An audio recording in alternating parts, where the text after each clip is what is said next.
A. What do you need to learn? Did you know that there are over 500,000 words in English, but that the average native speaker only uses about 5,000 in everyday speech? You already know many of those 5,000 words.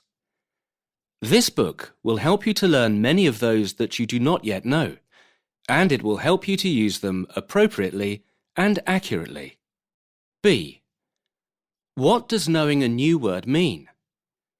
It is not enough just to know the meaning of a word.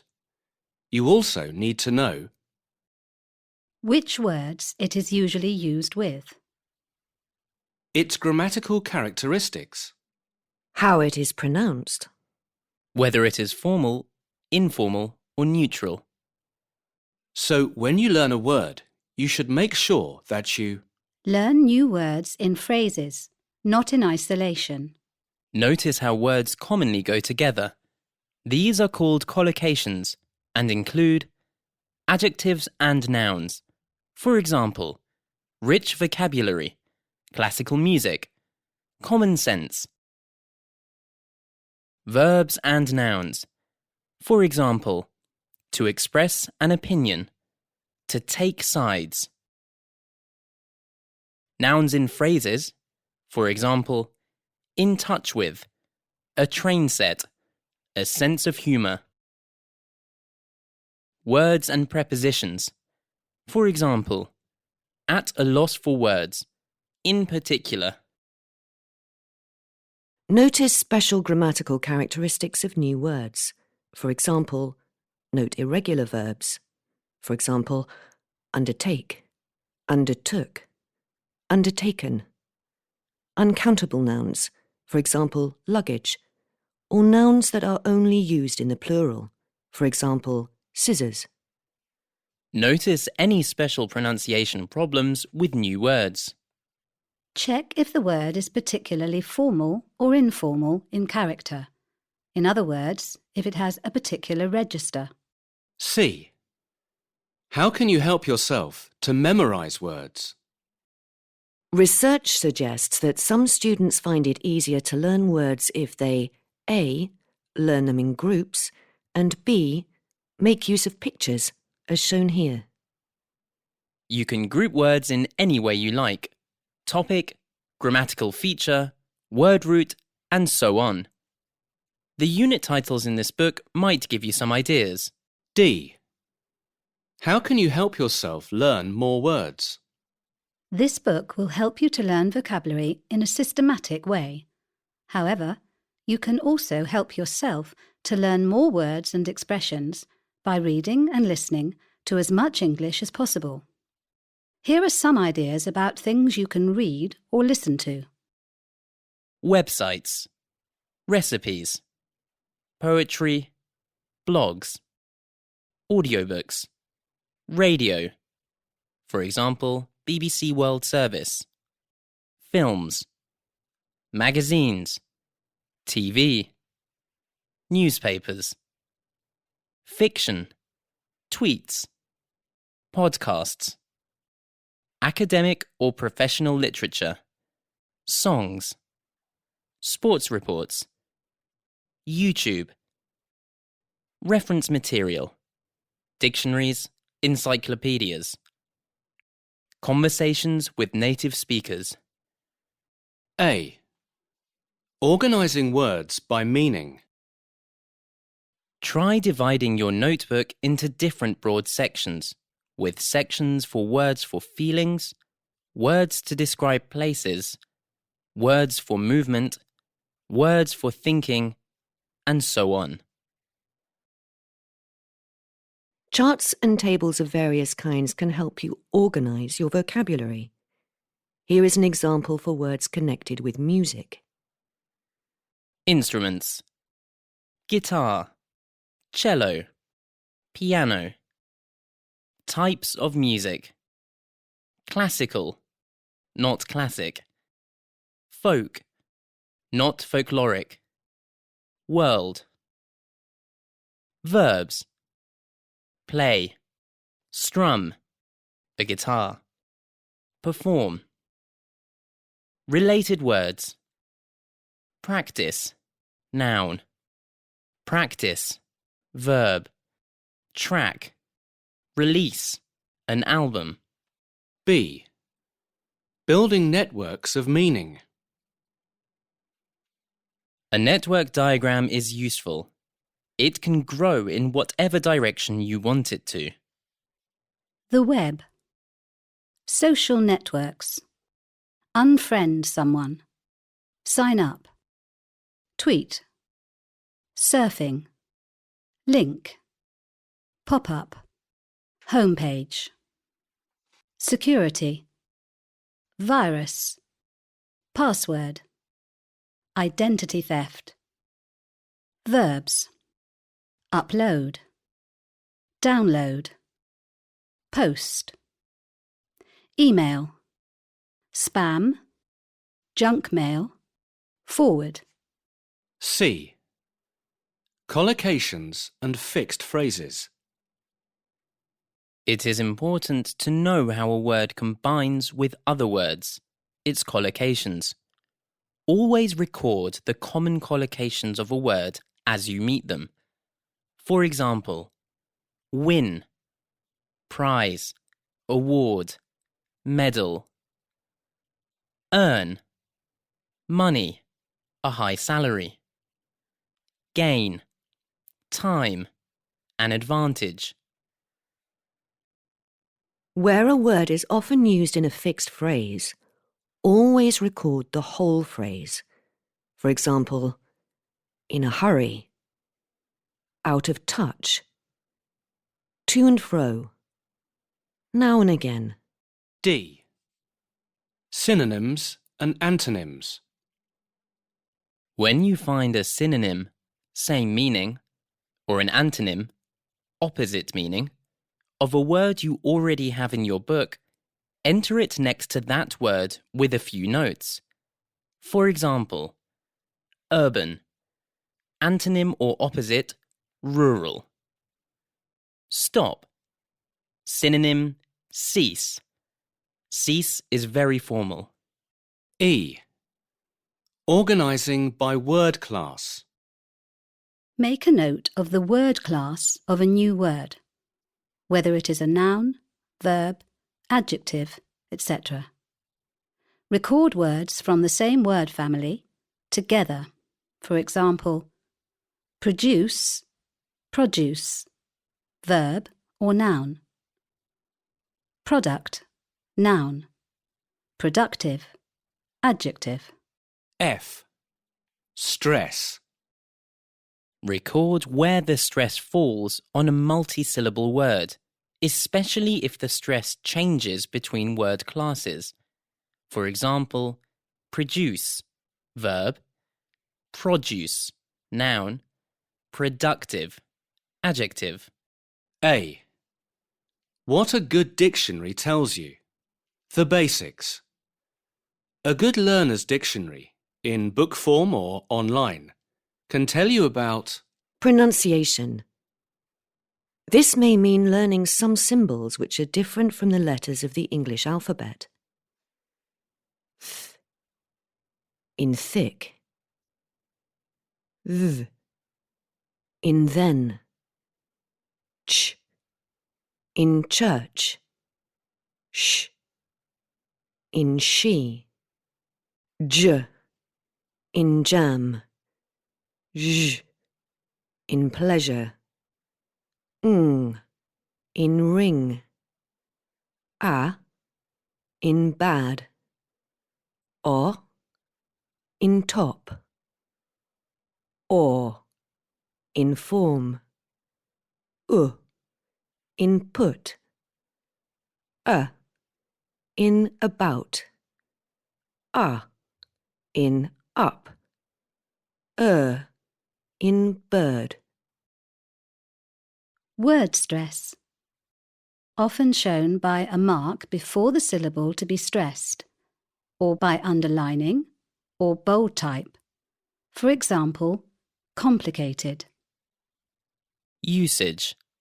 How a word is used and any special grammatical pattern that goes with it.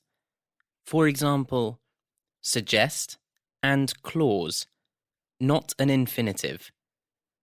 I suggest you ring her right away, not I suggest you to ring her right away.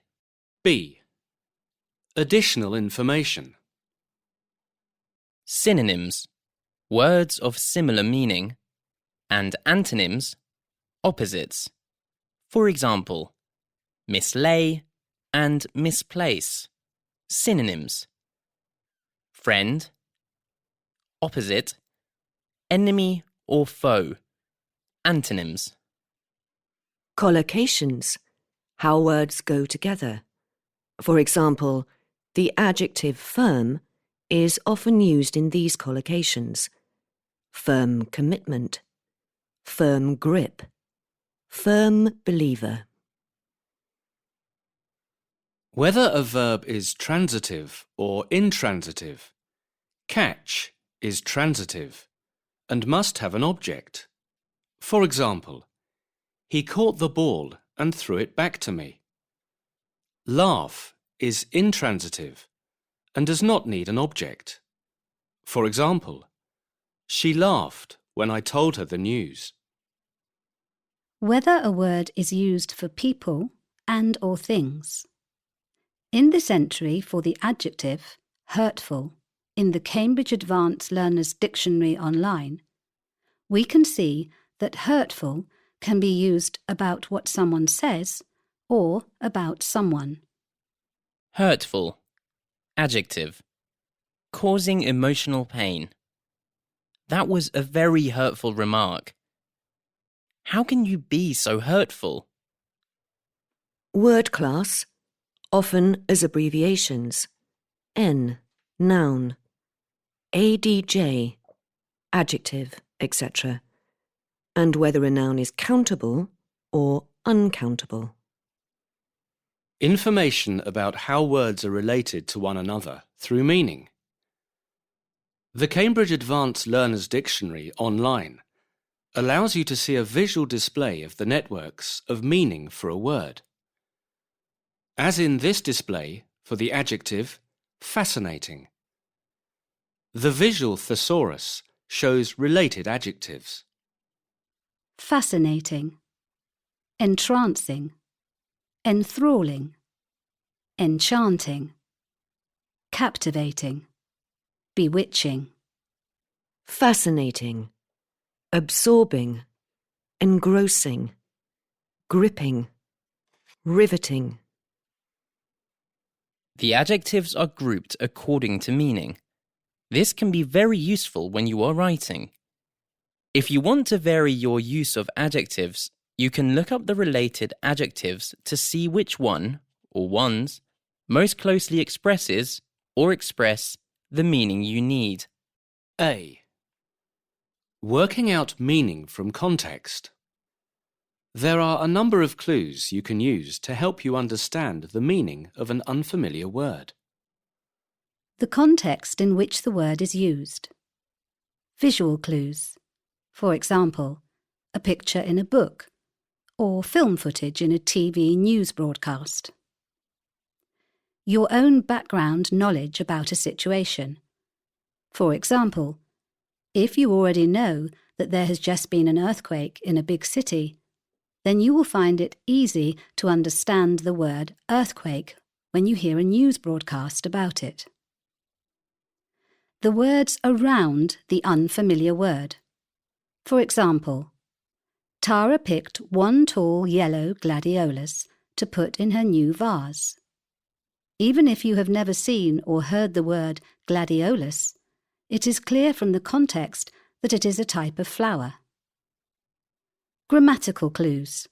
For example, it is clear that superstitious must be an adjective in the sentence, Alejandro is very superstitious and would never walk under a ladder. Or that gingerly is an adverb in Mike came gingerly down the stairs, trying to avoid all the broken glass. Similarity to other words you already know in English. A large number of words in English are made up of combinations of other words. You may never have seen the word headscarf, for example, but it is easy to work out that it is a scarf worn on the head. Units 74 to 76 will help you improve your skills in understanding how English uses everyday words to build up new concepts. Structure. A prefix or suffix may give you a clue. For example, Units 70 to 72 focus on different aspects of word formation in English and should help you use those clues to make sense of unfamiliar words. Similarity to a word you know in your own or some other language. If your first language is of Latin or of Germanic origin, you will come across many words in English that resemble words in your own language. However, English has taken many words from many other languages too. So make use of any other languages you know. But remember that some words are false friends. They sound as if they mean the same, but in fact they have a different meaning. For example, gift in English means a present, but in German, gift means poison. B. Explaining unknown words. The following expressions are useful when you are trying to explain what a word or expression means. It's probably something like a chair, for example. It's probably something a bit like a chair, for example. It's got to be something you use for painting pictures or cleaning the kitchen floor, for example. It's a kind of bird. It's a kind of musical instrument. It's a kind of building. I think it must mean... I think it could mean... A. Using the. Most names of countries are used without the, but some countries and other names have the before them. For example, the United States, the US or the USA, the United Kingdom or the UK, the Netherlands, the Philippines, the United Arab Emirates or the UAE, the European Union or the EU, the Commonwealth. B. Adjectives referring to people, countries, and languages. With ISH. British, Irish, Flemish, Polish, Danish, Turkish, Spanish. With IAN or AN. Canadian, Brazilian, Latvian, Korean, Russian, Australian. With ESE. Japanese, Chinese, Vietnamese, Portuguese, Maltese, Taiwanese. With I.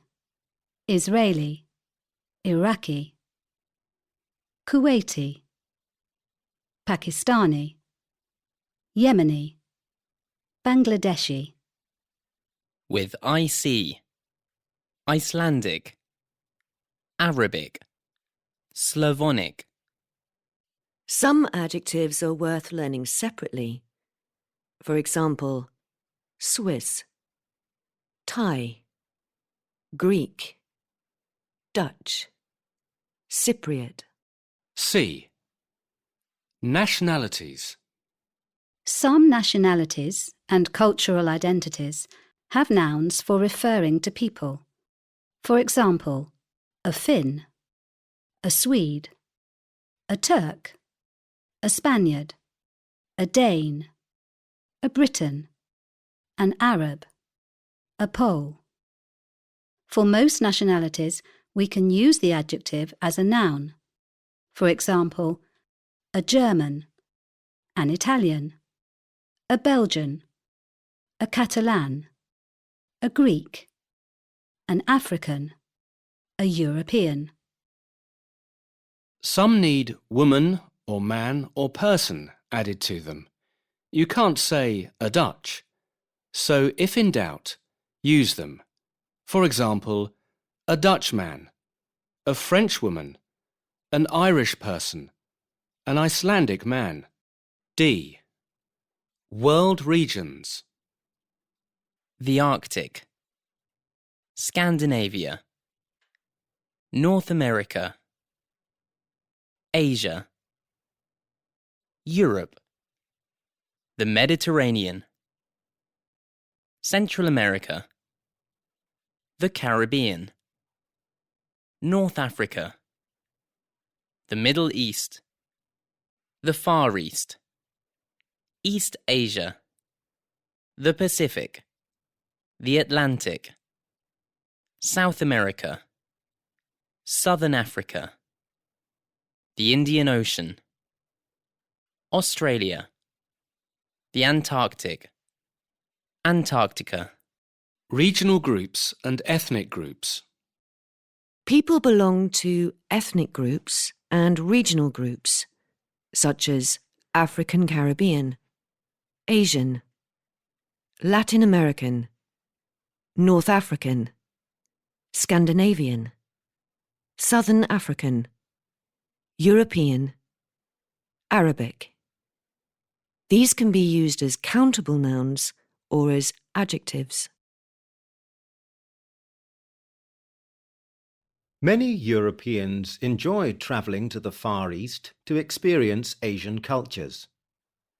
Arabic culture extends across a vast region of North Africa and the Middle East. People speak dialects as well as languages.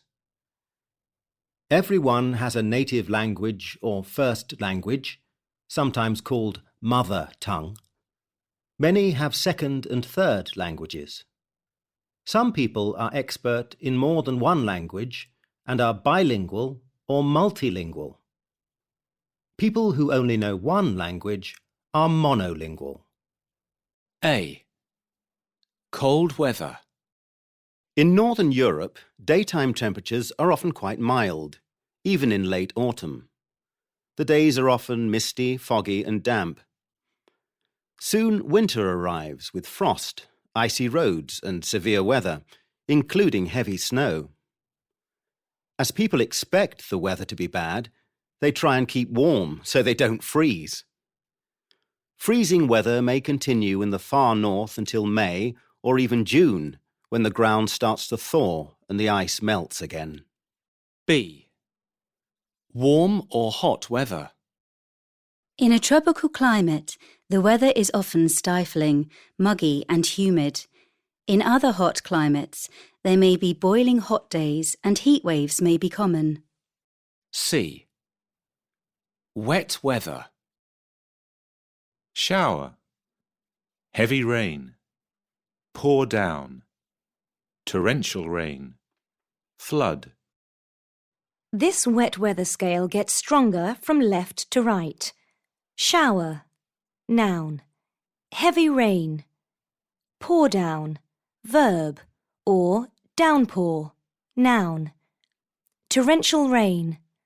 Flood, noun and verb. This rain won't last long. It's only a shower. There was quite heavy rain during the night. It rained heavily during the night. It was absolutely pouring down yesterday. There was a real downpour. In Malaysia, there is usually torrential rain most days, and the roads sometimes get flooded. There are sometimes floods on the roads. The sky's a bit overcast. I think it's going to rain. We had a drought last summer. It didn't rain for 6 weeks. D. Wind. There was a gentle breeze on the beach, just enough to cool us. There was a very strong wind, and my umbrella blew away. There was a very high wind, and my umbrella blew away. There was a gale that day, so we didn't go sailing. People stayed indoors because there was a hurricane on the way. A. Hair, face, skin and complexion. She's got straight hair and she's thin-faced. She's got straight hair and she's got a thin face. She's got long, wavy hair and she's round-faced. She's got long, wavy hair and she's got a round face. She's got curly hair and is black. He's got a crew cut. He's white. He's bald and has freckles. He's got a beard and moustache and has a chubby face. He's got receding hair and a few wrinkles. He used to have black hair, but now it's gone grey, almost white. What sort of person would you find attractive? Blonde, fair, dark, or ginger-haired? What sort of person would you find attractive? Blonde, fair, dark, or red-haired? She has such beautiful auburn hair. Fair and dark can be used for hair, complexion or skin. Some people like getting a tan in summer, although the risks of getting sunburnt are well known. B. Height and build. Fat may sound impolite. Instead, we can say that someone is rather plump or stout, or a bit overweight. If someone is broad and solid, we can say they are stocky. A person with good muscles can be well-built or muscular. Someone who is very fat can be described as obese, especially when talking in a medical context. Someone who is thin can be described as slim or skinny. If someone has a nice figure, they have an attractive shape. C.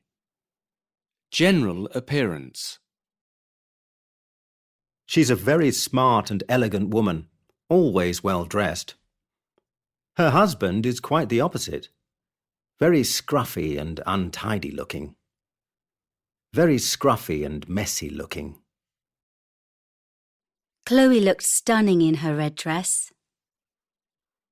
He's very good looking, but his friend's rather unattractive. Her eyes are her best feature. Do you think beautiful women are always attracted to handsome men? I don't. I think personality matters most. First impressions are always important. A. Intellectual ability. Lots of ability. Intelligent. Bright. Clever. Sharp. Shrewd. Able. Gifted. Talented. Brainy. Informal. Lacking ability. Stupid. Foolish. Simple. Silly. Brainless. Daft. Dumb. Dim. Thick. The last 5 are predominantly informal words, and they can all be offensive. Clever in a negative way, using brains to trick or deceive. Cunning, crafty, sly. B. Attitudes towards life. Amal is pessimistic, while Nia is optimistic. He always expects the worst to happen, while she looks on the bright side.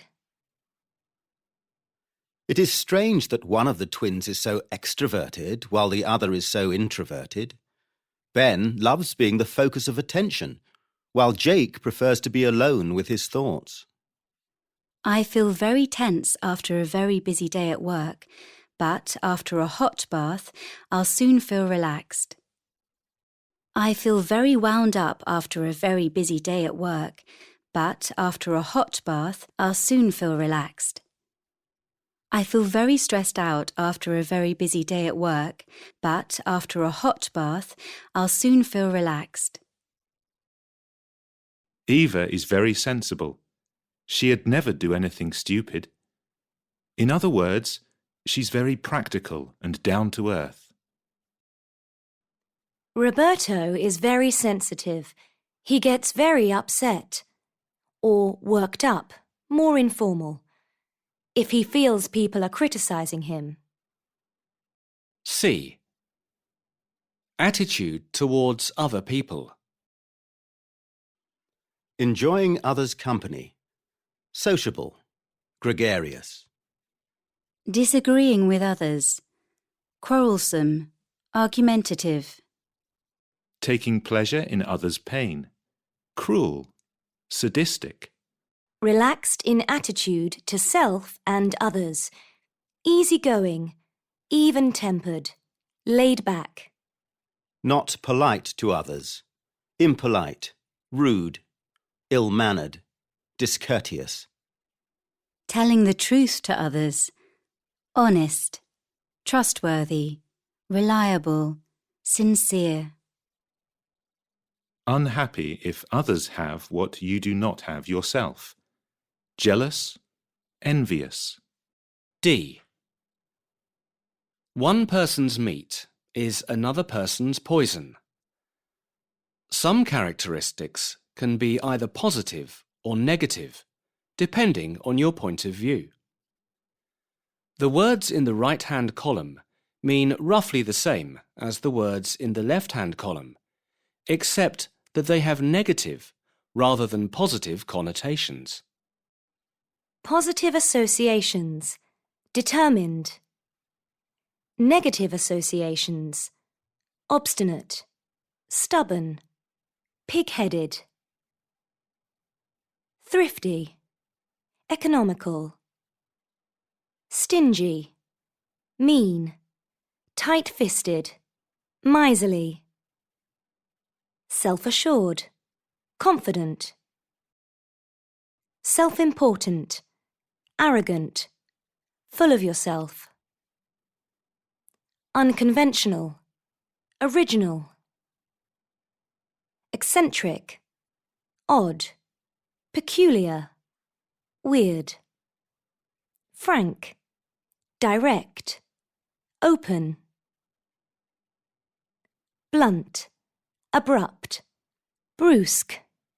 Curt. Broad-minded. Unprincipled. Permissive. Inquiring. Inquisitive. Nosy. Generous. Extravagant. Innocent. Naive. Ambitious. Pushy. Assertive.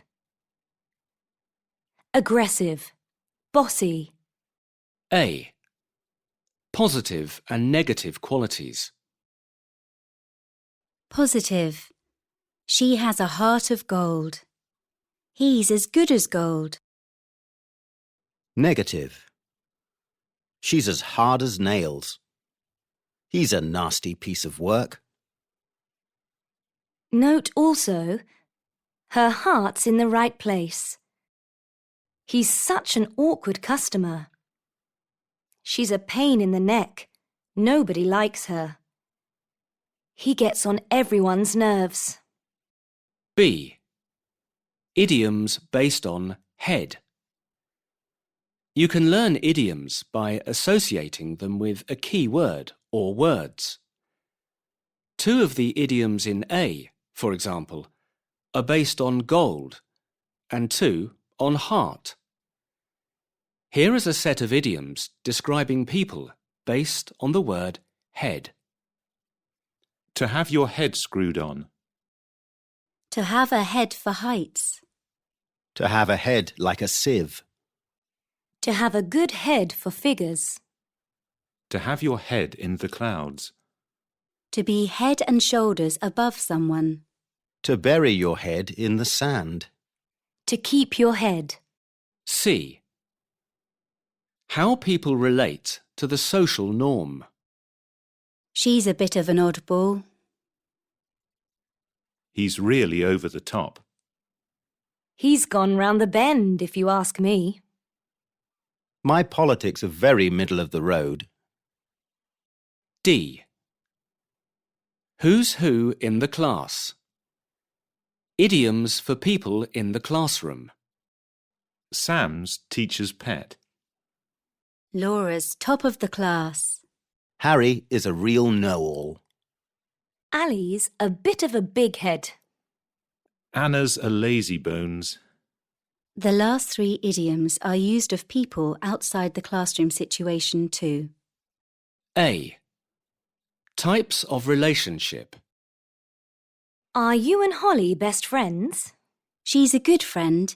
She's not my best friend. But she's more than just a casual acquaintance, right? Oh, yes. We were housemates at university. Really? So how did you first meet her? I met her through my ex, Callum. She wasn't in a steady relationship with anyone at the time, and she was looking for someone to share a room. Aha! Is that Callum who's now Olivia's partner? Yeah, that's the one. They're not just partners, they're married, and they're colleagues too. They're saving to buy a house now, so Callum's living with his parents-in-law at the moment. B. Internet relationships. If you join a social network, you can acquire friends, people you share personal information with, and build up your list of contacts. You can invite people to become your friends, and you can choose to accept new friends who invite you. You can interact with your friends by exchanging messages or posting comments on their page. You can also share photos and tag your friends, name them in photos that you post. If you want to finish a relationship, you can unfriend or defriend that person. C. Liking and not liking someone. Core verb. Like. Positive. Stronger. Love. Adore. Idolize. Negative. Dislike. Can't stand. Loathe. Respect. Look up to. Admire. Look down on. Despise. Attract. Be attracted to. Fancy. Informal. Leave someone cold. She doesn't just like Ben, she idolizes him. I can't stand him. I really fancy Charlotte, but her friend just leaves me cold. I really fancy Charlotte, but her friend doesn't do anything for me. D. Phrases and idioms for relationships and dating. Lily and I get on well. Lily and I get on well with each other. Jack and Amelia don't see eye to eye. I've fallen out with my parents again. Carl is having an affair with his boss. Let's try and make it up. He's dating a Spanish girl. They've been seeing each other for a couple of months. They met at a party and got together soon after. A. Types of houses or places people live in. Detached house. Not joined to any other house. Terraced house. Joined to several houses to form a row. Bungalow. A house with only one story. No upstairs. Semi-detached house or semi, informal. Joined to one other house. Self-contained flat. Does not share facilities with any other. Cottage. A small house in the country or in a village. Studio flat. A small apartment for one or two people. usually with one large room for sleeping and living in, a bathroom, and sometimes a separate kitchen. Villa. A large house with big gardens or a rented house in a holiday resort or tourist area. B. Places in the home. You probably already know the names of most rooms and locations in a typical home.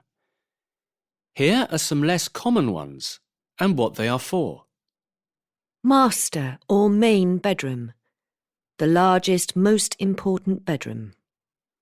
Utility room. Usually just for the washing machine, freezer, etc. Shed. Small building separated from the house, usually for storing garden tools. Attic or loft. Space in the roof of a house used for storing things. It can also be converted into an extra living space with stairs leading up to it. Attic or loft conversion. Cellar. Room below ground level, no windows, used for storing things. Basement. Room below ground level with windows for living or working. Studio. A room in which a painter or photographer works. Landing. Flat area at the top of a staircase. Hall or hallway. Open area as you come into a house. Porch. Covered area before an entrance door. Terrace or patio. Paved area between house and garden for sitting and eating, etc. Drive. A short road leading from the street to the house or garage. You can drive and park on it. C. Everyday objects in the home. Remote or remote control. Corkscrew. Phone charger. Peeler. Toilet roll. Chopping board. Hanger or coat hanger. Ironing board. Socket. Dustpan and brush. Grater. Table mat. A. Things that go wrong in houses and flats. This pipe's leaking. He kicked the football too hard and it smashed a window. This pot is cracked. The batteries in this torch have run out. The batteries in this torch are dead. I'll have to get some more. I'm sorry. Your cup's chipped. Let me get you another one. The lights aren't working. There's been a power cut. The door handle's come off. The door handle's fallen off. The washing machine broke down the other day. I'm sorry. The biscuits were at the bottom of my bag and they got crushed by the potatoes. My computer keeps crashing today. B. Everyday minor injuries. She twisted her ankle coming down the stairs. I bumped my head against the cupboard door and got a bruise. I banged my head against the cupboard door and got a bruise. Kelly tripped and fell down and grazed her knee this morning. C. Other everyday minor problems. I've mislaid my memory stick. Have you seen it anywhere? She spilt some coffee on the carpet. I hope it doesn't leave a stain. The sink is blocked. I'm afraid I've dented your car. I'm really sorry. I'll pay for the repairs. My mouse has stopped working. It could be a software problem. I've locked myself out.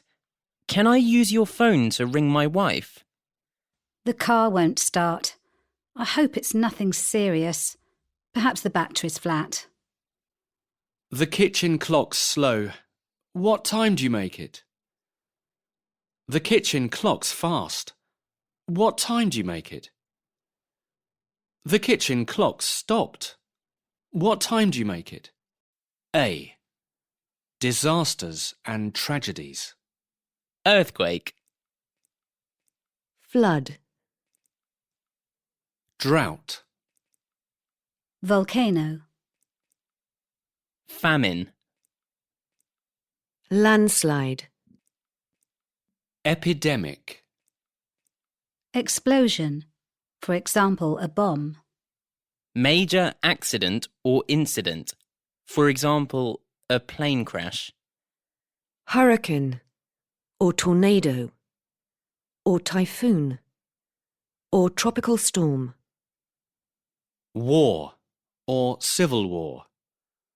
Disasters not caused by human beings can be called natural disasters. Verbs connected with these words. A volcano has erupted in Indonesia. Hundreds are feared dead. The flu epidemic spread rapidly throughout the country. Millions are starving as a result of the famine. A big earthquake shook the city at noon today. The area is suffering its worst drought for many years. Civil war has broken out in the north of the country. A tornado swept through the islands yesterday. B. Words for people involved in disasters and tragedies. The explosion resulted in 300 casualties. The real victims of civil war are children left without parents. There were only 3 survivors. All the other passengers were reported dead. Thousands of refugees have crossed the border looking for food and shelter. Millions of migrants enter the country each year looking for a better life. During the battle, the dead and wounded were flown out in helicopters. C. Diseases or epidemics. Here are some headlines from newspapers, all connected with diseases and epidemics. Explanations are given. Rabies out of control in many parts of Asia. New AIDS unit to be opened this month. New malaria drug tested. Cholera and typhoid injections not needed, says Tourism Minister. Rabies, disease, can be caused by bite from a dog, fox, etc. Very serious. AIDS, acquired immune deficiency syndrome, often caused by sexual contact or contact with contaminated blood. Malaria, usually caught because of mosquito bites. Cholera and typhoid. Diseases causing sickness, diarrhea, etc. Caused often by infected food and water. A. Stages in a person's education. UK system. The youngest children start their education in a creche, where they mostly play, but also do some early learning activities. After that, they may go to a nursery school. Between the ages of 5 and 11, children attend primary school, where they learn the basics of reading, writing, arithmetic, etc. For most children, secondary education begins when they enter a comprehensive school or a more traditional grammar school, to which they gain admission by sitting an exam. The famous UK public schools are in fact private, fee-paying schools. Between the ages of 11 and 18, young people take a wide range of subjects in arts, sciences, and technical areas. In the UK, pupils can leave school at the age of 16, although many young people choose to remain in full-time education until the age of 18. In England, it is compulsory for young people to continue with some form of education or training until they are 18, even if they also have a job. From 16 to 18, young people may study at secondary school or at a sixth form college, after which they may go on to higher education. B. Exams and qualifications. You take, do, or sit an exam or resit an exam. At schools and sixth form colleges in the UK, students have to take formal end-of-year exams. At 18, a lot of students sit their university entrance exams, commonly referred to as A-levels. Students are usually given marks, for example, 75%, or grades, for example, A, B+, C. If you pass and do well, you get a high grade. If you fail, you don't get the minimum grade. If you skip classes, you'll probably do badly in the exam. C. Technology. With an LMS or a VLE, students can work online and do more distance learning or blended learning. Teachers can monitor students' activities and progress. Students can choose courses and/or modules, submit work, write blogs, access wikis and leave voice messages. D. Talking about education. Common questions. What's the school leaving age? It's 18 in a lot of countries. At what age does compulsory education begin? A. University studies. Students who attend university in the UK start with undergraduate studies, which are the studies towards a bachelor's degree. They follow a programme of different modules. They usually have to complete a certain number of credits each year. For example, if the students need 180 credits, they might take 2 modules of 60 credits each, and their dissertation might be worth another 60 credits. When they have graduated, students become graduates. If they want to continue their university education, students can begin postgraduate studies. The first stage of this would be a master's degree, and after that, they can do a PhD, Doctor of Philosophy. Postgraduate studies require students to specialise in a particular field, and they often do research. They usually have to write another dissertation for a master's degree or a thesis for a PhD. B. People, places, and types of classes. A university campus. A lecture theatre. A tutorial. If you visit a university campus, you'll see a lecture theatre, or a lecture hall. During lectures, students listen to a lecturer and take notes. Some modules have seminars where smaller groups discuss the subject in detail. The academic staff might also include tutors, who teach students individually or in small groups, in sessions called tutorials. Many students live on campus in halls of residence, or halls. C. Student services. Admissions. To apply for one of our postgraduate programmes, check the entry requirements on the programme page. Then click here to submit your application. Funding. Tuition fees should be paid at the beginning of the academic year. To apply for a student loan or a scholarship, click here. Student union.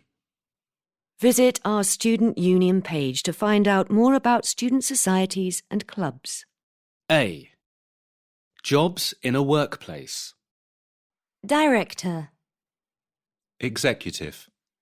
Administrator. Skilled worker. Unskilled worker. Receptionist. Public Relations Officer. Union representative. Researcher. Supervisor. B. Trades and professions. Professions. Civil servant.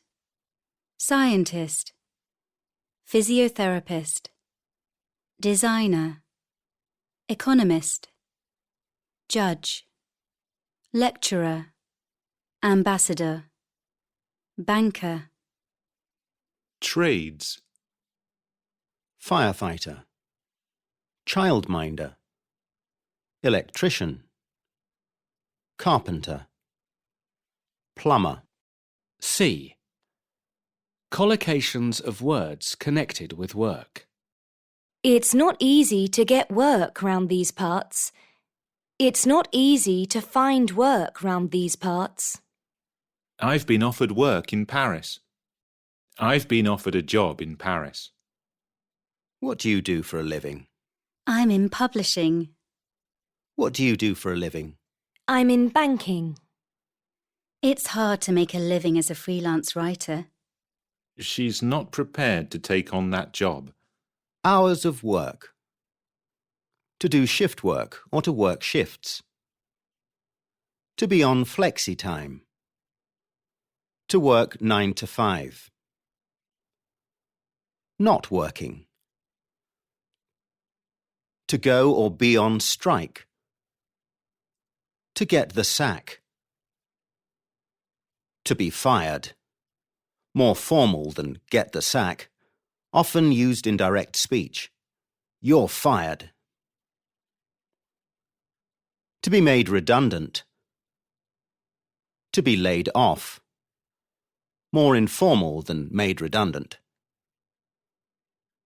To be on or to take maternity or paternity leave. To be on or to take sick leave. To take early retirement. Other useful expressions. To be a workaholic. To be promoted. To apply for a job. A. Starting a business. Ryan Archer had an idea for a business. He had a computer, but it was never just right for all his personal needs. So he went to his bank manager and put forward a business plan to sell custom-built computers on the internet. He launched his business a year later, offering an individual service making desktop and laptop computers, and 2 years later rolled out an expanded range including tablets and other handheld devices. His firm now manufactures around 200 machines a year and delivers to 26 countries around the world.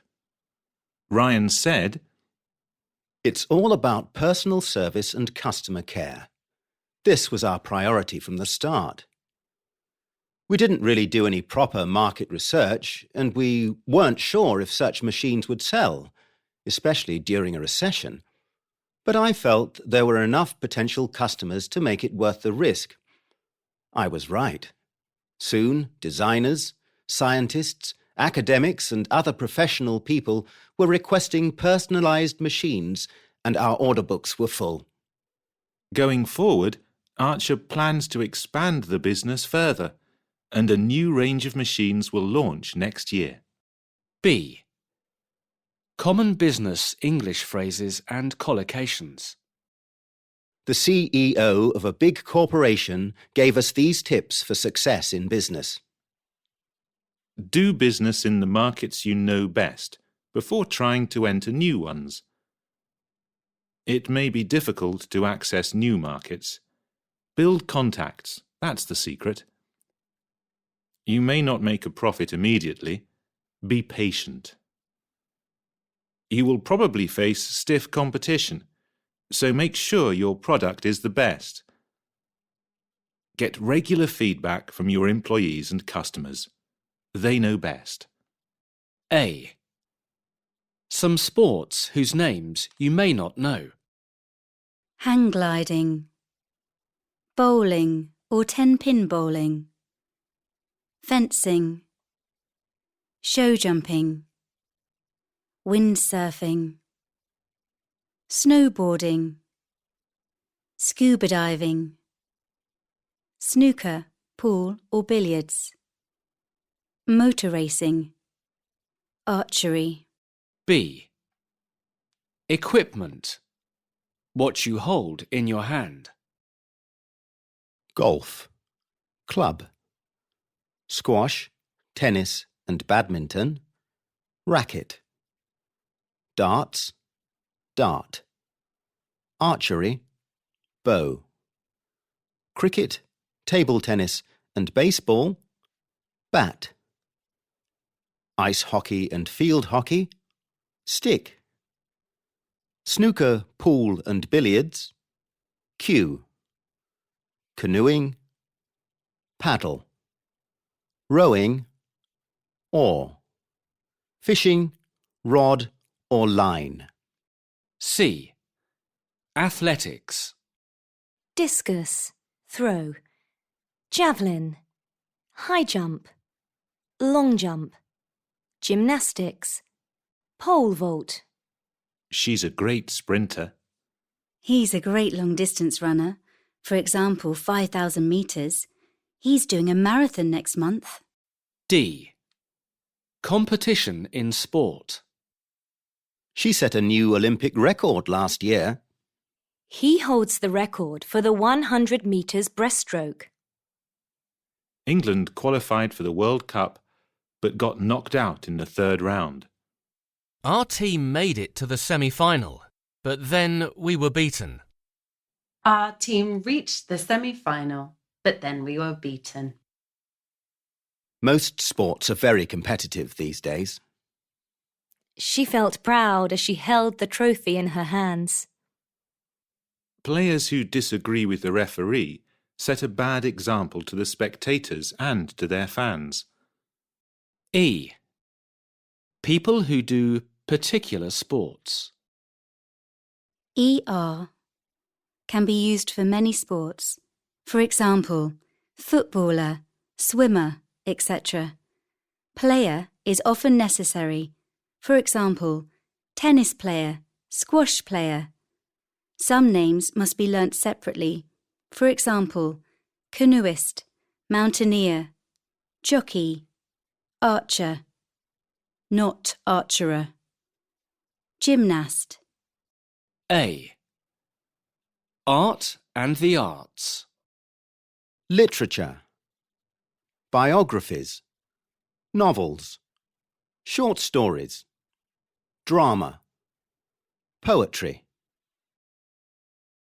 Fine arts. Sculpture. Painting. Architecture. Ceramics. Making pots, bowls, etc. Performing arts, theatre, dance, cinema, ballet. Opera, concerts, classical or rock or country and western. The arts, plural, covers everything in the diagram above. Art, singular, uncountable, usually means fine art, but can also refer to technique and creativity. Have you read the arts page in the paper today? She's a great art lover.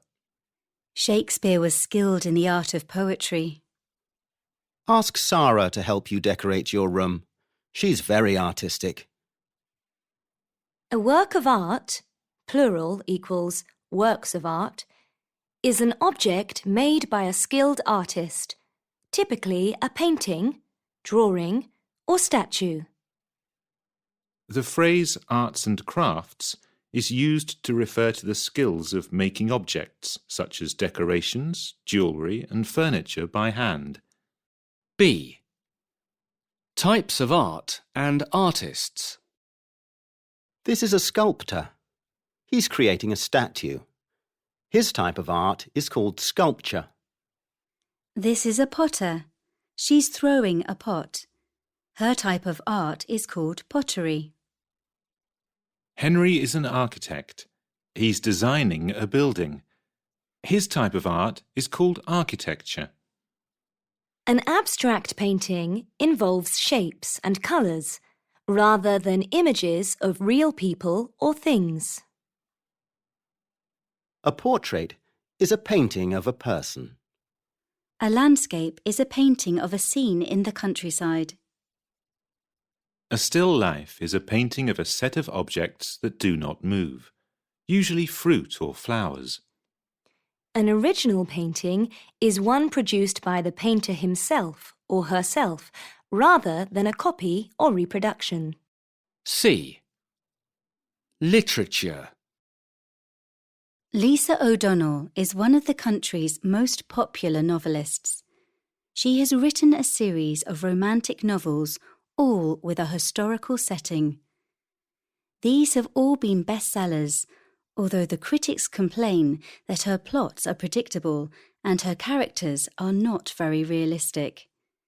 Her cousin, Lucy Smith, is a more literary writer, and her books tend to get better reviews, although they do not sell so well. Both writers have a novel which will be ready for publication later this year. They will also be available to download as e-books. We have received advance copies of both novels, and it is interesting to compare the opening passage from Smith's latest book with an extract from the first chapter of O'Donnell's. A. At the theatre. We went to see a new production of Hamlet last night. The sets were incredibly realistic and the costumes were wonderful. It was a good cast, and I thought the direction was excellent. Toby Cartwright gave a marvellous performance. It got rave reviews in the papers today. Dance usually refers to modern artistic dance forms. Ballet usually has a more traditional feel, unless we say modern ballet. A comedian is a person who entertains people by telling jokes. They may have a show of their own, or they may feature in a show with lots of different entertainers. The people who watch a show are the audience. Viewer is only used about someone watching a TV programme. B. At the cinema. Our local cinema's showing Spectre again next week. Do you fancy going to see it? Yes, that'd be great. I love the opening scene at the carnival in Mexico City. The James Bond films are always set in great locations. Yes, and I think the film really captures the human side of James Bond. That's right. A lot of work went into the script for this, and the dialogue's particularly good, I think. Do you know who the director was? Sam Mendes, I think. He didn't write the screenplay, though. I'm not sure who wrote that. The score is by Thomas Newman. He also wrote the music for Skyfall. C. Other words connected with events in the arts. The Opera Society are doing a performance of Don Giovanni. The National Theatre has a very large and versatile stage. What's on at the cinema next week? What's on at the theatre next week? Note the two prepositions. Sometimes they use our school hall as a venue for concerts. It's a little small, but is otherwise quite good. There was an actor on TV last night promoting an interesting new play he's appearing in at the Globe. A. Downloading and managing your music. Downloading music as MP3 files is easy. You can download a whole album or individual tracks onto your phone or computer. You can save your favourite albums and tracks in playlists so you can find them easily. You can sync, or more formal, synchronize, the music files on your computer with your phone. You can also stream music from the internet or from your computer to other rooms in your home if you have the right equipment. B.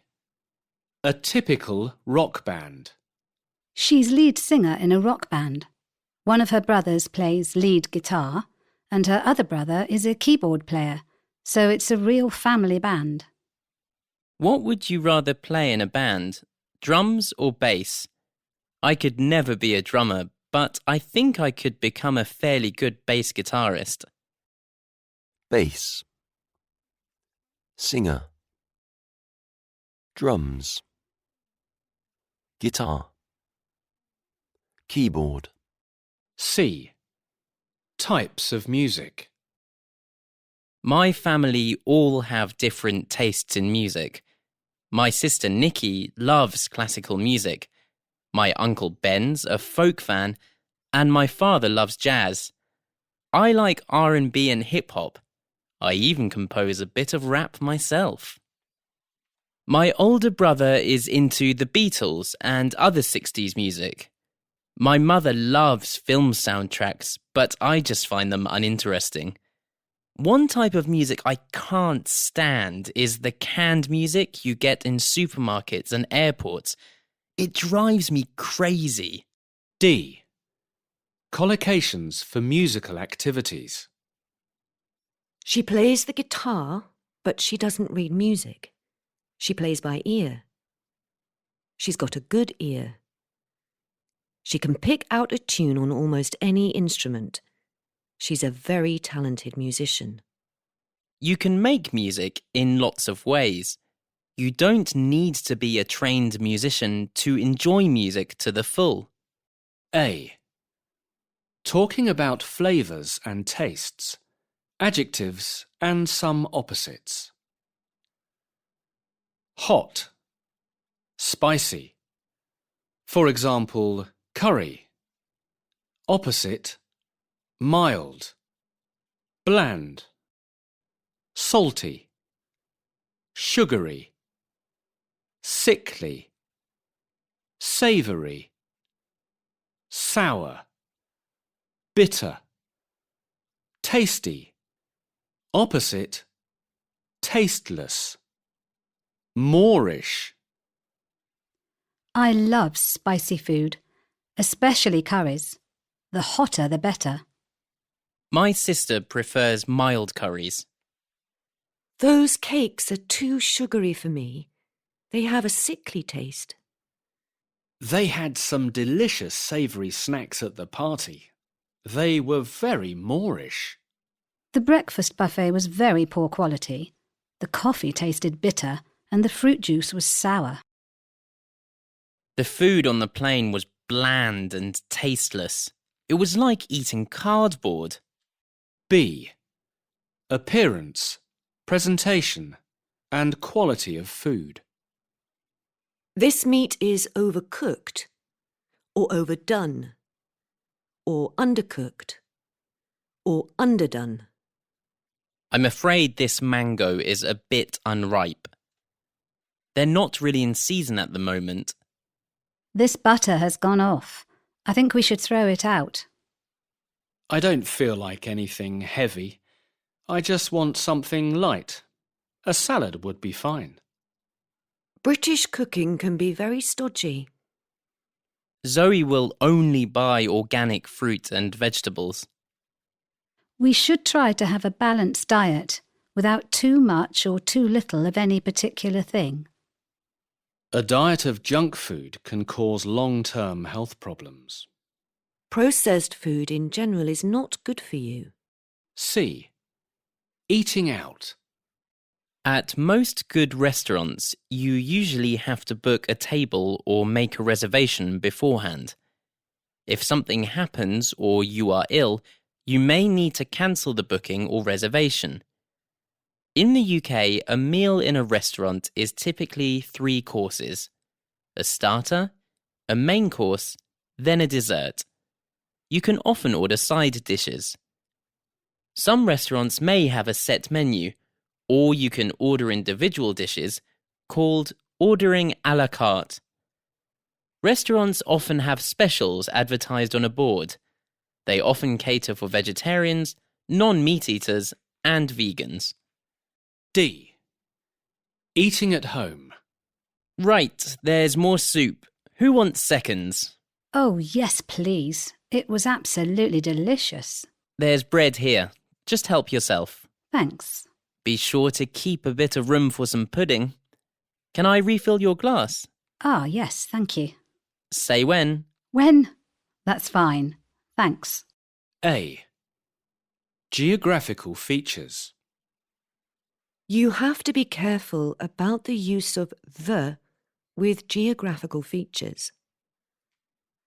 Countries. Use with the. No. Example. France. Countries which are in a plural form. Yes. The USA, the Philippines.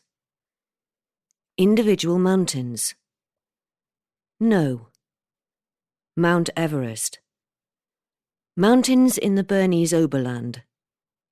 Yes. The Jungfrau. Mountain chains. Yes. The Himalayas. Islands. No. Sicily. Groups of islands. Yes. The West Indies. Rivers. Yes. The Volga. Oceans. Yes. The Pacific. Seas. Yes. The Mediterranean. Gulfs, bays and straits. Yes. The Gulf of Mexico. The Bay of Biscay. The Strait of Malacca. Lakes. No. Lake Erie. Currents. Yes. The Gulf Stream.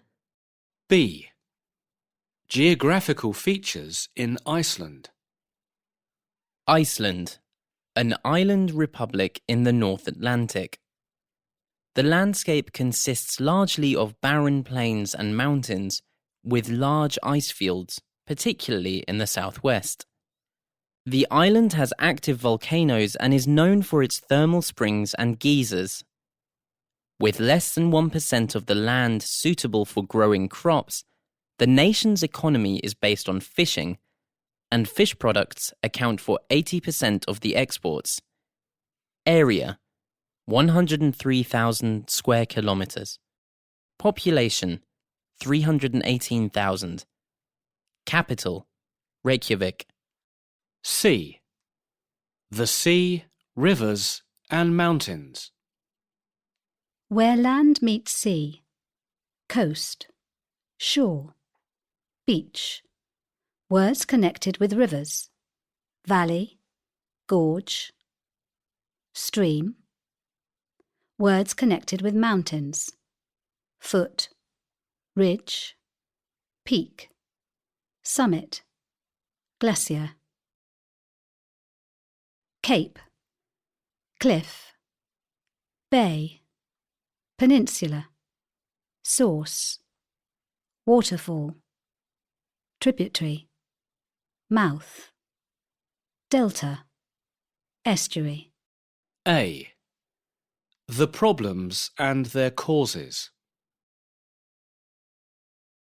A variety of environmental problems now affect our entire world. As globalization continues, local issues become international ones. So today, there are few places in the world that do not suffer from environmental problems.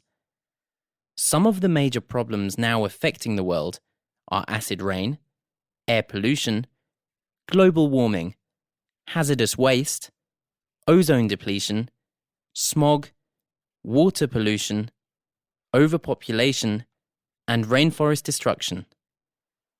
People are also worried about the greenhouse effect, where an increase in the amount of carbon dioxide and other gases in the Earth's atmosphere causes a gradual warming of the surface of the Earth. This global warming is leading to the thawing of the polar ice caps, and all this is causing concern about climate change.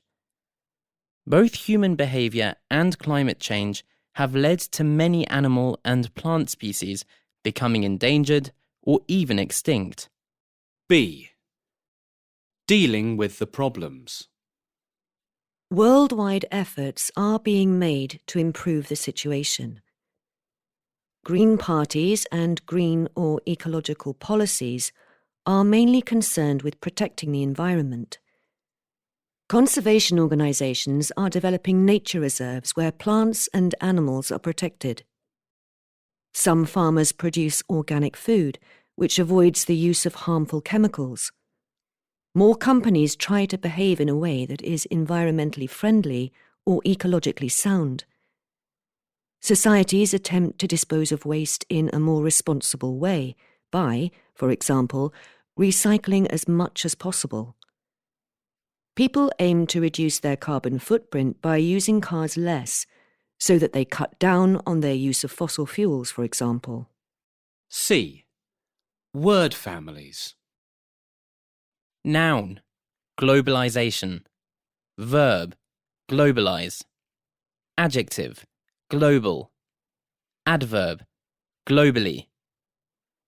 Environment, environmentalist. Environmental, environmentally. Pollution, pollutant. Pollute, polluting. Destruction, destroy. Destructive, destructively. Disposal, dispose. Disposable. Reduction, reduce. Reduced. A. Describing a city. The words city and town are sometimes used interchangeably, but a city is generally large with a wider range of facilities. This is a description of Cork, one of Ireland's main cities. Which words or phrases might be useful for describing your own or another town? Cork City is the major metropolis of the south. Indeed, with a population of about 119,500, it is the second largest city in the Republic. The main business and shopping centre of the town lies on the island created by two channels of the River Lee, with many of the suburbs within walking distance of the centre. The buses tend to be overcrowded, and the one-way traffic system is extremely complicated. In the hilly area of the city is the famous Shandon Steeple, the bell tower of St Anne's Church, built on the site of a church destroyed when the city was besieged by the English in 1690. Back across the River Lee lies the city's cathedral, an imposing 19th century building in the French Gothic style. Cork has two markets. Neither caters specifically for tourists, but those who enjoy the lively atmosphere of a real working market will appreciate their charm. The town has good sports and arts facilities. The Crawford Art Gallery is well worth a visit. It regularly puts on adventurous exhibitions by contemporary artists. The fashionable residential districts of Cork City overlook the picturesque harbour. There are other residential areas on the outskirts. B. Facilities. Sports. Swimming pool. Sports centre. Golf course. Tennis courts. Football pitch. Skating rink. Culture. Theatre. Opera house. Concert hall. Radio station. Art gallery. Education. School. College. University. Library. Adult Education Centre. Museum. Catering. Accommodation and nightlife. Restaurant. Takeaway. Hotel. B&B. Bed and breakfast. Youth hostel. Club. Transport. Bus service. Taxi rank. Car hire. Car park. Parking meters. Other. Health centre.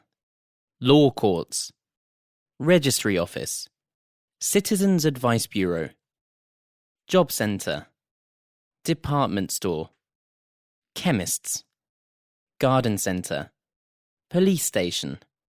Town hall or city hall. Estate agent. housing estate, industrial estate. C.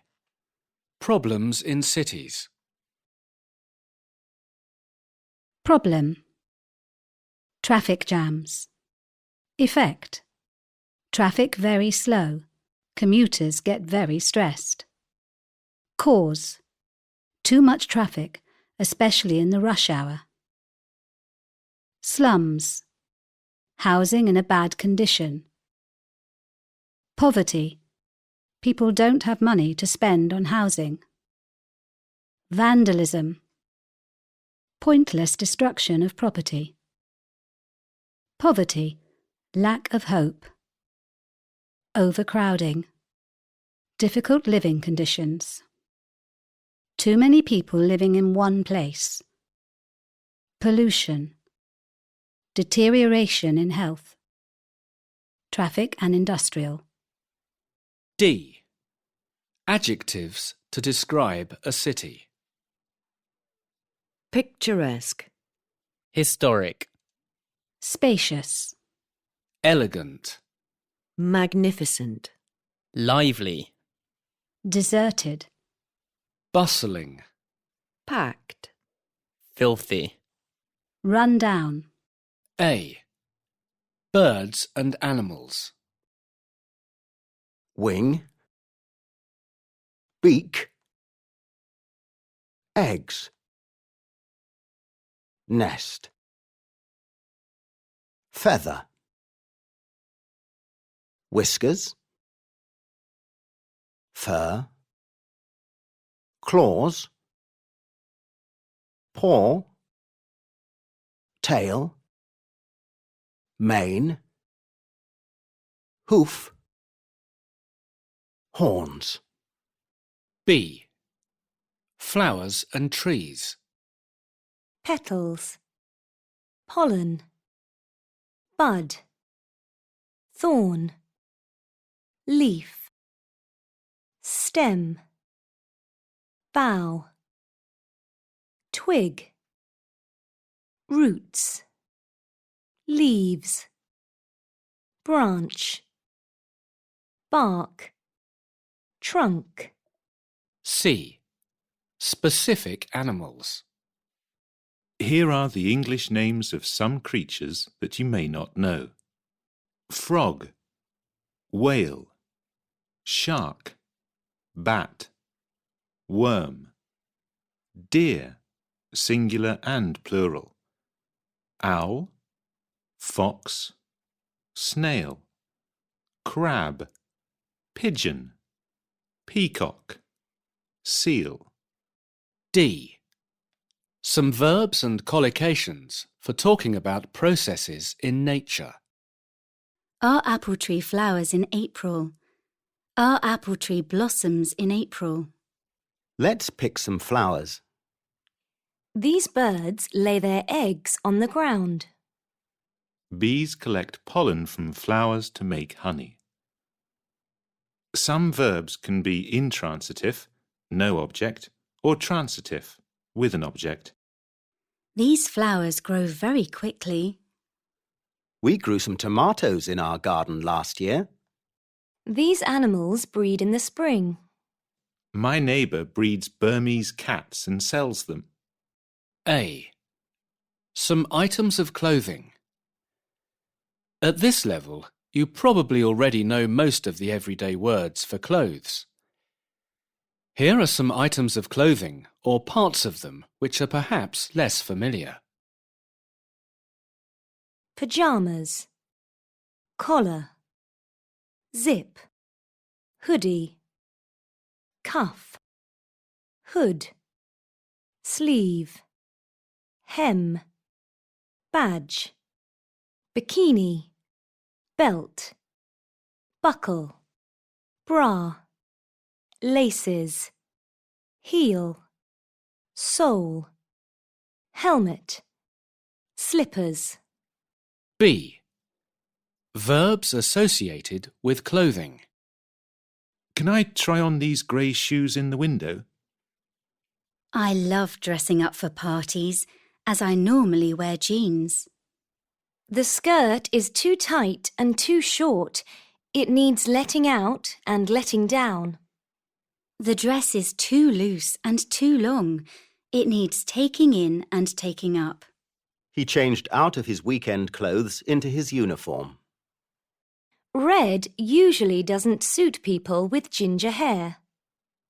Her black bag matches her shoes. Those shoes don't fit my son anymore. He's grown out of them. C. Adjectives for describing people's clothing. How things fit. Baggy, close-fitting. Style. Long-sleeved, sleeveless, V-neck, round neck. Materials: denim, woolen, suede. The patterns on materials. Pinstriped, Spotted, Plain, striped. checked. flowery. tartan. D. Other words and expressions useful for talking about clothing. Anna always looks very elegant, even when she's dressed casually. I don't think it's worth spending money on designer sunglasses. Does your country have a special national costume? Alessandra's put her top on inside out. I can see the label. The burglars wore masks and hoods as a disguise, in the hope that no one would be able to recognise them on CCTV. A. What are your symptoms? Rash, Bruise. Lump. Spots. A black eye. All these noun phrases can be used with the verb have or have got. I've got A sore throat. a temperature, High blood pressure. Low blood pressure. Chest pains. Backache. earache, A pain in my side. A rash on my chest. A bruise on my leg. For example, after playing football. A black eye. For example, after being hit in the eye. a lump on my arm, Indigestion. After eating too fast. Sickness and diarrhea. Sunburn. a virus. Verbs: My back is aching. I shouldn't have lifted all those heavy boxes. My leg is itching. I think I've been bitten by an insect. my hands are trembling after the shock of falling down. I had a headache and started shivering. I knew it was the flu. My foot hurts from where I knocked it against the table.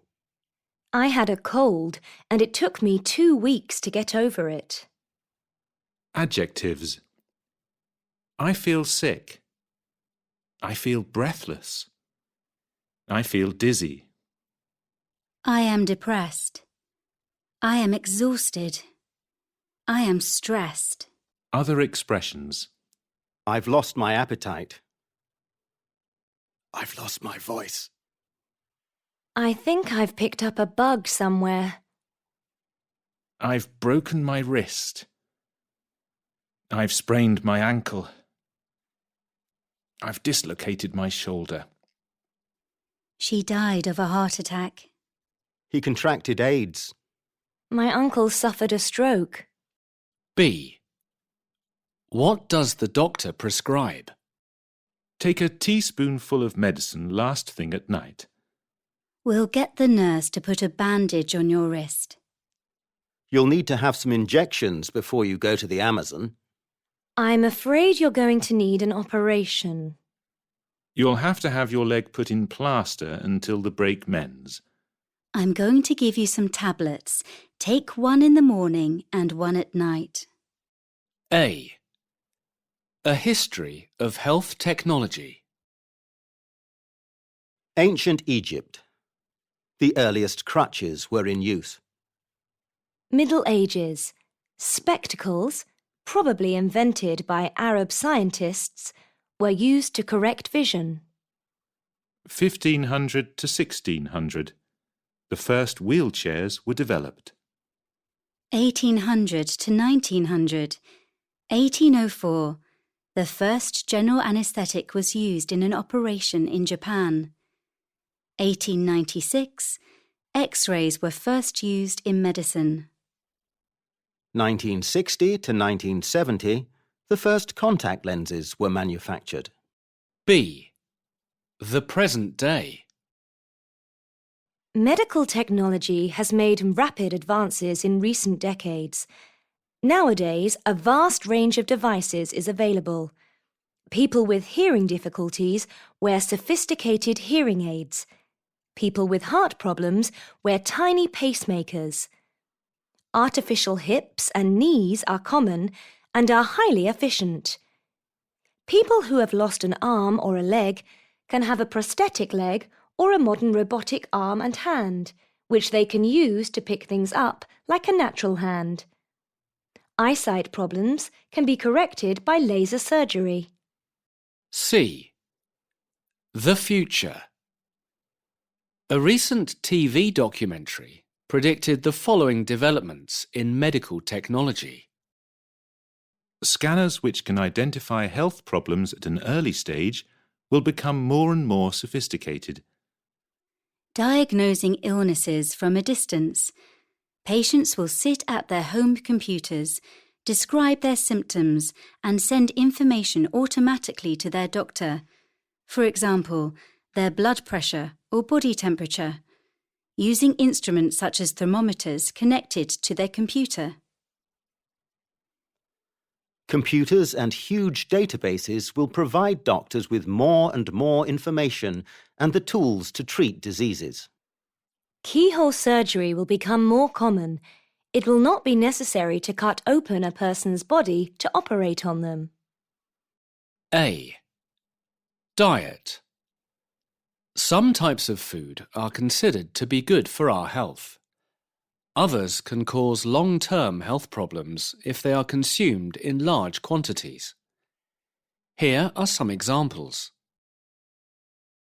Healthy. Oily fish.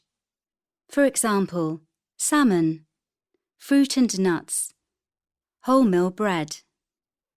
Not so healthy. Sugary foods, for example fizzy drinks, food with a high fat or high salt content, processed food. Some foods are considered to be superfoods, foods that may prevent diseases and improve mental as well as physical health. Foods that are often listed as superfoods include Blueberries may improve short-term memory and slow the aging process. Apples, a good source of vitamin C. They can also lower cholesterol. Spinach, high in vitamin A. It can boost the immune system. vegetable juice, especially tomato, can reduce the risk of heart disease. B. Lifestyle. Read the magazine extracts about lifestyle issues. Note the use of the adjective and noun forms of the same word. There has been a sharp rise in the number of children who are obese. Childhood obesity is now a major problem. Children often take too little exercise. Keeping fit need not be difficult. You can maintain a good level of fitness with a simple routine of daily exercise. Start exercising now. People often do not realise how stressful their jobs are. Stress can cause high blood pressure, increased risk of heart attacks, and depression. Bad habits can cause serious harm to the body. Alcohol and tobacco are particularly harmful if consumed in large quantities over a long period. A. Here is some basic vocabulary for different kinds of travel. Transport. Road. Kinds of vehicle. Car. Bus. Coach. Tram. Van. Lorry. Parts of vehicle. Boot. Steering wheel. people working with it. Driver, motorist, mechanic, chauffeur. Associated words. Petrol station, breakdown, breakdown service. Rail, high-speed train, express, sleeping car, buffet, coach, ticket collector, conductor, platform, seat reservation.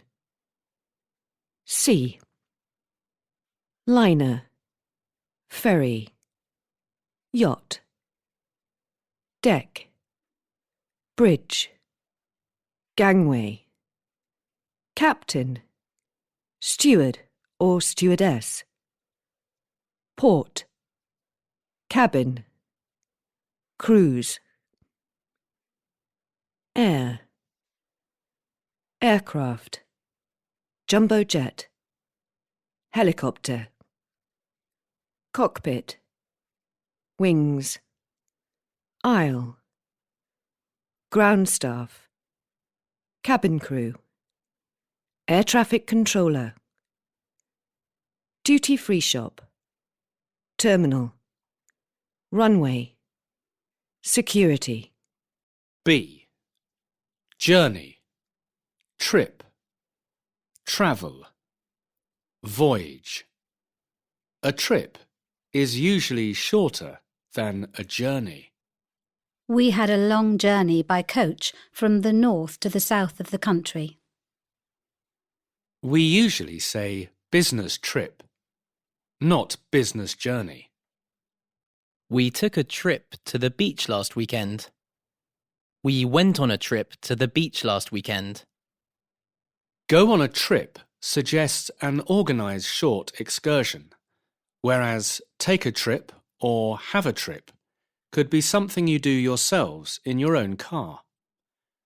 Travel is a general word. It is an uncountable noun and a verb. Travel broadens the mind. How did you travel round Australia? We hitchhiked. Voyage means a long journey, usually by sea, though this use is quite formal. It is often used in other contexts with discovery. Learning English is a voyage of discovery. C. Collocations and expressions connected with travel. My flight from New York to Tokyo was severely delayed because of bad weather. Then later it was cancelled and I was stuck at the airport. The airline put me up in a hotel overnight and they put me on standby for the early morning flight the next day. Luckily, I managed to get a seat and the flight left on time at 7 a.m. There was quite a lot of turbulence during the flight, which was scary at times. When we finally got to Tokyo, the weather was bad and we had a bumpy landing. Luckily, I don't get airsick, but I had terrible jet lag for days afterwards. I'd always wanted to sail across the Mediterranean, though I was worried I might get seasick. Anyway, I volunteered to work as a crew member on board a yacht, and it was an amazing experience. Everything ran very smoothly, even when the sea was rough, and I never suffered from seasickness. A. Places to stay and types of holiday. Campsite. A place where you can pitch a tent or park a caravan. Self-catering flat or apartment. A flat which you rent. You cook for yourself. Guest house. Accommodation like a hotel, but cheaper and with fewer services. Youth hostel. Cheap accommodation, mainly for young people, with perhaps 10 or more people sleeping in bunk beds in one room. Package holiday. A holiday in which you pay for travel, accommodation and food, even occasionally excursions, in advance. Cruise. a holiday spent touring or cruising on a boat, stopping off to go sightseeing at different ports. An adventure holiday, a holiday involving unusual, exciting, and possibly dangerous activities, suitable for adventurous people. B. Holiday messages. Dear Zara, having a wonderful holiday. It's so nice to get away. We're staying at an amazing campsite up in the mountains. It's very remote and we had to drive up an unbelievably winding road to get here. But once we made it, the views over the surrounding countryside made the terrifying drive worthwhile. I'm sending a photo of our camping spot. Love, Sammy. Dear Nico, this is turning out to be probably the most memorable holiday I've ever had. The town is absolutely fascinating, with lots of very impressive buildings. Our hotel is delightful, if a little inconvenient from the transport point of view. And the food in this area is exceptional. These are some of the old buildings in the town. Wish you were here too. Francesca. C. Holiday brochures. These are often written in quite exaggerated language. Here are some typical adjectives with nouns that they collocate with. Breathtaking views. Breathtaking scenery. Breathtaking pistes. Ski slopes. Exclusive access. Exclusive club. Exclusive shops. Exhilarating feeling. Exhilarating ride. Exhilarating walk. Exotic beauty. Exotic charm. Exotic location. Glamorous surroundings. Glamorous film star. Glamorous hotel. Luxurious cruise ship. Luxurious accommodation. Luxurious lifestyle. Picturesque streets. Picturesque villages. Picturesque cottage.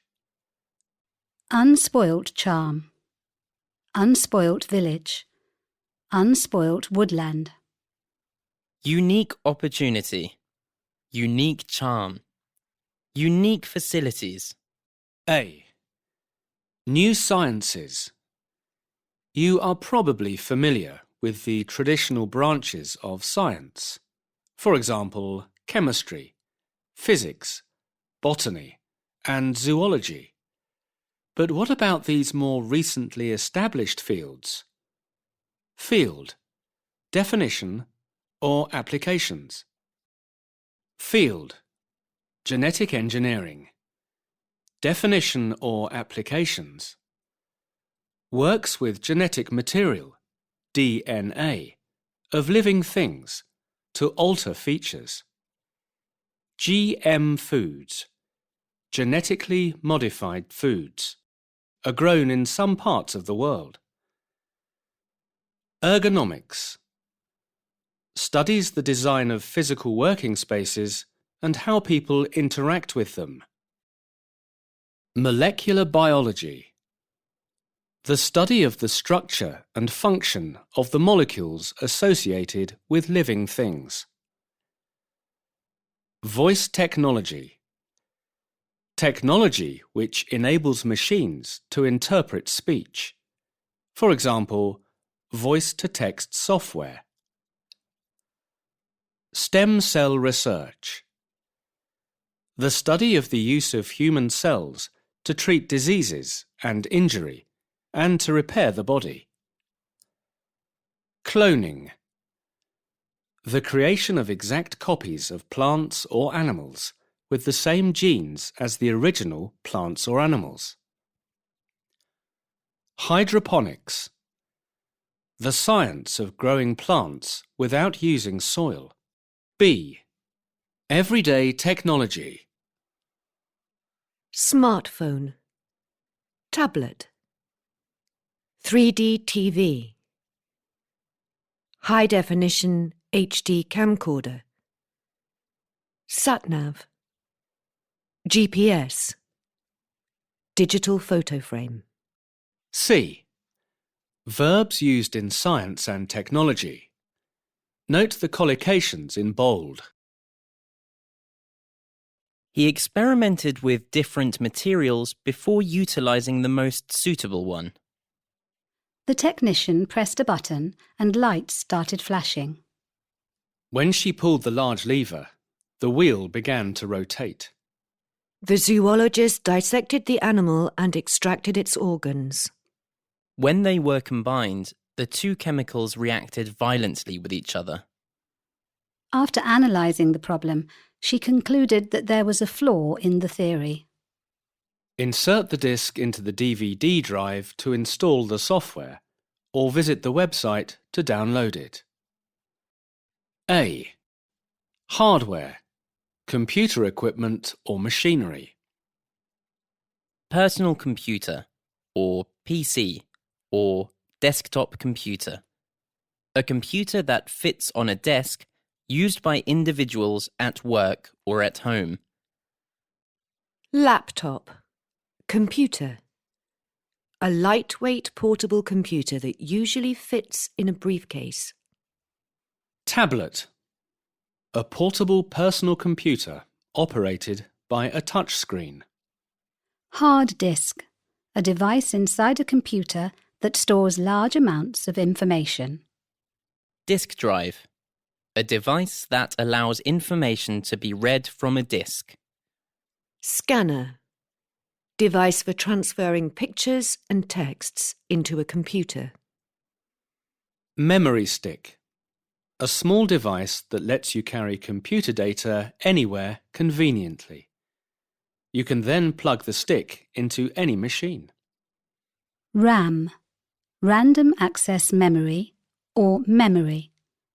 The memory available on a computer to store and use information temporarily.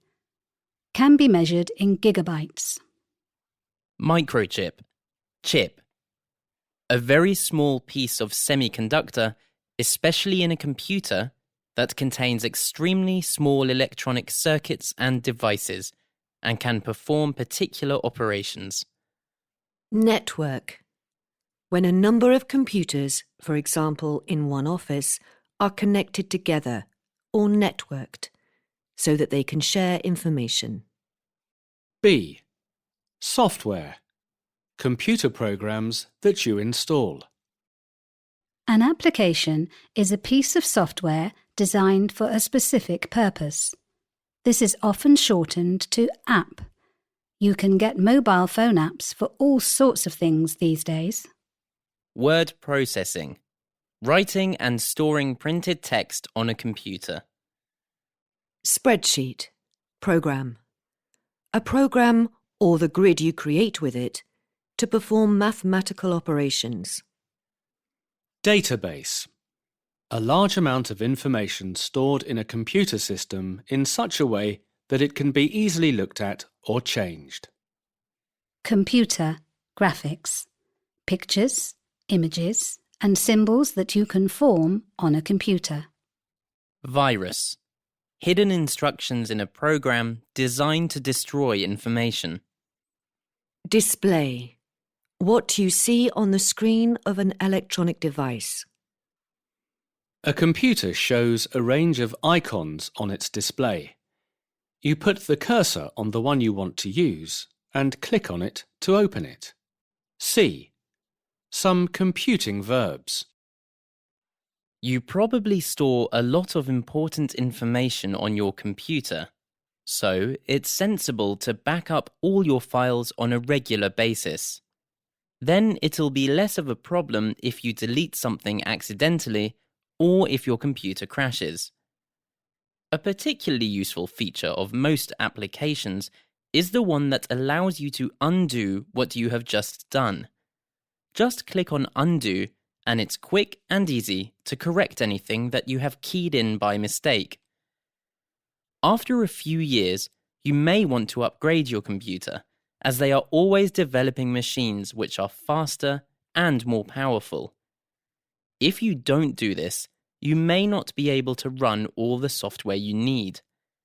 You can usually just download upgrades to your computer's operating system or to your applications from company websites.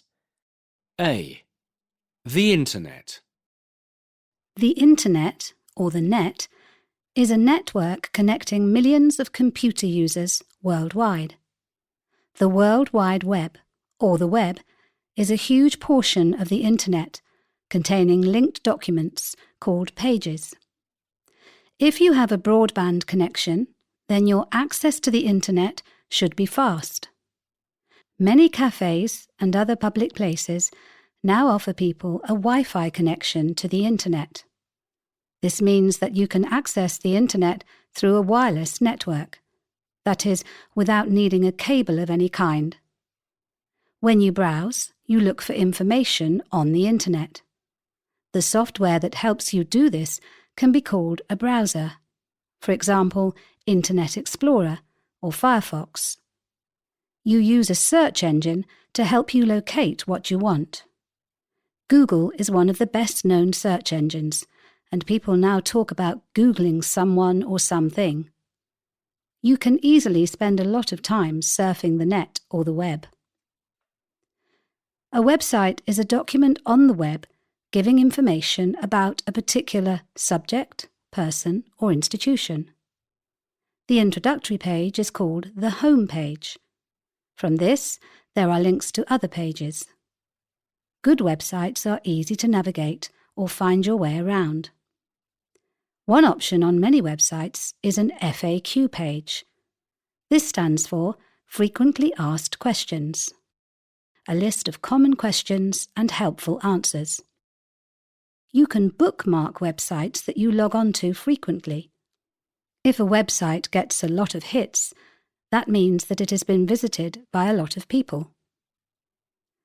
Sometimes you need to subscribe to a site, which means you become a member of it. This may involve having a special username and choosing a password. You will only be able to log in to the site if you enter this information correctly. You can store your data on your computer or phone, or you can store it in the cloud. B. Online communication. You can communicate with others by email. With an email, you can include an attachment. You can attach a photo, for example. You can also send someone an e-card. A server is a powerful central computer from which other computers get information. If your ISP, or Internet Service Provider's server is down, you may not be able to send emails. You can use your computer to Skype friends and family. The software allows you to make phone calls using your computer and the Internet, and you can see which people on your contact list are online at the same time. If you each have a webcam, you can see each other as you talk. Many modern online programs can be called interactive. That is, they allow users to become involved in the exchange of information. For example, social networking sites like Facebook are a popular way for people to keep in touch with their friends. A wiki is a website which allows users to add, delete, and edit its contents. Wikipedia is perhaps the world's largest wiki. Blogs are also interactive, as they are a kind of online diary that readers can add comments to. Many people are involved in online gaming, playing with people who they have never met. Often these games make use of virtual reality. A. Social media verbs. My friend posted a video of her baby, and it was shared over 1,000 times. I probably update my status about twice a week. I like telling people what I'm doing. Send me a friend request, and then you can see the pictures I took. Over 100,000 people subscribe to his video channel and follow him on Twitter. B. A social media app. Here's our roundup of the latest apps. This month we loved Catnap, a new social media app that allows users to share information about their favourite pets. We found it very easy to use. You create a profile of your cat, upload a favourite photo, and include some basic information about it: age, colour, favourite food. You can then post updates about what your cat has been doing, share links to things you find interesting, or comment on other cats' profiles. You can rate videos of other cats' adventures from 1 to 5 stars, or see how many views or likes your post got. The most popular post each month wins a prize. We found it a little annoying that you can't turn off notifications when a friend writes something new, but overall cat lovers will adore it. Highly recommended. C. Online privacy. On social media, it's important to think about who can see your personal information. If you have to give personal information, for example, date of birth, address, when you create an account, make sure that it's kept private. It's better not to give this information if you don't have to. Always check your privacy settings regularly and make sure you understand who can see what you post. For example, often your profile picture is public, but you can usually make posts on your timeline private. Remember that if you are tagged in someone else's post, it might be seen by a lot of people you don't know. You can ask people to remove the tag if necessary. Use direct messages for private conversations, especially if you discuss where you live, paying for things, etc. Delete old accounts on sites that you are not using anymore. You might forget what information they contain, or the default privacy settings might change. A. Radio and television. Read these extracts from TV listings. 4 o'clock. Jessica. Talk show with Jessica Brown. Today's guest, Rona Friedale. 5 o'clock. Cartoons. Crazy fun for kids of all ages. 5:30. Golden Chance. Game show with Bob Langley. 6 o'clock. News and weather forecast. 6:30. Didbury Street. The nation's favourite soap. 7 o'clock. Documentary. Are we killing our kids? Investigating the junk food industry. 8 o'clock. The Happy Couple. Sitcom about a pair of newlyweds. 9 o'clock. Roundup. Sports programme with all the day's top action. Tonight, rugby final. 10 o'clock. The Day in Politics. Current affairs programme. Presenter James Hill. 10:30. Wickdal. Detective drama set in Norway. Episode 3. A second body is found. B. Other expressions connected with TV and radio. The media, or mass media, refers to TV, radio, newspapers, and the internet. That is, means of communication which reach very large numbers of people. Subtitles enable people to read what the characters are saying, maybe in translation. If a film is dubbed, you hear the speech in your own language. To receive a lot of TV channels, you may need a satellite dish on the roof or wall of your house. Many channels depend on TV commercials to make money. You may be able to stream radio and TV broadcasts from the internet, and you may be able to watch catch-up TV or TV on demand, which allow you to watch programs whenever you like. A lot of radio and TV stations offer free podcasts, which you can download. C. Newspapers. A popular or tabloid newspaper usually focuses on sensation rather than real news. whereas a quality newspaper is usually more interested in serious news. A tabloid often has stories about celebrities, sport, scandals, and crime, while a quality paper focuses more on serious journalism with in-depth articles. To read newspapers on the internet, you may have to subscribe or pay a subscription. D. Verbs connected with the media. The BBC World Service broadcasts throughout the world. They're televising the opening of Parliament tomorrow.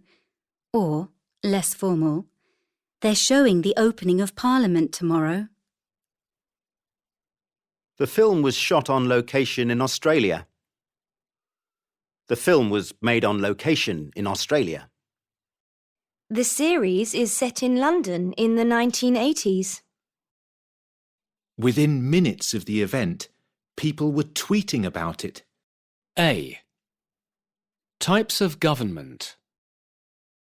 Republic, a state governed by representatives and, usually, a president. For example, the USA, France. Monarchy, a state ruled by a king or queen. For example, the UK, Sweden. Federation, a union of political units. For example, provinces, under a central government.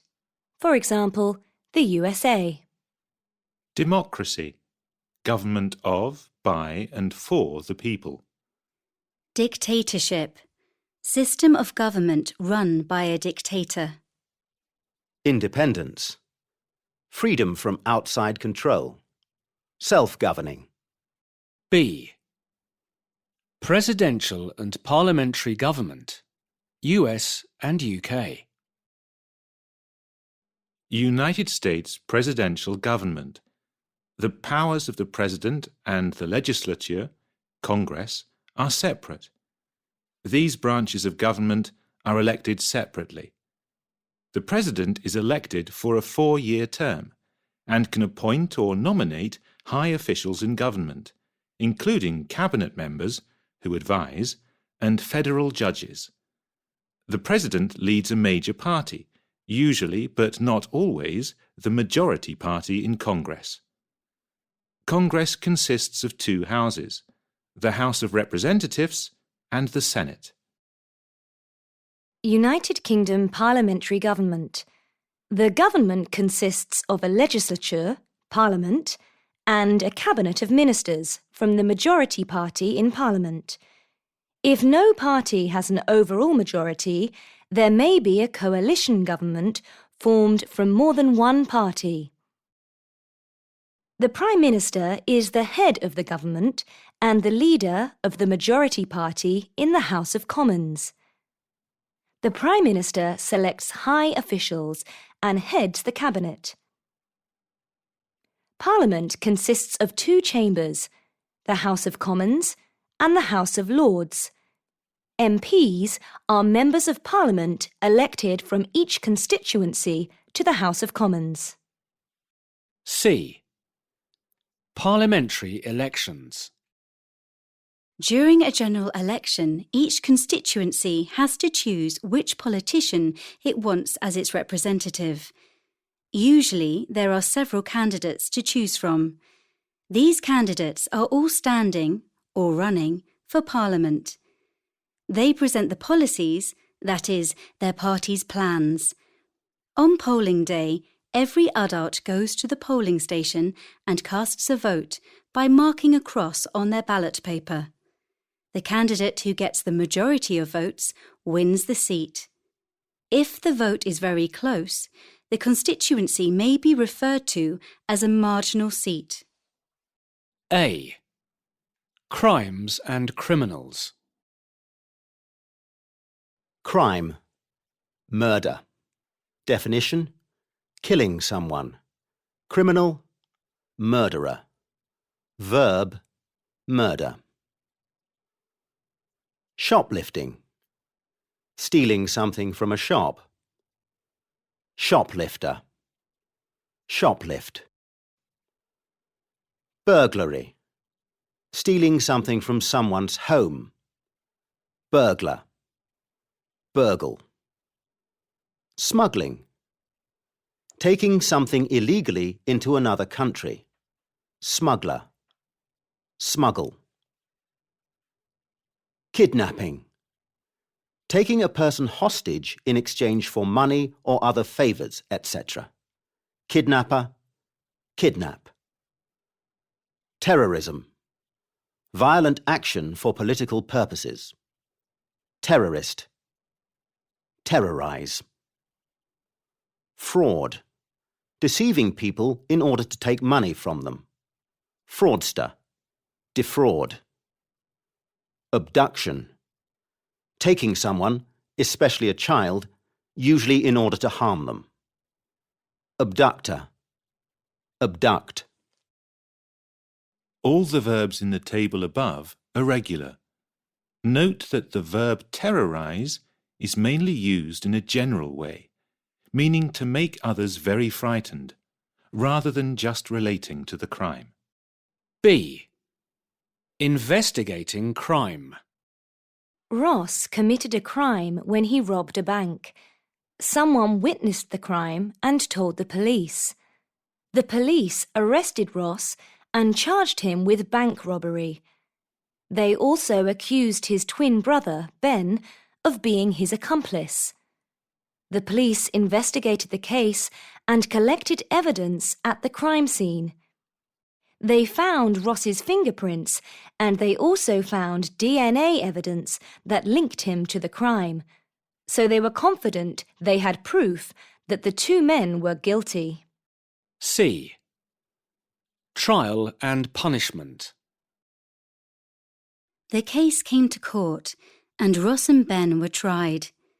The trial did not last very long. Ross and Ben both pleaded not guilty in court. Their lawyer did her best to defend them, but the prosecuting lawyer produced a very strong case against them. After brief deliberations, the jury passed verdict on them.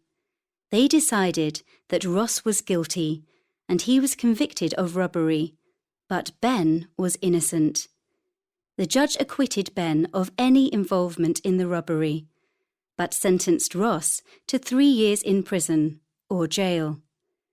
As well as a prison sentence, Ross also had to pay a large fine. Ross served 2 years in prison, but was released from prison a year early. He got time off for good behaviour. D. People connected with crime and the legal process. Offender. Someone who commits an illegal act, an offence. Judge. The person who leads a trial and decides on the sentence, that is, the punishment when someone is found guilty. Jury.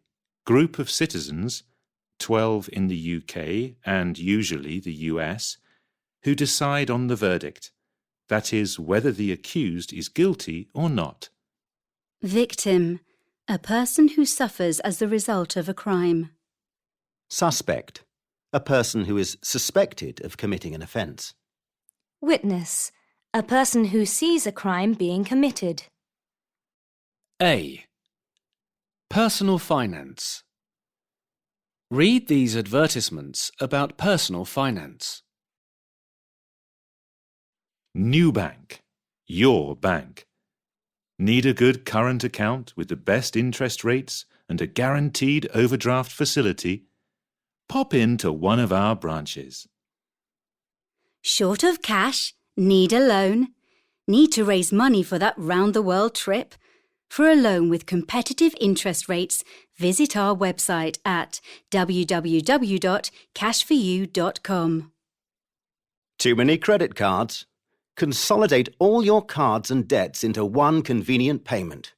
Discuss your credit limit with us today. Call 677 42319. Looking for a mortgage? Act now. For mortgages with low deposits and flexible repayments, call 056 987 623. B.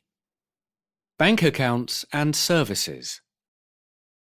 I have a steady income now, which is great, and my outgoings are quite low. I don't have any major expenses.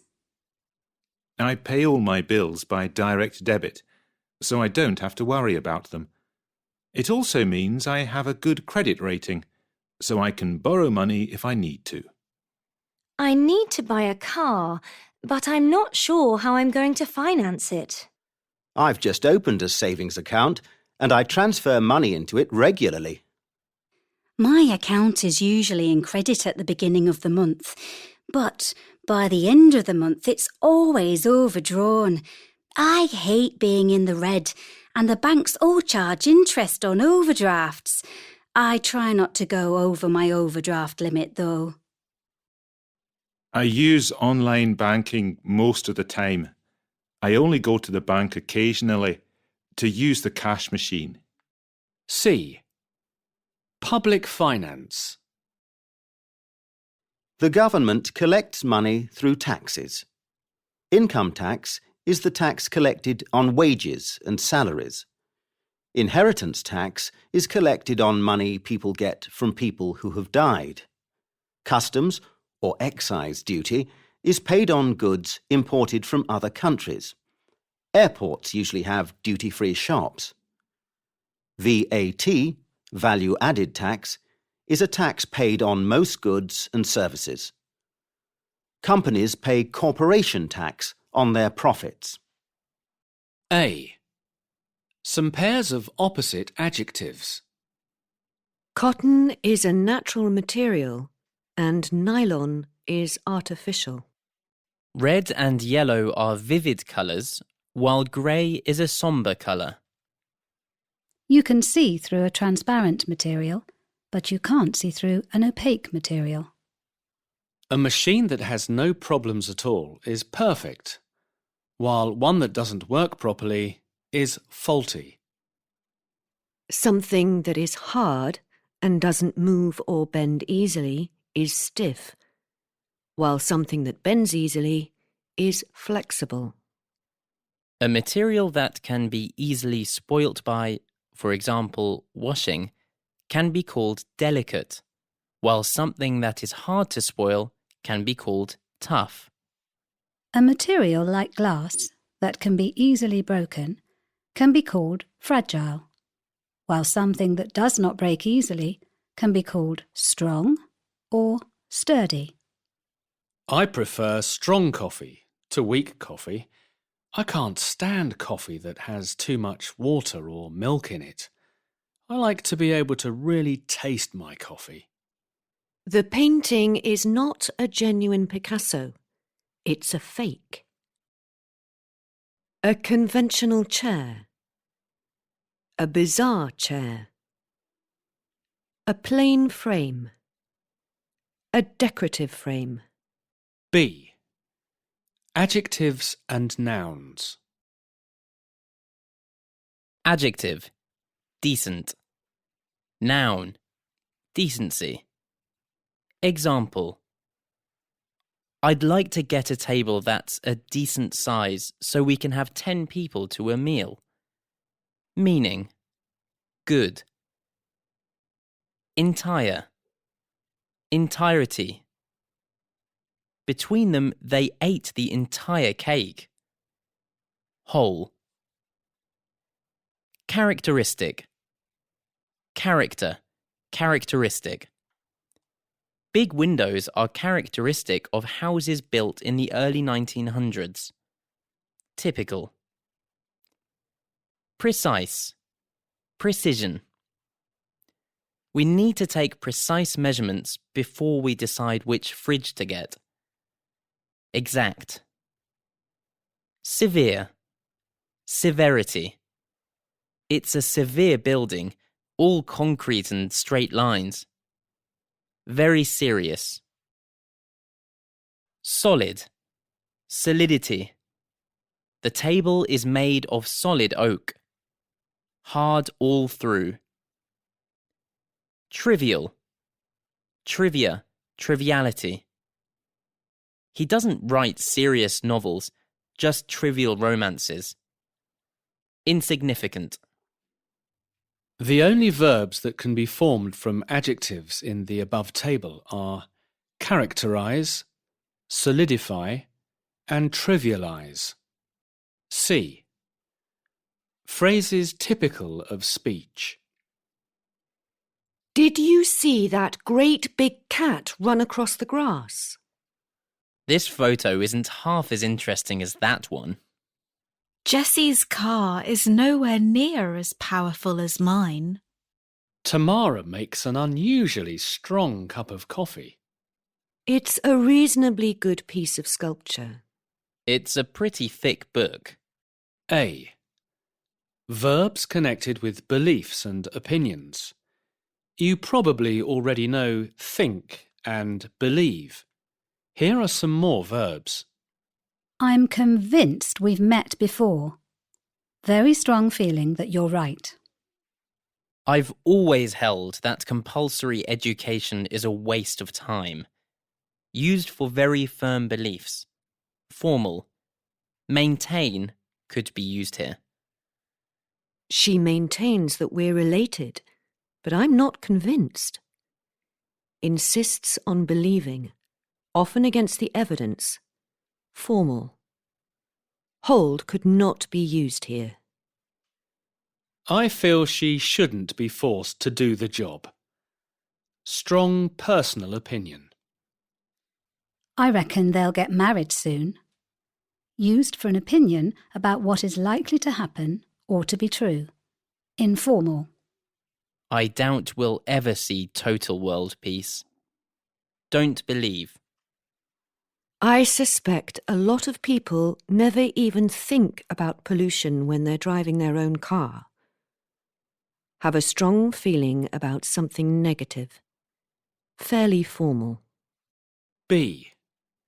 Phrases for expressing opinion. We haven't made any progress in my view. Fairly formal. We haven't made any progress in my opinion. Fairly formal. She's made a big mistake to my mind. Fairly informal. If you ask me, he ought to change his job. Informal. Note how point of view is used in English. From a teacher's point of view, the new examinations are a disaster. C. Prepositions used with belief and opinion words. Do you believe in life after death? What are your views on divorce? What do you think of the new boss? Are you for or against long prison sentences? Neutral or informal? I'm in favour of long prison sentences. Opposite. I'm opposed to long prison sentences. Formal. I have my doubts about this plan. D. Beliefs, ideologies, philosophies, convictions. If you would rather organise this word tree differently or can add more examples, do so. It will probably help you to remember the words better. Beliefs. Ideologies. Left wing. Right wing. Socialist. Conservative. Philosophies. Intellectual. Personal. Darwinist. Vegetarian. Convictions. Religious. Moral.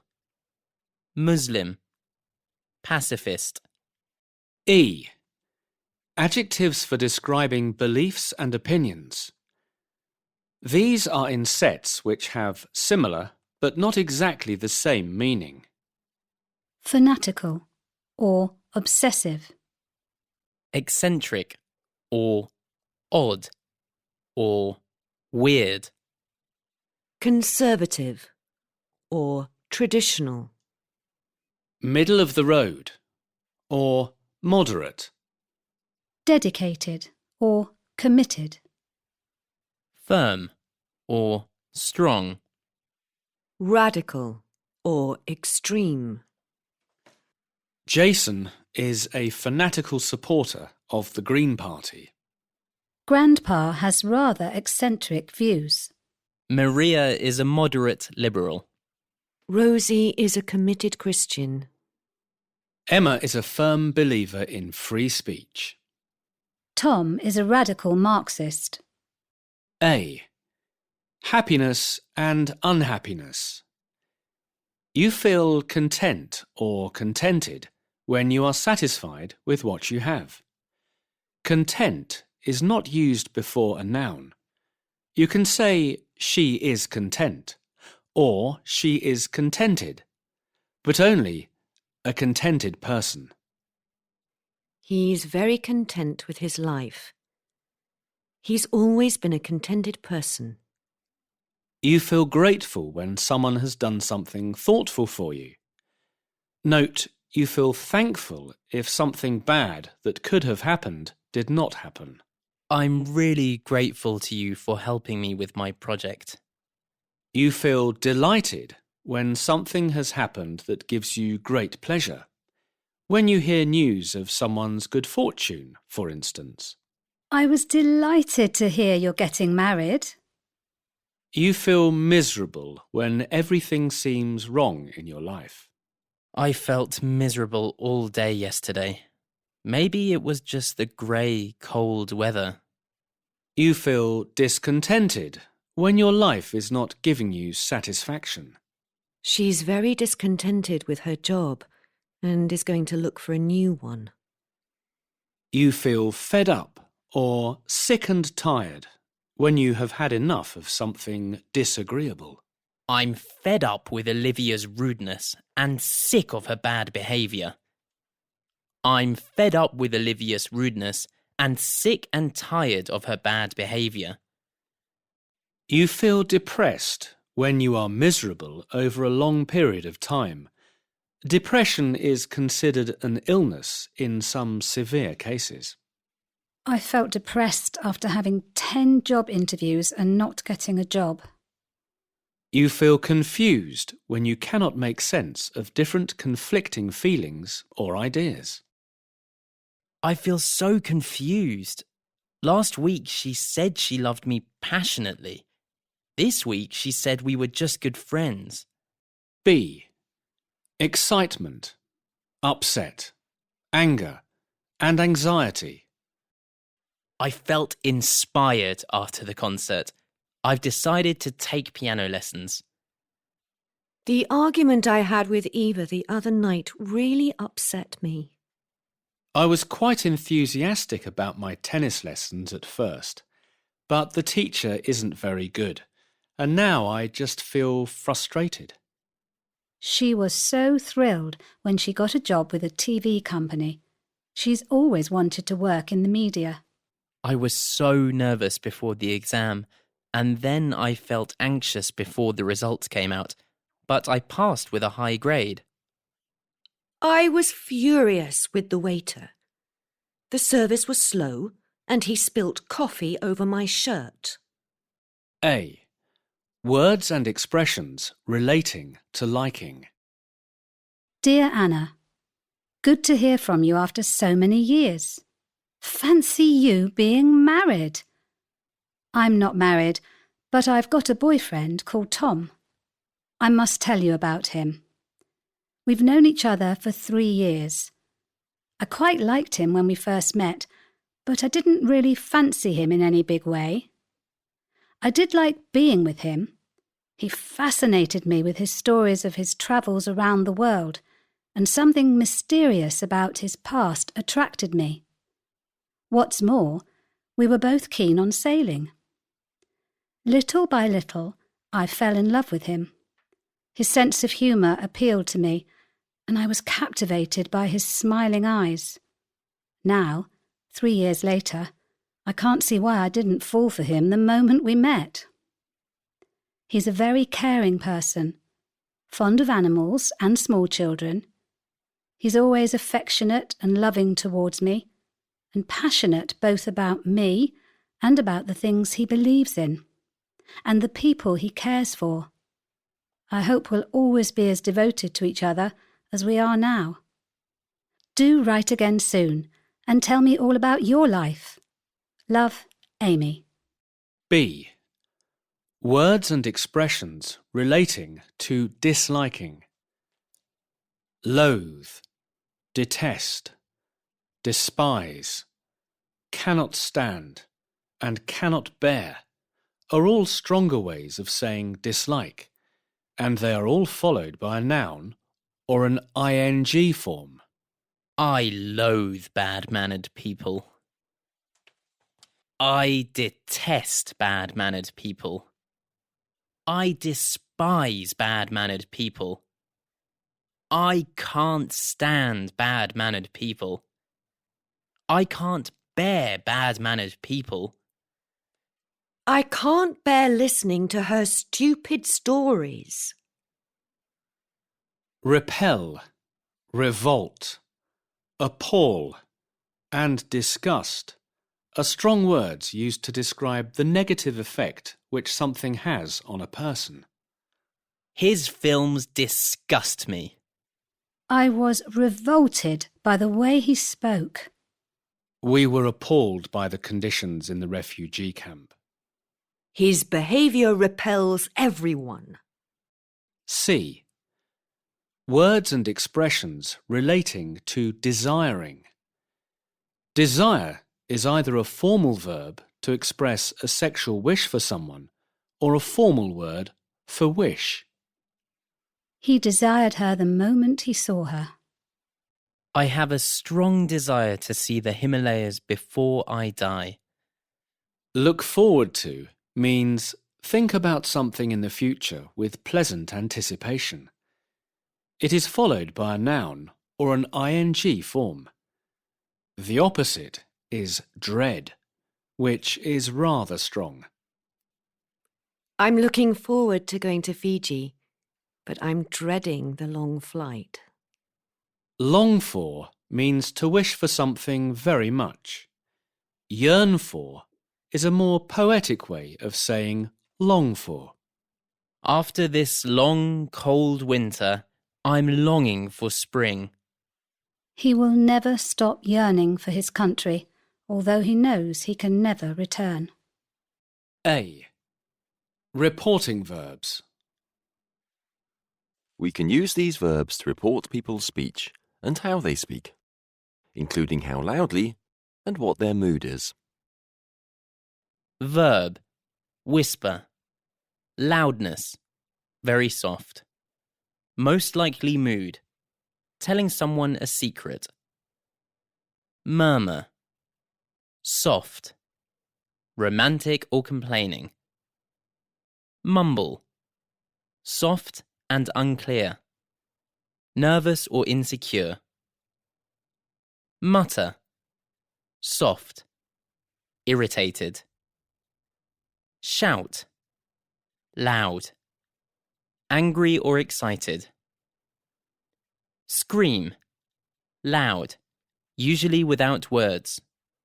Frightened or excited. Shriek, loud and shrill. Frightened or amused. Stutter, stammer. Neutral, nervous or excited. I'm sick of this. I'm going home, he muttered. Suddenly, someone shouted, "Help!" She whispered that she was not happy with the way the meeting was going. B. Describing feelings. These verbs indicate the speaker's feelings or intentions. The letters SB mean someone. The letters STH mean something. Verb, boast. Patterns, to someone about something. Feeling, proud of yourself. Complain to someone about something. Displeased. Insist on something. Determined. Maintain that. Confident. Object to, plus ing. Unhappy with a situation. Confess to, plus ing. Repentant, Threaten to do something. Aggressive. Urge someone to do something. Encouraging. Argue with someone about something. Not in agreement. Beg someone to do something. Desperate. Groan at. Despair. Pain. Grumble about something. Displeased. C. Adverbs related to speech. To indicate someone's feelings, you can use a speaking verb plus an adverb. For example, he said anxiously. She spoke angrily. This is common in written style. If someone feels angry, angrily, furiously, bitterly. If someone feels unhappy, gloomily, miserably, sadly. If someone feels happy, happily, cheerfully, gladly, hopefully. If someone feels worried, anxiously, nervously, desperately. Other useful adverbs: excitedly, impatiently, reluctantly, shyly. G. Sixth sense. Different phenomena which a person with a sixth sense may experience. Telepathy, Premonition. Intuition. Déjà vu. A. The five senses. The five senses are sight, hearing, taste, touch, and smell. What is sometimes referred to as a sixth sense or extrasensory perception is a power to be aware of things independently of the five physical senses, a kind of supernatural sense. The five verbs referring to the senses are modified by an adjective rather than an adverb. He looks dreadful. The trip sounds marvellous. the cake tastes good. It felt strange. The soup smelt delicious. B. Sight. Yesterday, I glanced out of the window and noticed a policeman observing a house opposite through binoculars. I thought I glimpsed a man inside the house. Then I saw that there was a man peering into the window of the same house. I gazed at them, wondering what they were doing. Suddenly, the policeman stopped staring through his binoculars. He went to arrest the other man as he started to climb into the house through the window. I realised that I had witnessed a crime. C. Hearing. Scale of loudness. Noiseless, silent, quiet, noisy, loud, deafening. D. Taste. Sweet. Honey. Salty. Crisps. Bitter. Strong coffee. Sour, vinegar. Spicy. Indian food. If you say something tastes hot, it may mean spicy rather than not cold. If a curry, say, is not particularly hot, then it is mild. Food can be tasty, but tasteful refers to furnishings, architecture, or a style of dressing or behaviour. The opposite of both is tasteless. E. Touch. She poked me in the ribs with her elbow to wake me up. He stroked the cat and patted the dog. She tapped him on the shoulder. He grasped my hand and we ran. She grabbed her phone and ran to the bus stop. The thief snatched her handbag and disappeared into the crowd. Press the button. Please handle the goods with great care. F. Smell. Here are some adjectives to describe smells. Very unpleasant. Stinking. Foul-smelling. Putrid. Musty. Pungent.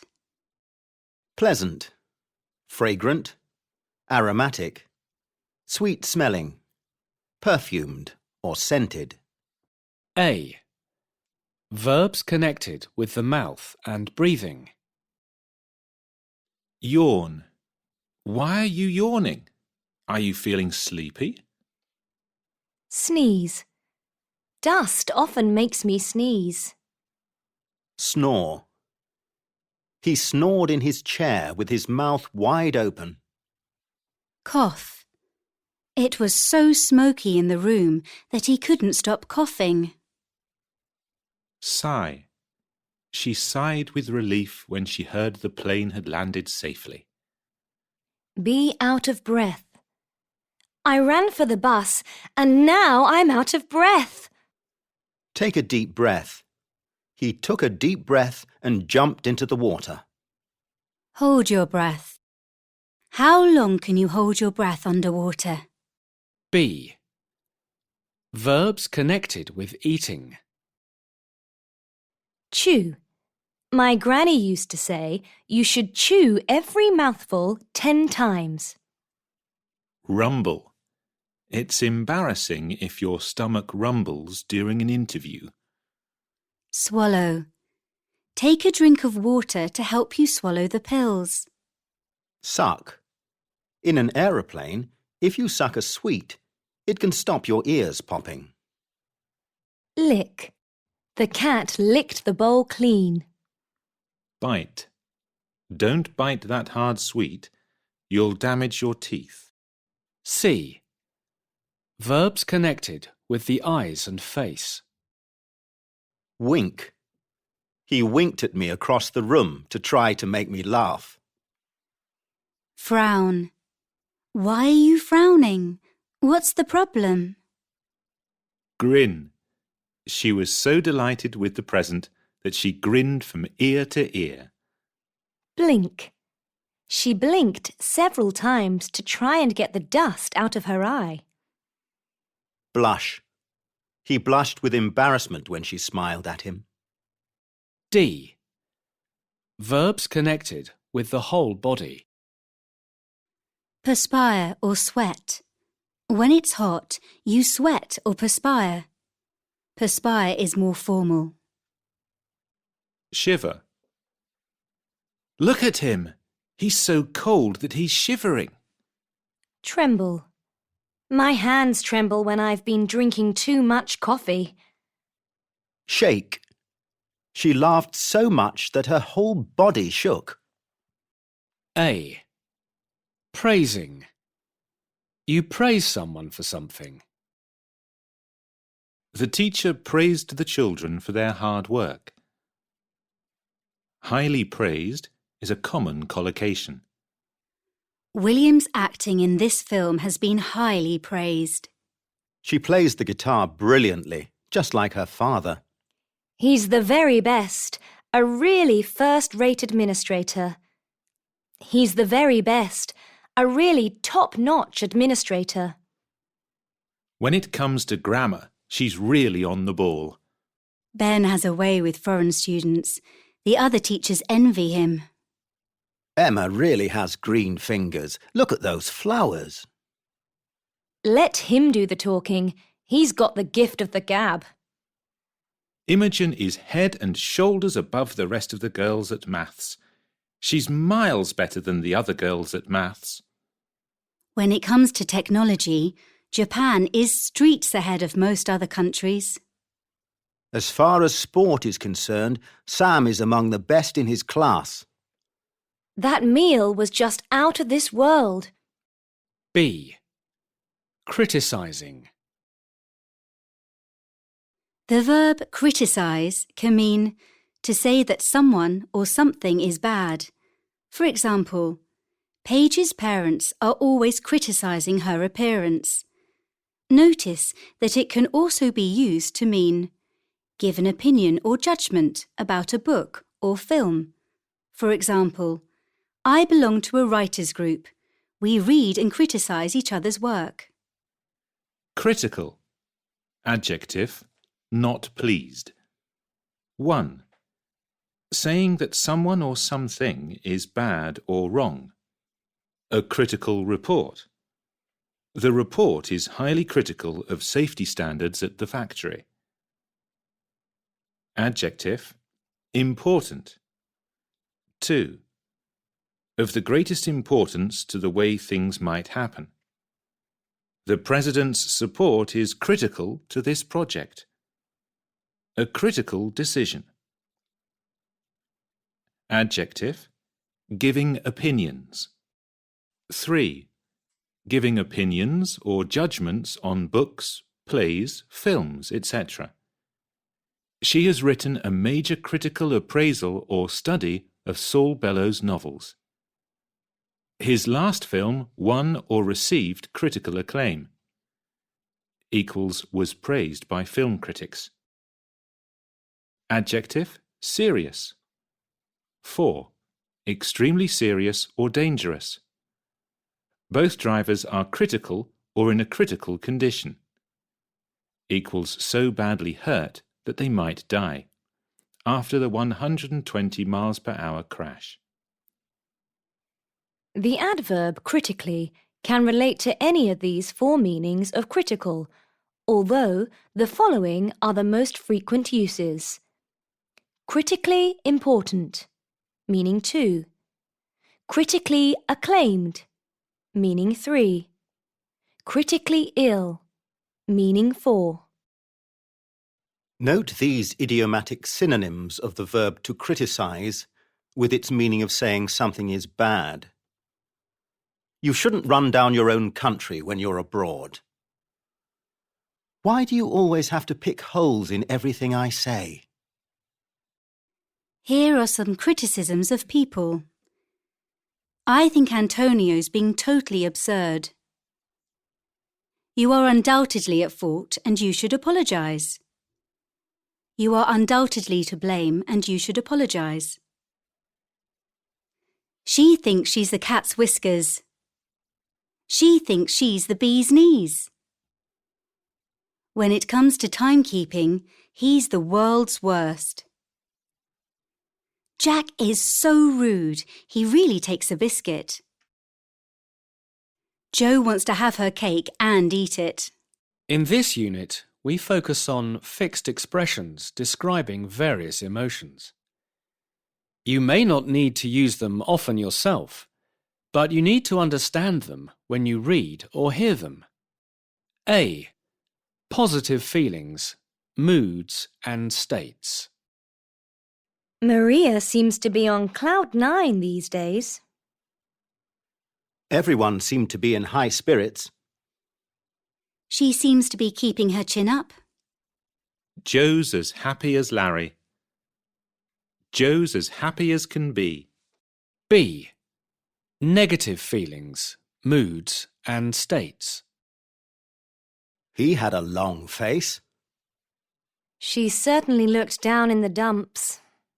Zach is in a bad mood. Martin was like a bear with a sore head.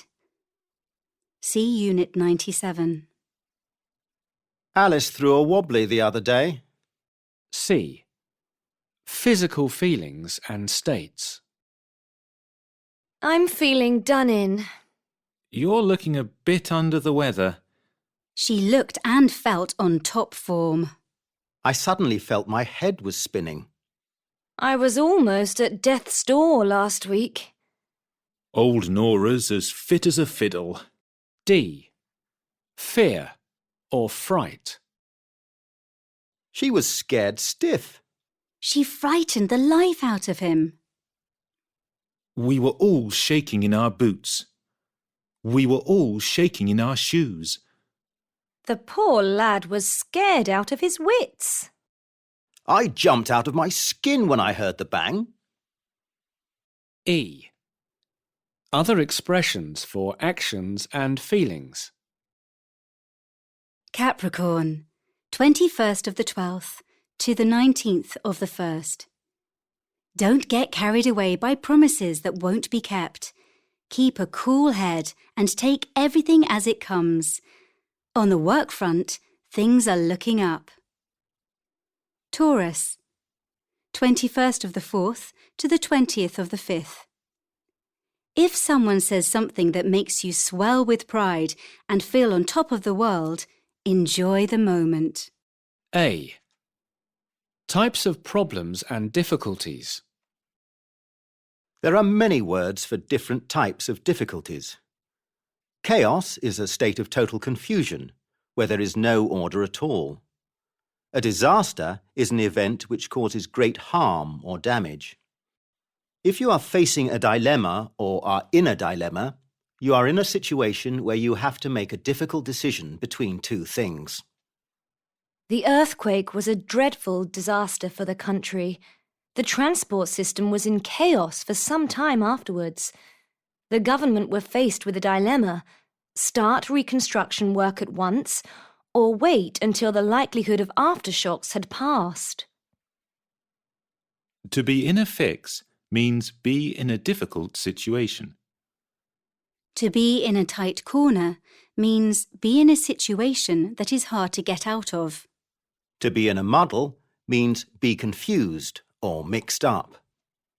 The word challenge puts a positive slant on a problem situation in that it focuses on the fact that it needs great mental or physical effort in order to be done successfully, and therefore tests a person's ability. B. Specific difficulties. You can be badly affected by all sorts of things, from those that are mildly irritating to the intensely annoying. Your plans may be disrupted. Negotiations or a building may collapse. You can be deprived of something you value. Someone's heart can be broken. Your life may lack something that you would like.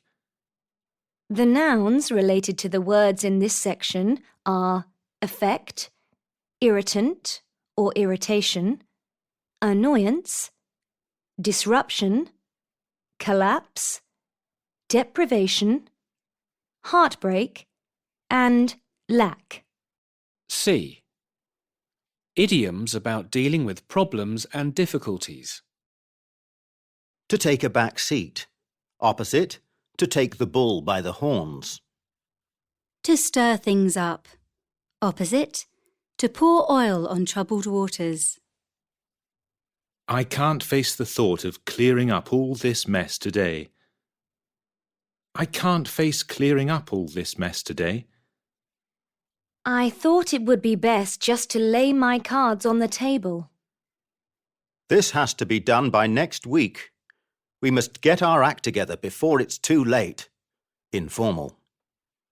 We need a proper investigation to get to the bottom of things. It's quite difficult to get people to sit up and take notice. I'm trying to get a grasp of what's happening. It's not easy. D. Idioms relating to changes in problem situations. The tide has turned for us. Better days are ahead. We can see the light at the end of the tunnel at last. I'm afraid we've just come to a dead end with our plans. I think I've reached a turning point in my career. The government and the unions have buried the hatchet for the time being. All that trouble last year was just swept under the carpet in the end. A. Number and quantity. Number is used for countable nouns, for example, a large number of students. Amount for uncountable nouns, for example, a large amount of money. Some adjectives for expressing number and quantity. Smaller. Bigger. Minute. Tiny. Average. Considerable. Significant. Substantial. Excessive. Enormous. Vast. Even minute amounts of toxic material can be dangerous. Formal.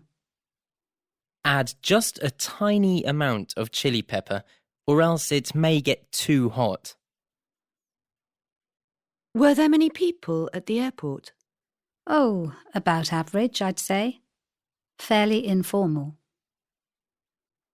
A considerable number of people failed to get tickets.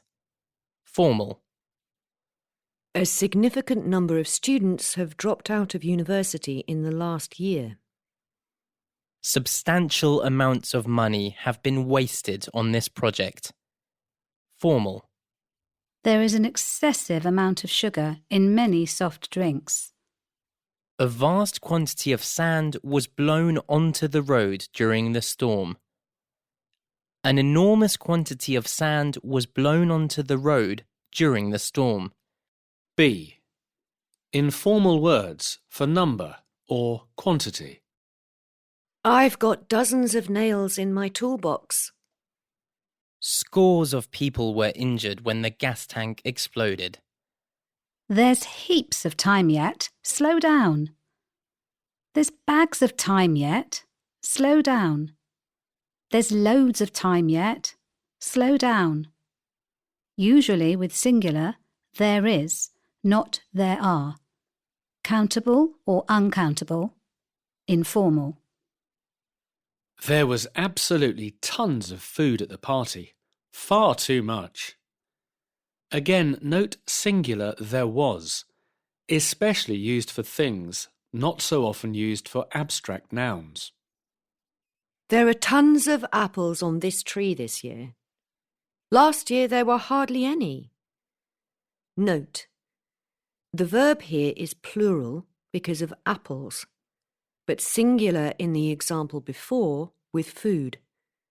Number depends on the noun following, not on tons or lots or loads.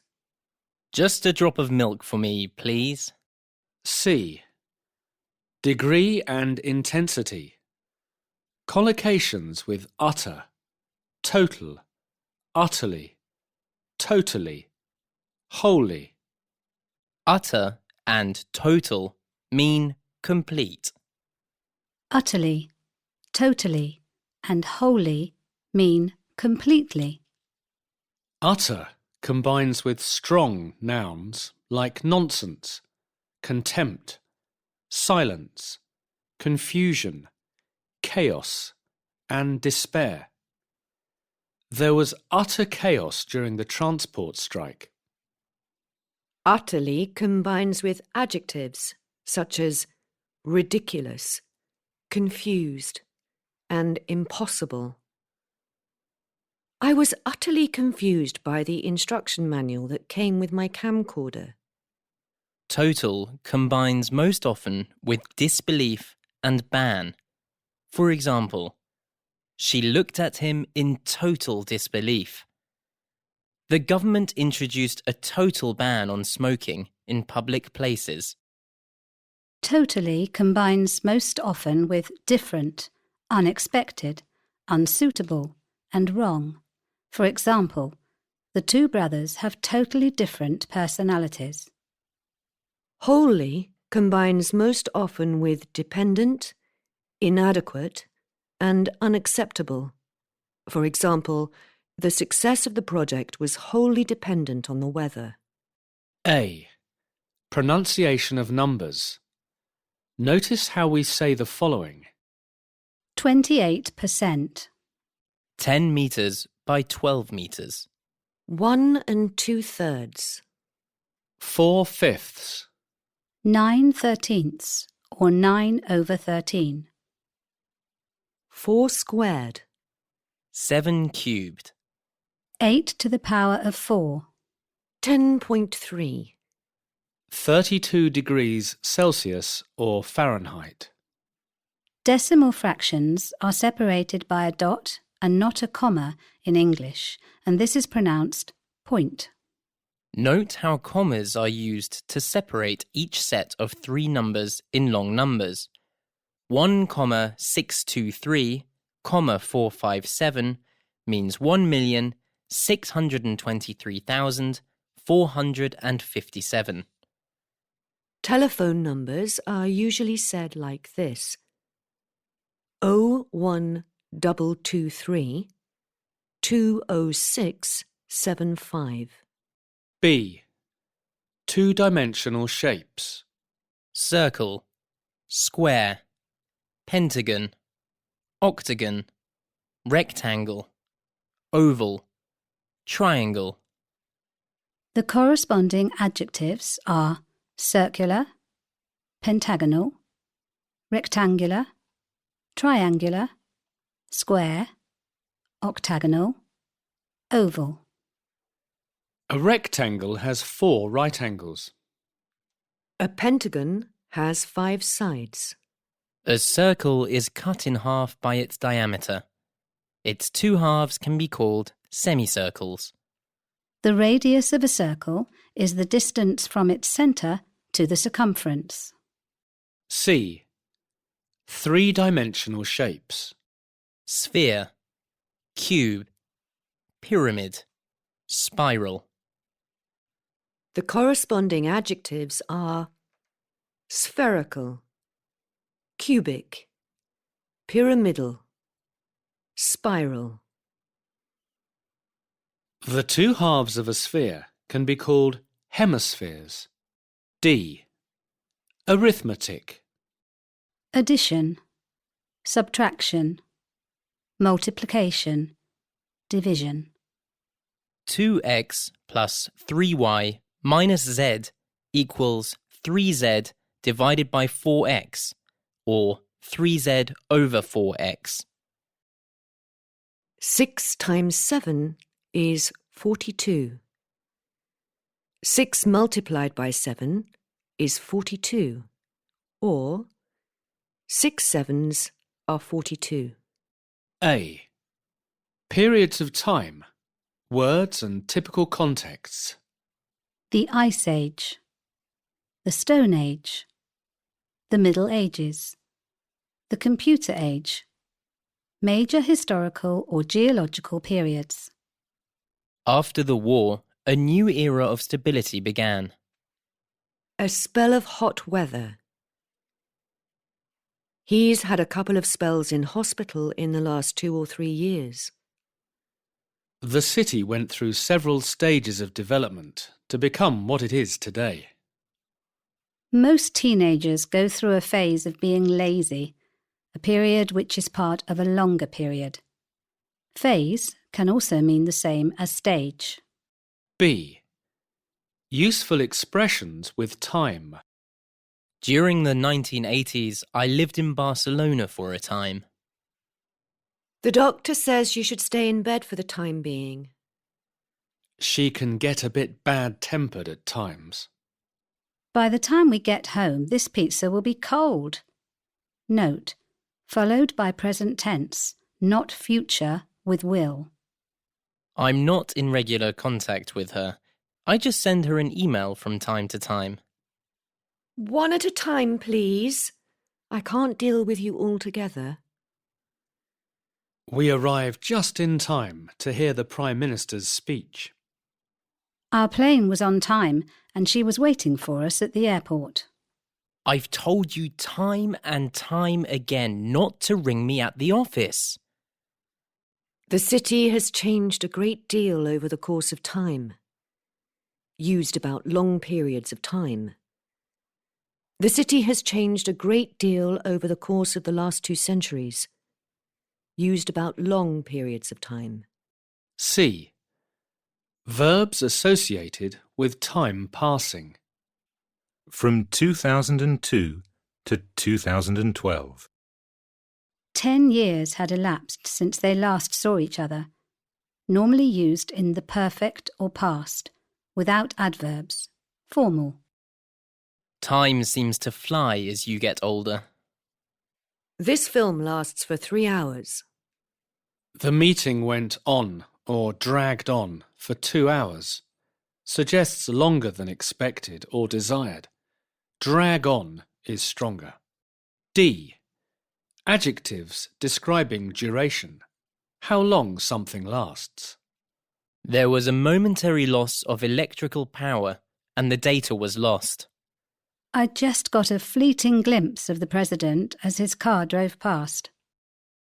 Venice has a timeless beauty. A. Broad and wide, and tall and high. Wide is more common than broad. For example, it's a very wide road, it's a very wide garden, or it's a very wide room. Make a note of typical collocations for broad as you meet them. For example, economics is a very broad subject. We came to a broad expanse of grassland. Note the word order for dimensions. For example, the room's 5 metres long and 4 wide. Don't forget that tall is for people, but can be used for things such as buildings and trees, when they are high and thin in some way. Otherwise, use high for things. She's very tall for a 5-year-old. Otherwise, use high for things. She's very tall for a 5-year-old. Her office is in that tall building in the square. There are some high mountains in the north. B. Deep is the opposite of shallow. The deep and shallow ends of a swimming pool. C. Derived words, phrases and compounds. Long. Let's measure the length of this rope. I swam 20 lengths of the swimming pool. I swam 20 lengths. I've lengthened her skirt for her. Getting a visa can be a lengthy process. Usually refers to time, rather negative. Tony has got a job as a long-distance lorry driver. Short. The new road will shorten our journey by 10 minutes. There's a shortcut to the station. Wide. Let's measure the width of the room. They're widening the road. Broad. I want to broaden my experience, usually more abstract contexts. She's very broad-minded and tolerant of others. I admire the breadth of his knowledge, usually more abstract concepts. High. The height of the wall is 2 meters. The fog heightened the feeling of mystery. Usually used only for feelings and emotions. Low. You can lower the microphone if it's too high. Far. He loves travelling to faraway places. Distant. What's the distance from Helsinki to St. Petersburg? Deep. The depth of the river here is about 3 meters. His death, so soon after hers, deepened our sadness, often with feelings. D. Other verbs for dimensions and for changing them. Our garden stretches all the way to the river, so we have plenty of room to extend the house if we want to. The cities are spreading and the countryside is shrinking. The business expanded considerably in the last decade. Grew in size. Opposite is contract. A. Obligation. You will be liable for any damage when you rent a car. The company is obliged to give a refund if the tour is cancelled. The bank robbers forced him at gunpoint to open the safe. We had no choice but to sell our house. We owed the bank £100,000. We had no alternative but to sell our house. We owed the bank £100,000. The death sentence is mandatory for drug smuggling in some countries. Was sport compulsory at your school? No, it was optional. Was sport obligatory at your school? No, It was optional. I am exempt from paying income tax as I'm a student. B. Need. This plant is in need of water. More formal than needs or wants. There's a need for more discussion on the matter. There is a shortage of teachers. She could not concentrate through lack of sleep.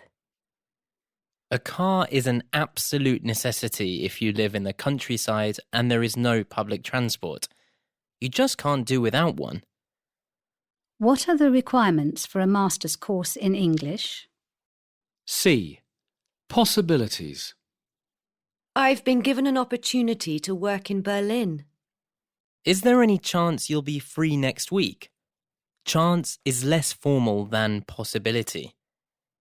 Is there any possibility you'll be free next week? A rise in oil prices is inevitable as oil supplies run out across the world. It is doubtful whether the economy will improve next year.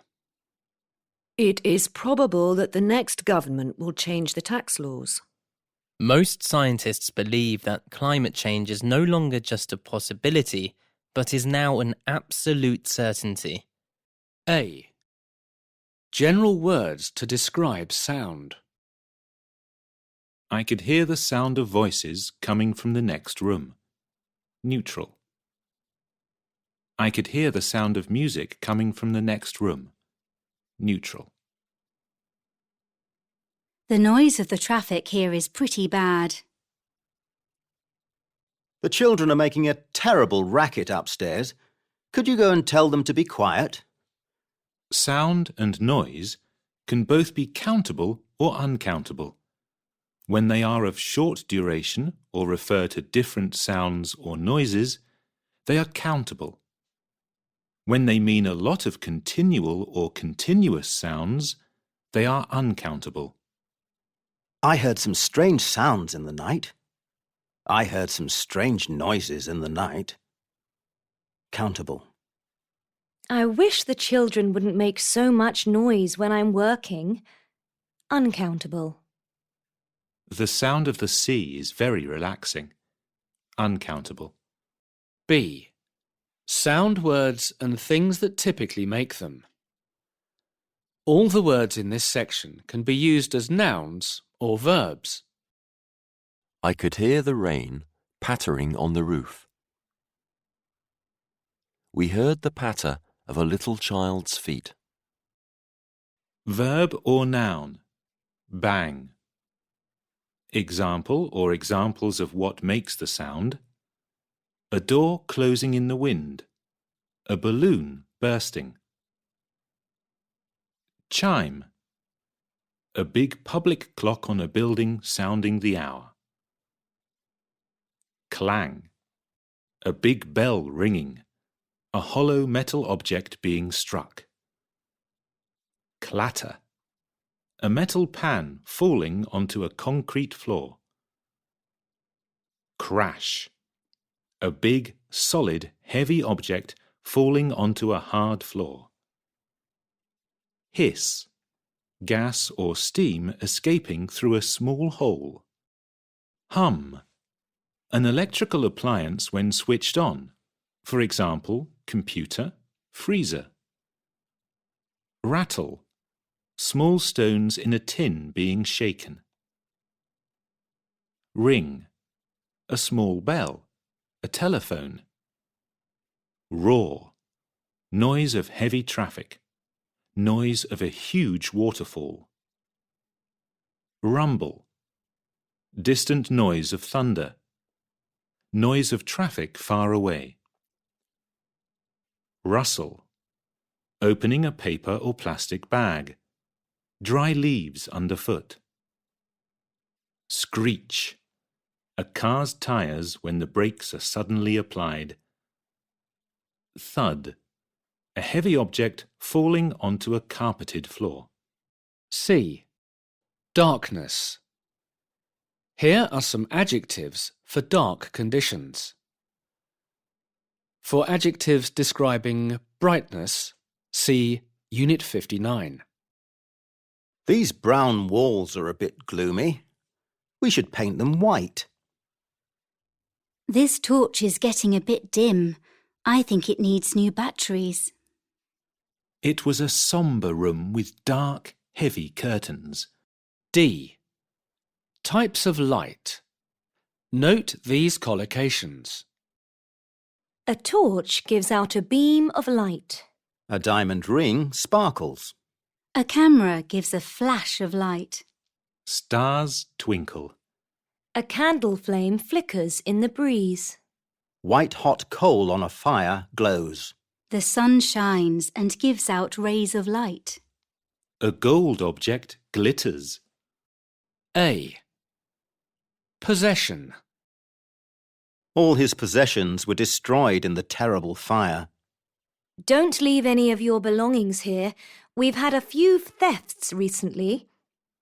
Estate, in the singular, can mean a big area of private land and the buildings on it, or all of someone's wealth upon death. They live on a housing estate.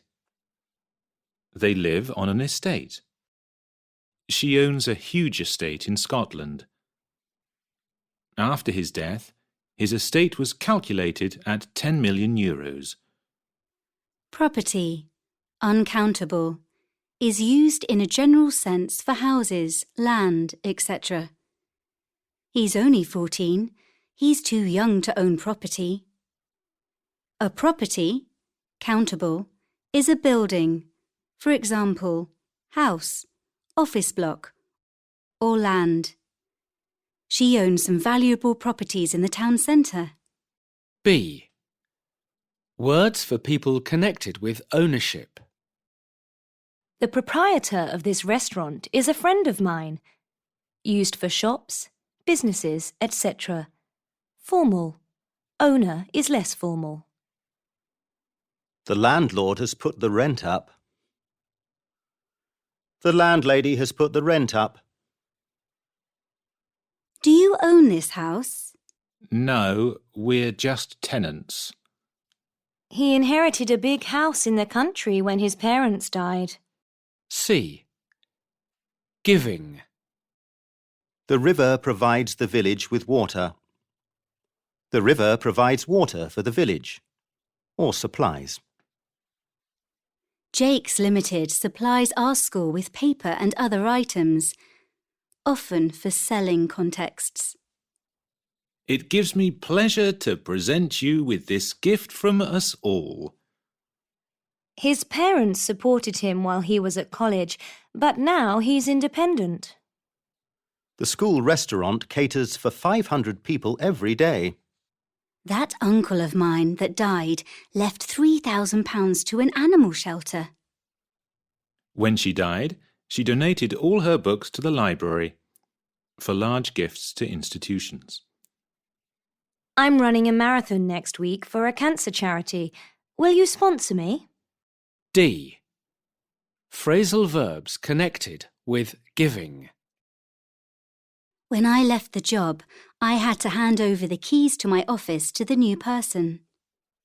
I didn't really want to let go of my bike, but I had no money, so I had to sell it. The people from the charity handed out stickers for everyone to wear. The people from the charity gave out stickers for everyone to wear. I had a banjo once, but I gave it away. This vase has been handed down from generation to generation in my family. A. Particular types of movement.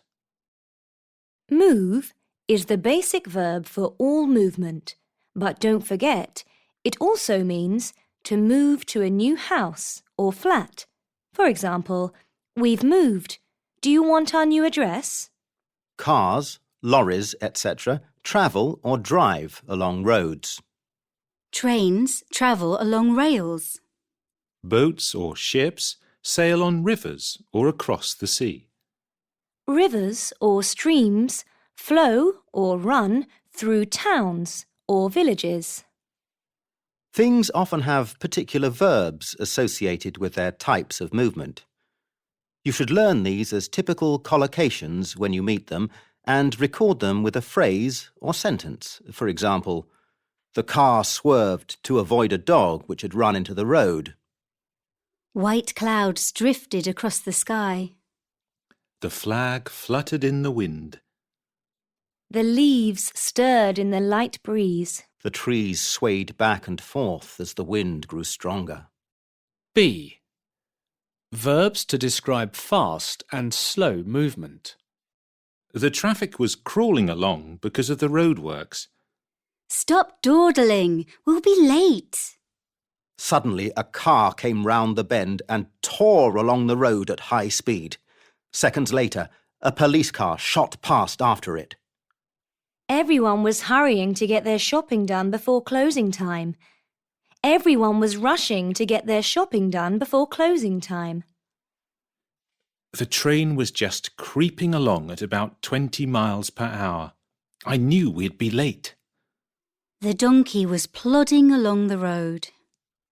The plane was cruising at a height of 30,000 metres. C. Nouns to describe speed and their typical contexts. Speed is a general word used for vehicles, developments, changes, etc. For example, we were travelling at high speed. Rate is often used in statistical contexts. The rate of increase or decrease. For example, the birth rate is going down.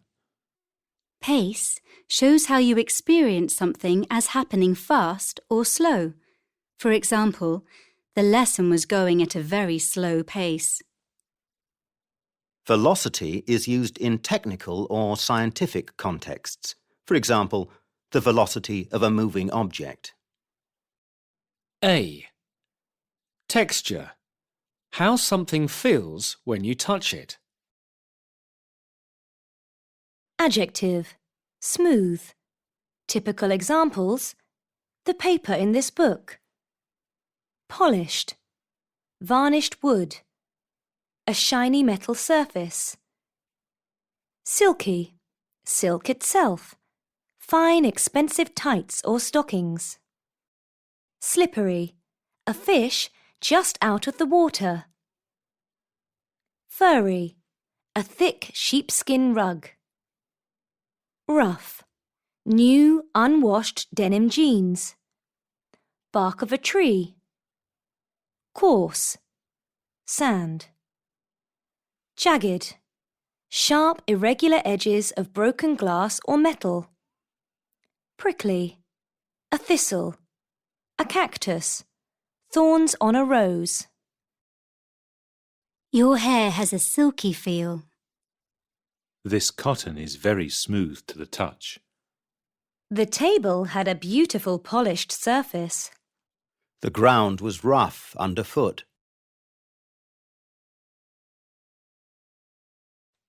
B. Brightness. A shady corner of the garden. Carnival costumes full of vivid colours. Shiny leather shoes. A dazzling light. You wear such dull colours. Why don't you start wearing bright colours for a change? The light's too dim to read in here. We need another lamp. I wear sunglasses when I drive because of the glare of the sun. C. Density and weight. A solid object is not the same as a hollow object. She has thick hair is not the same as she has thin or fine hair. An area with dense vegetation is not the same as an area with sparse vegetation. Your bag's as light as a feather. Have you brought enough clothes? Your bag's as heavy as lead. What's in it? Bricks? This suitcase is very bulky. This suitcase is very cumbersome. A. Succeeding. We succeeded in persuading a lot of people to join our protest. In and ing. I managed to contact him just before he left his office. I don't think I can manage the whole walk. I think I'll turn back. manage, but not succeed, may have a direct object in this meaning. We've achieved a great deal in the last year. We've accomplished a great deal in the last year. Both are used with quantity phrases such as a lot and a little. Accomplish is rather formal. The company has achieved all its goals for this year.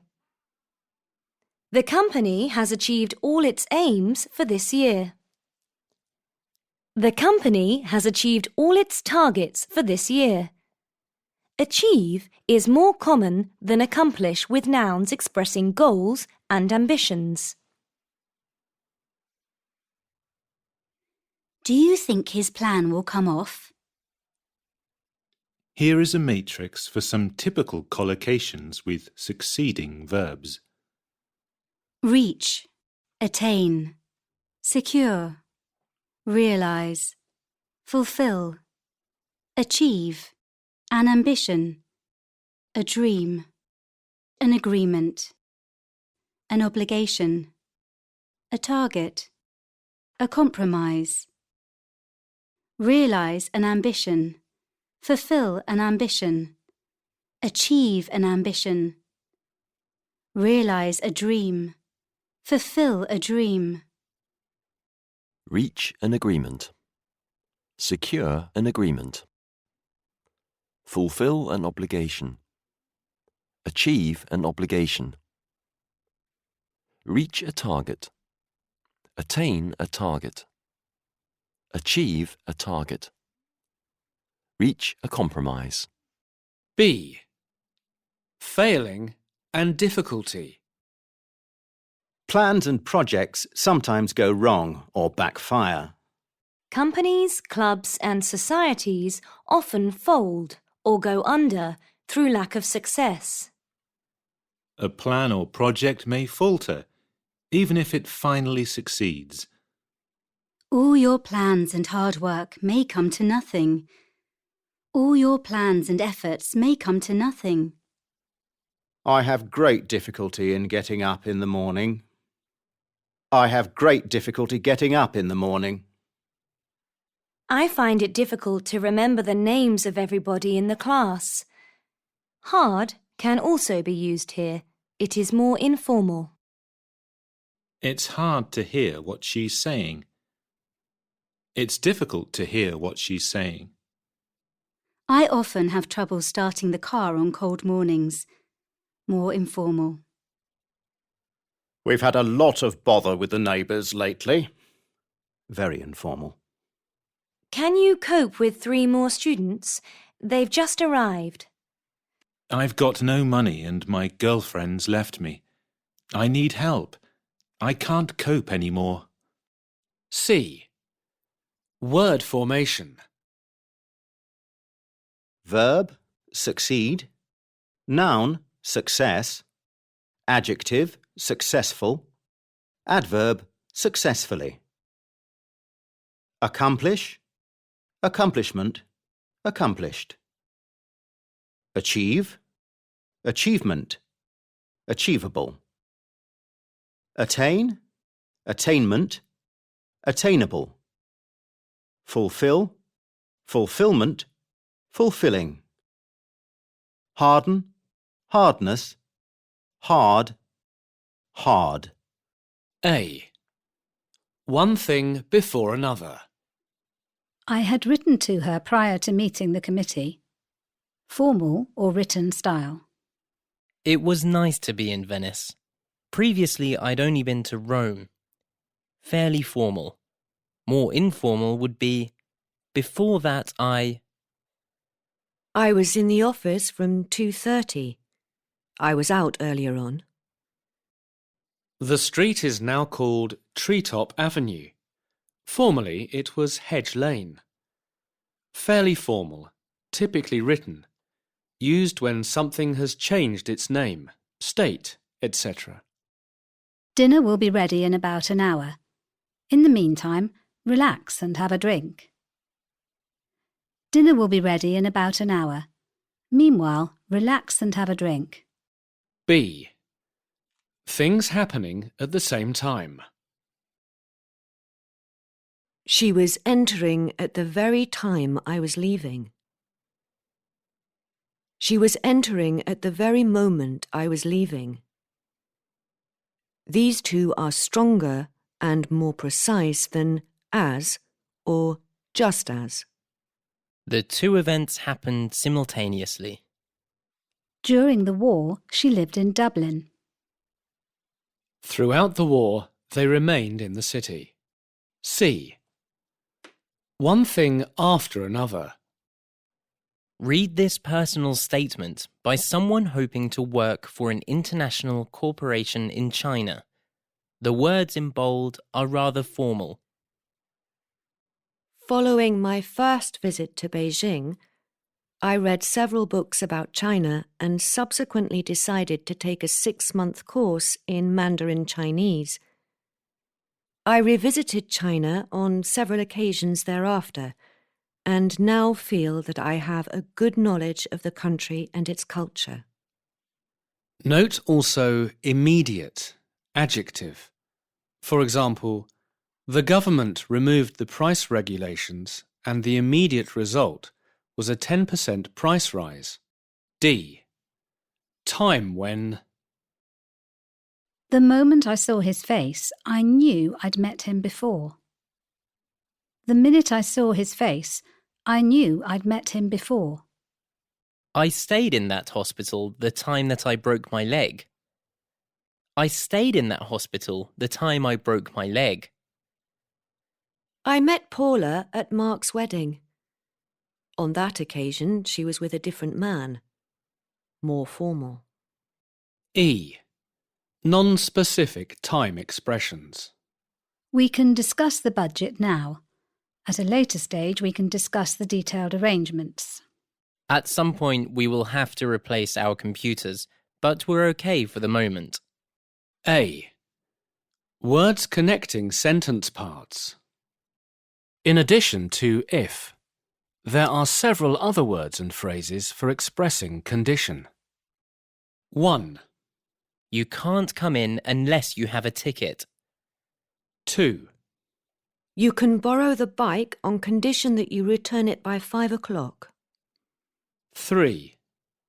In case of fire, dial 112. 4. You can stay as long as, or so long as, you don't mind sleeping on the sofa. As long as is less formal than so long as, and less formal and not so strong as on condition that. 5. Provided you don't mind cats, you can stay with us. Providing you don't mind cats, you can stay with us. Providing that, provided, and provided that can also be used in examples 2 and 4. They are less formal and not so strong as on condition that, but stronger and more restricting than as long as and so long as. B. Supposing and what if. Note the use of supposing and what if, both usually found in spoken language, for possible situations in the future. What if is more direct. Ethan's coming tomorrow. He'll help us.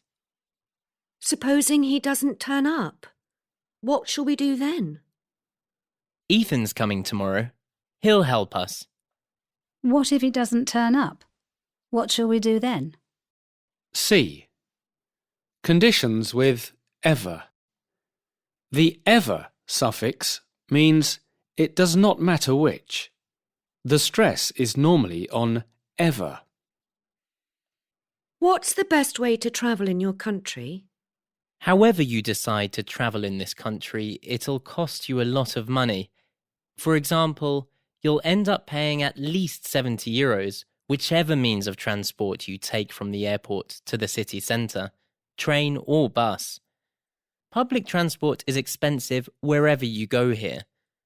Whoever wins the next election should try to lower fares.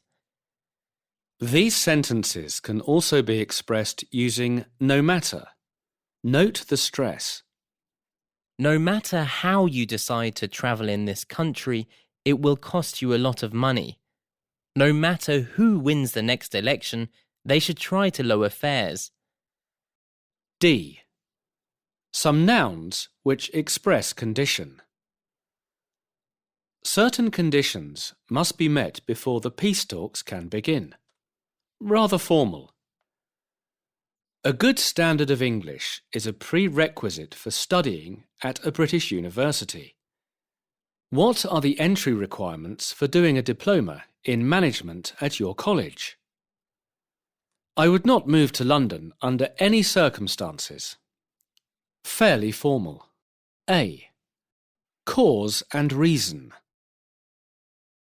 You probably know how to use words like because, since, and as to refer to the cause of or reason for something. Here are some other ways to express cause and reason. The collision was due to the icy conditions.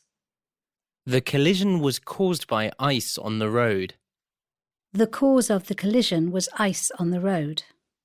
The heavy rain caused the river to flood. Owing to the icy conditions, the two cars collided. Here are some other cause words and typical contexts. They are all rather formal and more suitable for written use. The rise in prices sparked off a lot of political protest. The rise in prices sparked a lot of political protest. Often used for very strong, perhaps violent reactions to events. The President's statement gave rise to a lot of criticism. The President's statement provoked a lot of criticism. The President's statement generated a lot of criticism. Slightly less strong than spark or spark off. The new law has brought about great changes in education. The new law has led to great changes in education. Often used for political or social change. This problem stems from the inflation of recent years, explaining the direct origins of events and states. The court case arose from allegations made in a newspaper. The court case arose out of allegations made in a newspaper. The allegations started the process that led to the court case. B. Reasons for and purposes of doing things. Her reason for not going with us was that she had no money, or the reason why she didn't go with us was that. Less formal. The following sentences are all fairly formal and more frequent in written English. I wonder what his motives were in sending that email. Purpose. I wonder what prompted her to send that message. Reason or cause. She wrote to the press with the aim of exposing the scandal. Purpose. I've invited you here with a view to resolving our differences. Sounds a bit more indirect than with the aim of. He refused to answer on the grounds that his lawyer wasn't there. Reason. The purpose of her visit was to inspect the equipment. C. Results. Most of these expressions are fairly formal and more frequent in written English. He did no work. As a result, he failed his exams. He did no work. As a consequence, he failed his exams. He did no work. Consequently, he failed his exams. The result of all these changes is that no one is happy anymore. The consequence of all these changes is that no one is happy anymore. The examples with consequence or consequently sound more formal than result. His remarks resulted in everyone getting angry. Verb and in. The events had an outcome that no one could have predicted. The upshot of all these problems was that we had to start again. Less formal than outcome. When the election results were announced, chaos ensued. very formal. A. Verbs of concession. Concession means accepting one part of an idea or fact, but putting another, more important argument or fact against it. It can be expressed with a conjunction. For example, although they were poor, they were independent. Or an adverb.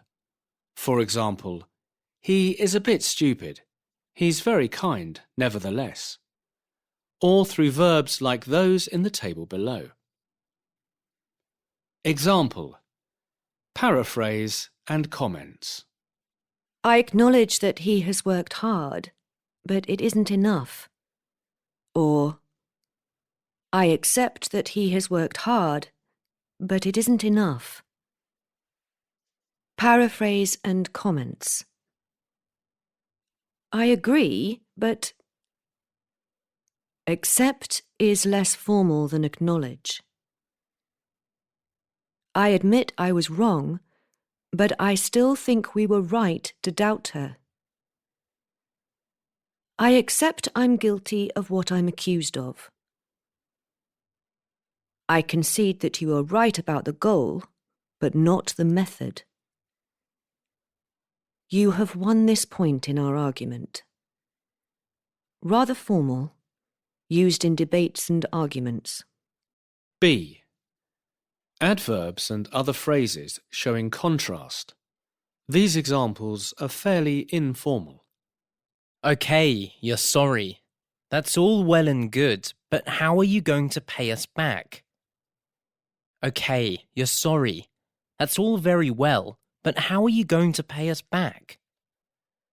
You shouldn't seem so surprised. After all, I did warn you. It's all very well saying you love dogs, but who will take it for walks if we do get one? He is boring, and he is rather cold and unfriendly, but for all that, he is your uncle, and we should invite him. These examples are more formal. Admittedly, she put a lot of effort in, but it was all wasted. I thought she didn't like me. In fact, the reverse was true. In Europe, they use metric measurements. In contrast, the USA still uses many non-metric measurements. It's not actually raining now. On the other hand, it may rain later, so take the umbrella. We're not almost there at all. Quite the opposite. We've got 5 miles to go yet. C. Collocating phrases for contrast. When it comes to politics, Jamie and Isla are poles apart. There's a world of difference between being a friend and a lover. There's a great divide between city residents and people who live in the country. A yawning gap divides the rich and poor in many countries. There's a huge discrepancy between his ideals and his actions. A. Expressions for linking sentences or clauses. Sentence or clause 1. For this job, you need a degree. And in addition or additionally. Sentence or clause 2. You need at least 2 years' experience. For this job, you need a degree. Additionally, you need at least 2 years' experience. Smartphones are becoming more sophisticated. Furthermore, they are becoming cheaper. Smartphones are becoming more sophisticated. Moreover, they are becoming cheaper. Smartphones are becoming more sophisticated. What's more, they are becoming cheaper. Children should respect their parents. Equally, they should respect their teachers. Children should respect their parents. Likewise, they should respect their teachers. We'll have all the stress of going to court and giving evidence. On top of all that, we'll have to pay the lawyers' bills. Furthermore and moreover are normally interchangeable and are both rather formal. What's more is informal. What is more is rather formal. On top of all that is emphatic, used mostly in informal spoken English. You can also use plus. For example, to keep fit, you need a good diet plus regular exercise. Or, to keep fit, you need a good diet plus you need regular exercise. Normally used to connect noun phrases, but can connect clauses in informal speech. B. Expressions at the end of sentences or clauses. They sell chairs, tables, beds, and so on. They sell chairs, tables, beds, etc. And so on is more informal than etc. It'll go to the committee, then to the board, then to another committee, and so on and so forth. He was a good sportsman and an excellent musician into the bargain. He was a good sportsman and an excellent musician to boot. C. Expressions that begin or come in the middle of sentences and clauses. Further to my telephone call to you yesterday, I am now writing to formal opening for a letter or email. In addition to winning the gold medal, she also broke the world record. In addition to his BA in history, he has a PhD in sociology. Fairly formal. Alongside her full-time job as a dentist, she does voluntary conservation work at weekends. I have to go to the bank today as well as getting my hair cut. Besides having a salary, he also has a private income. Apart from having a salary, he also has a private income. Apart from her many other hobbies, she restores old racing cars. Joe Evans was there, along with a few other people who I didn't know. Joe Evans was there, together with a few other people who I didn't know. A. Text referring words. Text referring words take their meaning from the surrounding text. For example, this sentence in isolation does not mean much. We decided to look at the problem again and try to find a solution. What problem? The words problem and solution help organize the argument of the text, but they do not tell us the topic of the text. They refer to something somewhere else. Here are some examples. The word in bold refers to the underlined words. Pollution is increasing. The problem is getting worse each day. Should taxes be raised or lowered? This was the biggest issue in the election. Whether the war could have been avoided is a question that interests historians. Let's discuss crime. That's always an interesting topic. Punishment is only one aspect of crime. B. Problem-solution words. Text-referring words are often used with problem-solution types of text, where a problem is presented and ways of solving it are discussed. In the following example, the words in bold concern a problem or a solution. Try to learn these words as a family. The situation in our cities with regard to traffic is going from bad to worse. Congestion is a daily feature of urban life. The problem is now beginning to affect our national economies. Unless a new approach is found to control traffic, we will never find a solution to the dilemma. In the dialogue below, two politicians are arguing. Note how the words in bold refer to parts of the argument. Your claim that we're doing nothing to invest in industry is false. We invested £10 billion last year. You've ignored this fact. But the investment has all gone to service industries. The real point is that we need to invest in our manufacturing industries. That argument is out of date in a modern technological society. Our position has always been that we should encourage technology. But that view won't help to reduce unemployment.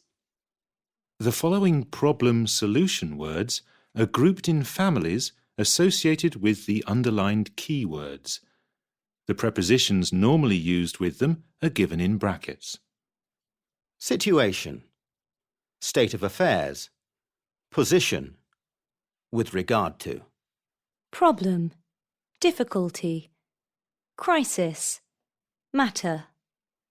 Response to, reaction to, attitude to, approach to. Solution. Answer to. Resolution to. Key to. Way out of. Evaluation of the solution. Assessment, judgment. Economically, the government is in a critical position. This state of affairs is partly a result of the financial difficulties currently being experienced globally. Our government's initial response to the situation was to impose higher taxes. This approach has not proved to be the solution to the problem. Economists' current assessment is that this may, in fact, be making matters worse. A. What are discourse markers? Discourse markers are expressions which organise, comment on, or in some way frame what we are saying. An example is well. So you live in Boston? Well, near Boston. Well here shows that the speaker is aware he or she is changing the direction of the conversation in some way, not giving the expected yes answer. Another example is how teachers use words like right and okay to organise what is happening in a classroom. Right, let's have a look at exercise 3. OK, let's have a look at exercise 3. B. Organising a conversation. Here are some common expressions which organise the different stages of a conversation. Now, what shall we do next? So, would you like to come to the table now, please? Good. I'll ring you on Thursday then. Well then, what was it you want to talk about? Now then, I want you to look at this picture. Said by someone in control of the conversation, for example, a teacher. Fine, let's meet again next week then, shall we? Great, let's meet again next week then, shall we? Often used to close conversations. So, where was I? I was telling you about my aunt. Often used after an interruption or to come back to the main topic or story. C. Modifying and commenting on what you say. In these mini-dialogues, the expressions in bold modify or comment on what is being said. It's cold, isn't it? Yeah. Mind you, it's November, so it's not surprising. What's her number? Let me see. I have it here somewhere. It's quite a problem. Listen, why don't you let me sort it out? Look, why don't you let me sort it out? Would you? Thanks a lot. And he said he was going... Well, that's typical. Hang on, let me tell you what he said. Hold on, let me tell you what he said. D. Other useful discourse markers. I can't do that. You see, I'm not the boss here. Explaining. He was, sort of just standing there. Hesitation. He was wearing this kind of cowboy hat. Not sure of the best way to say something. He was wearing this, cowboy hat. So that's what we have to do. Anyway, I'll ring you tomorrow. The speaker thinks the topic can change or the conversation can now close. It rained all day yesterday. Still, we can't complain. It was fine all last week. It rained all day yesterday. On the other hand, we can't complain. It was fine all last week. Contrasts two ideas or points. We shouldn't be too hard on him. I mean, he's only a child. Making clear what you mean. In informal spoken language, people often use the letters of the alphabet, usually no more than A, B, and C, to list points they want to make. Why aren't you going this evening? Well, A, I haven't got any money, and B, it's too far anyway. It is often difficult to hear these expressions when they are used in rapid speech. But when you are in a position to listen in a relaxed way to someone speaking English, for example, if you are not the person being spoken to, or you are listening to informal speech on radio or TV or in a film, it is easier to concentrate on listening for discourse markers. A. Organising a formal text. First, or firstly, or first of all, we must consider. Next, it is important to remember that Secondly and thirdly are also used with first and firstly for lists. Finally, or lastly, we should recall that coming to the final point on a list. Turning to the question of foreign policy, changing to a new topic. leaving aside the question of pollution, there are also other reasons. The writer will not deal with that question here. In parenthesis, let us not forget that making a point that is a side issue, not part of the main argument. In summary, or to sum up, we may state that listing or summing up the main points. In sum, the economic issues are at the centre of this debate, listing or summing up the main points. Much more formal. In conclusion, or to conclude, I should like to point out that finishing the text. B. Linking words for explaining, exemplifying, rephrasing, etc. To learn new words properly, a lot of recycling is needed. In other words, you have to study the same words over and over again. That is to say, is much more formal. To learn new words properly, a lot of recycling is needed. That is to say, you have to study the same words over and over again. That is to say, is much more formal. Some English words are hard to pronounce. For example, eighth. Some English words are hard to pronounce. For instance, eighth. It might be possible, say, to include the parents in the discussion. Similar to, for example, note the commas before and after. Say is also common in spoken English. The Parliament has different committees.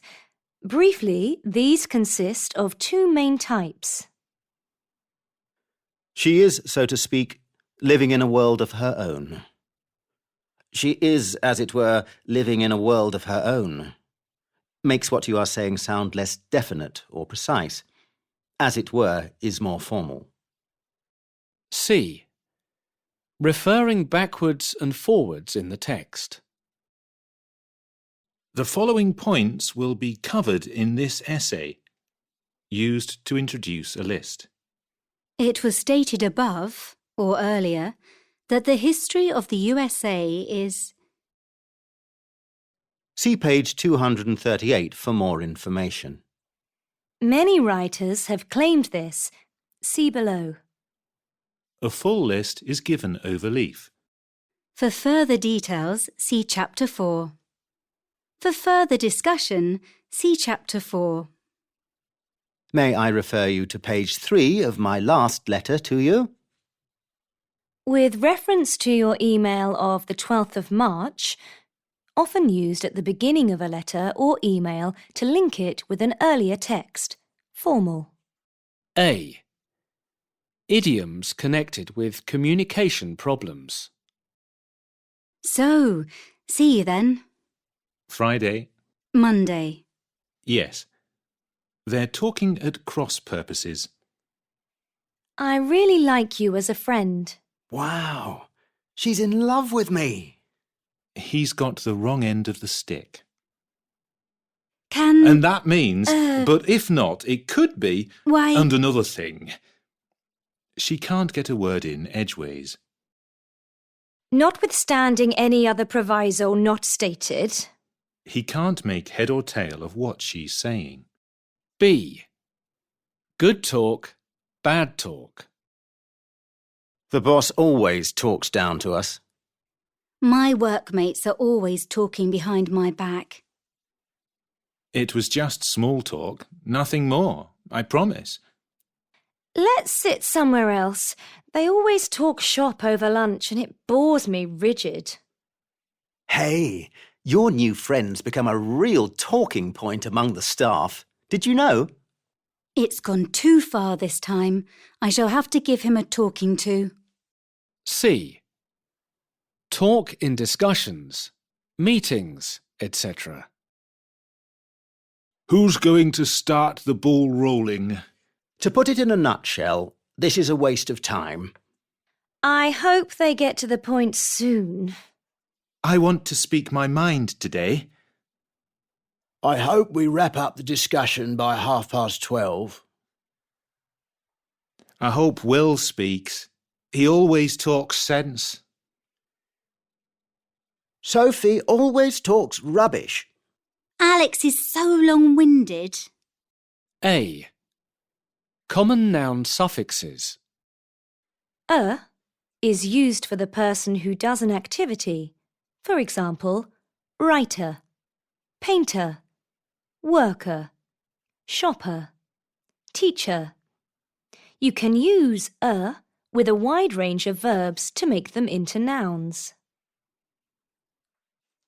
Sometimes the suffix is written as OR.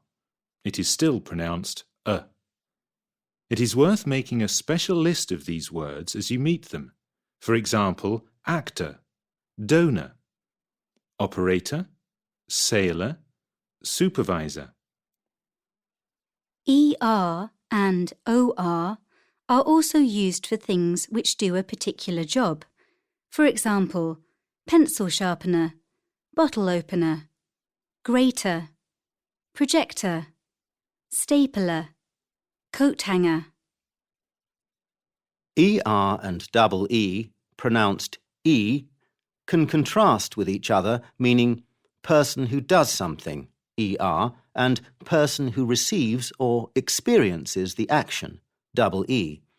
For example, employer and employee, sender, addressee, payee, for example, of a sum of money.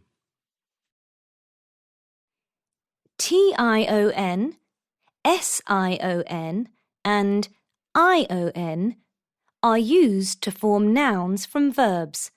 For example, complication, pollution, reduction, alteration, donation, promotion, admission, action.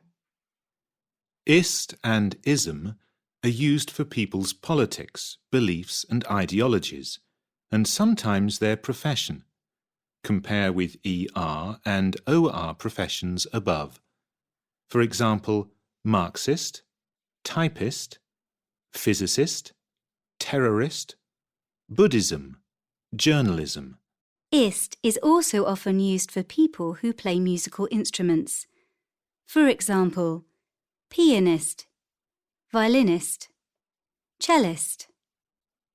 Ness is used to make nouns from adjectives. For example, goodness, readiness, forgetfulness, happiness, sadness, weakness. Note what happens to adjectives that end in Y. B. Adjective suffixes. able or ible, able, with verbs means can be done. For example, drinkable, washable, readable, forgivable, edible, flexible. C. Verbs. ISE or IZE, which is more common in American English, eyes, forms verbs from adjectives. For example, modernize, commercialize, industrialize, computerize. D. Other suffixes that can help you recognize the word class. MENT. Nouns. Excitement. Enjoyment. Replacement.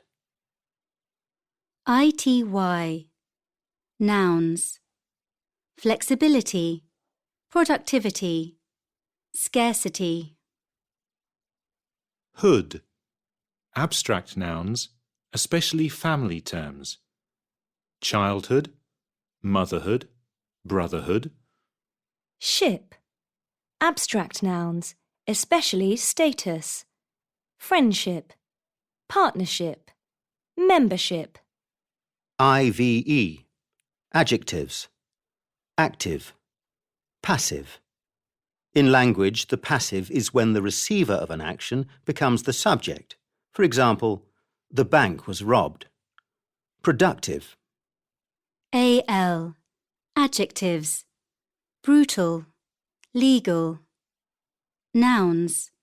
Refusal, arrival. OUS. Adjectives.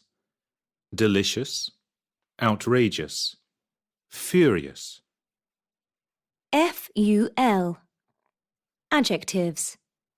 Hopeful, useful, forgetful. LESS. Adjectives. Useless, harmless, homeless. IFY. Verbs. Beautify, purify, terrify. The informal suffix ish can be added to most common adjectives, ages and times to make them less precise. For example, she's 30-ish. He has reddish hair. Come about 8-ish. A. Negative prefixes on adjectives. Prefixes are often used to give adjectives a negative or an opposite meaning. For example, fair or unfair, experienced or inexperienced, and similar or dissimilar are opposites. Other examples are unnatural, inedible, disorganized. Unfortunately, there is no easy way of knowing which prefix any adjective will use to form its opposite. IN becomes IM before a root beginning with M or P. For example, immature, impatient, immoral, impossible, improbable. Similarly, IN becomes IR before a word beginning with R. For example, irregular, irresponsible, irreplaceable, and IL before a word beginning with L. For example, illegal, illegible, illiterate. B. Negative prefixes on verbs. The prefixes un and dis can also form the opposites of verbs.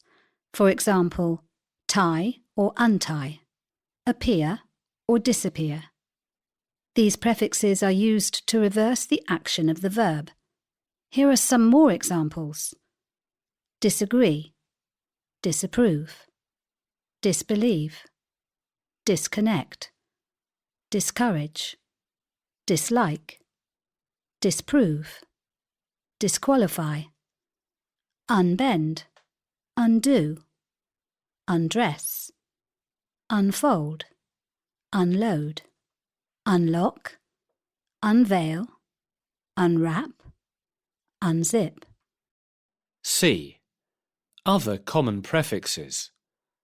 Some words with prefixes use a hyphen. Check in a dictionary if you're not sure. Prefix, anti.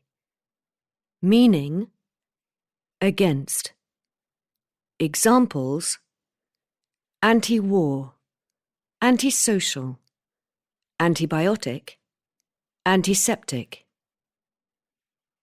Auto, of or by oneself.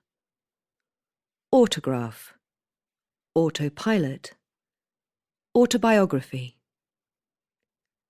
By, to or twice. Bicycle, bilateral, biannual, bilingual.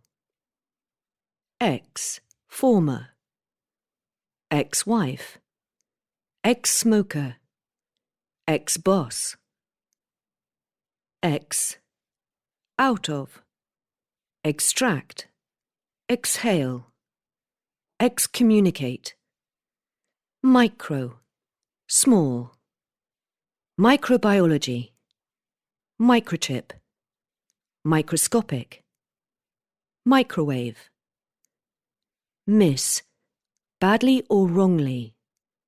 Misunderstand, mistranslate, mislead. Mono, one or single. Monolingual, monologue, monogamous. Multi, many. Multinational, multimedia, multipurpose. Over, too much. Overdue, overtired, oversleep, overeat. Post, after. Post-war, postgraduate, post-impressionist. Pre, before. Preconceived, pre-war, prejudge. Pro, in favour of. Pro-government, pro-revolutionary. Pseudo, false. Pseudo-scientific, pseudo-intellectual. Re, again or back. Rewrite, regain, rearrange, repay, replace, renew. Semi, half. Semicircular, semi-final, semi-detached. Sub, under. Subway, submarine, subdivision. Under, not enough. Underworked, underused, undercooked. A. Verbs based on Latin words. Many words in English are formed from Latin roots. These words are often considered fairly formal in English. Here are some examples of the more common Latin roots, with some of the English verbs derived from them. Duck, duct, lead. He conducted the orchestra with great vigour. Nothing would induce me to join their organisation. The railway goes over a high viaduct. Pone, pose. Place, put. The meeting has been postponed until next week. The president was deposed by his own son. The government have imposed a sizable tax increase. Beethoven composed some beautiful pieces of music. She deposited some money in her bank account. Port, carry, take. How are you going to transport your things to the States? Britain imports cotton and exports wool. Our opinions are supported by a considerable amount of research. Foreigners who commit crimes are usually deported. Press, press, push. She was impressed by his presentation. This weather depresses me. She always expresses herself very articulately. Spect. See. Look. You should respect your parents. You should respect the laws of a country. The police officer inspected the mysterious package. Many pioneers travelled west in America to prospect for gold. Vert. Turn. I tried the new make of coffee, but I soon reverted to my old favourite brand. Can you convert this document to a PDF? The police diverted the traffic because there was a demonstration. B. Nouns based on Latin words. The examples above are of verbs only. Note that for all the verbs listed, there is usually at least one noun, sometimes a different one for a person and an idea. Here are some examples. Verb. Inspect. Person noun. Inspector. Abstract noun. Inspection. Advertise. Advertiser. Advertisement. Deport. Deportee. Deportation. Introduce. Introducer. Introduction. Oppress. Oppressor. Oppression. Compose. Composer. Composition. A. What are abstract nouns? An abstract noun represents an idea, experience, or quality rather than an object that you can touch. For example, advice, happiness, intention, justice, and injustice are abstract nouns, but pen, bed, and trousers are not. B. Suffixes in abstract nouns. Certain suffixes, see Unit 70, are used frequently in abstract nouns. The most common are ment, ion, ness, and ity. The suffix ion sometimes becomes tion, sion, ation, or ition.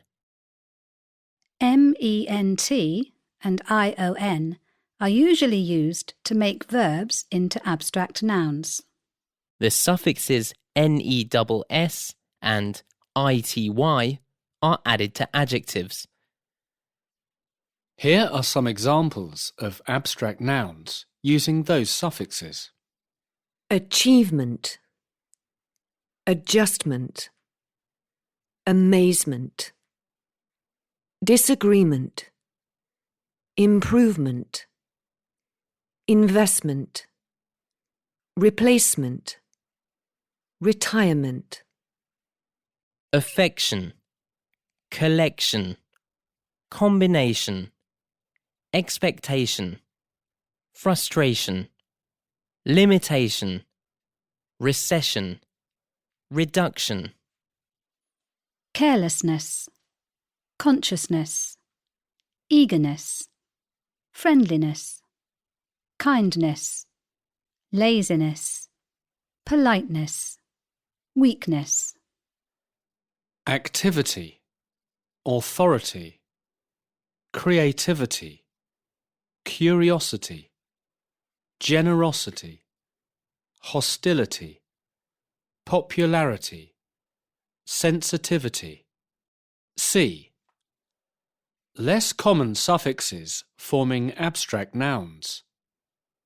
Ship, dum, th, and hood.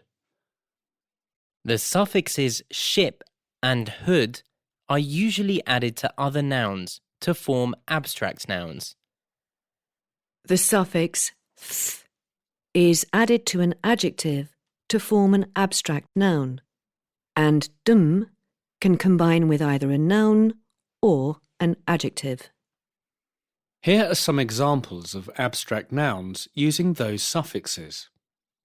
Boredom, freedom, kingdom, martyrdom, stardom, wisdom.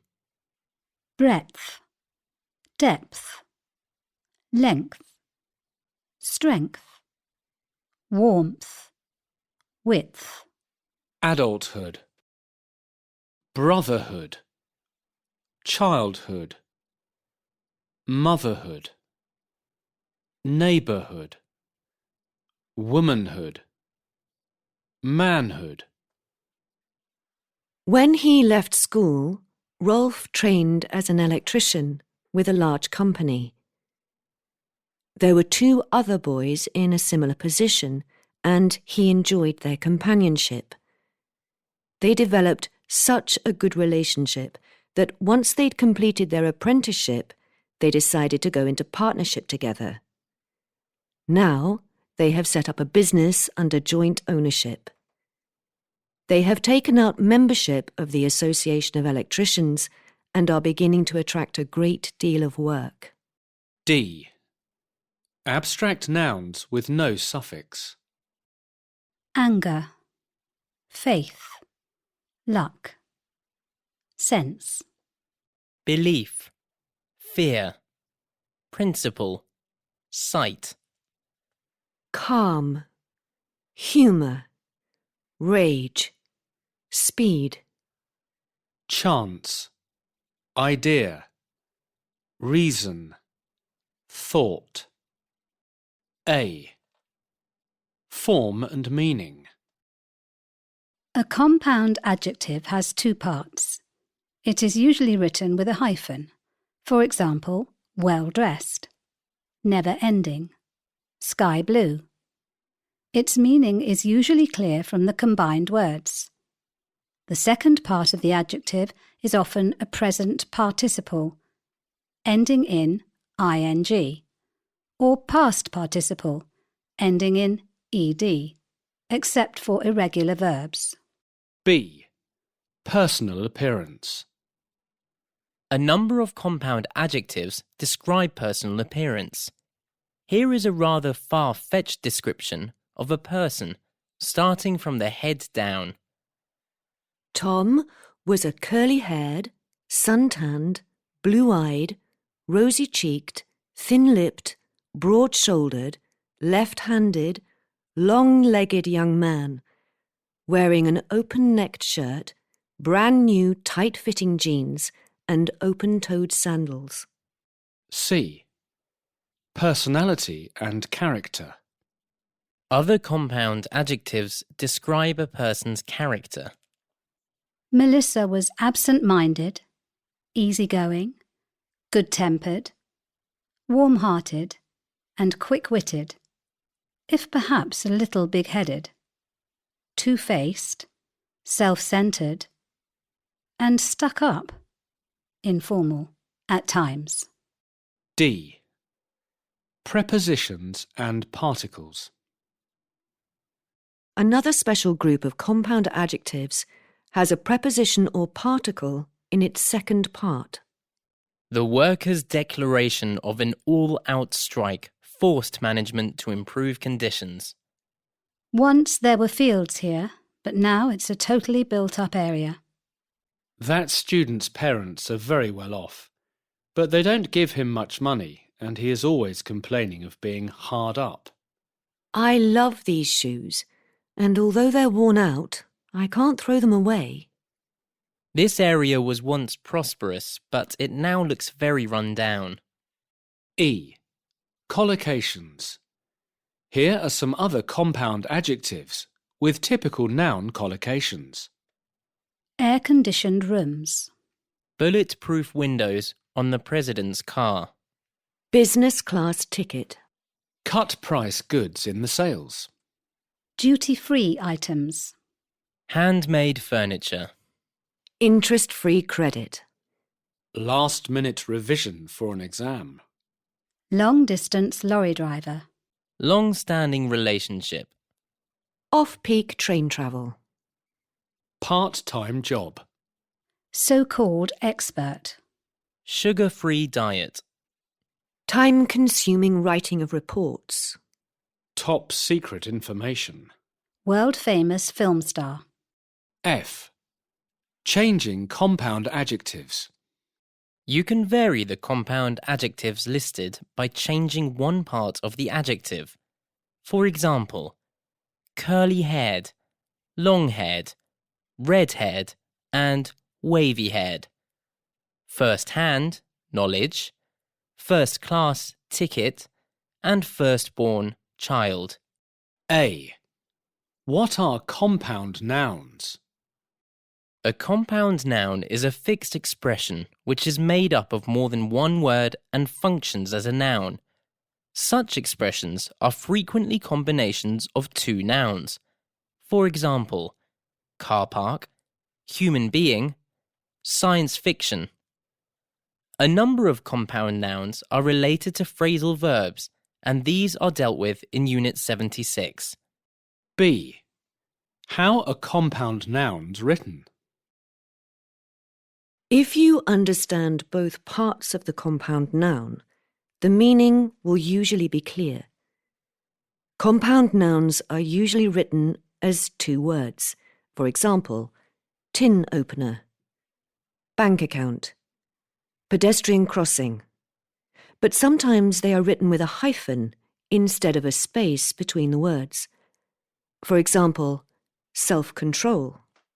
Sometimes they may be written as one word. For example, earring, trademark, babysitter. Note that there are no strict rules about which compound words should be written in which way. There is a lot of variation even between dictionaries. C. Stress in compound nouns. Usually the main stress is on the first part of the compound, but sometimes it is on the second part. In the common compound nouns below, the word which contains the main stress is underlined. Alarm clock. Contact lens. Mineral water.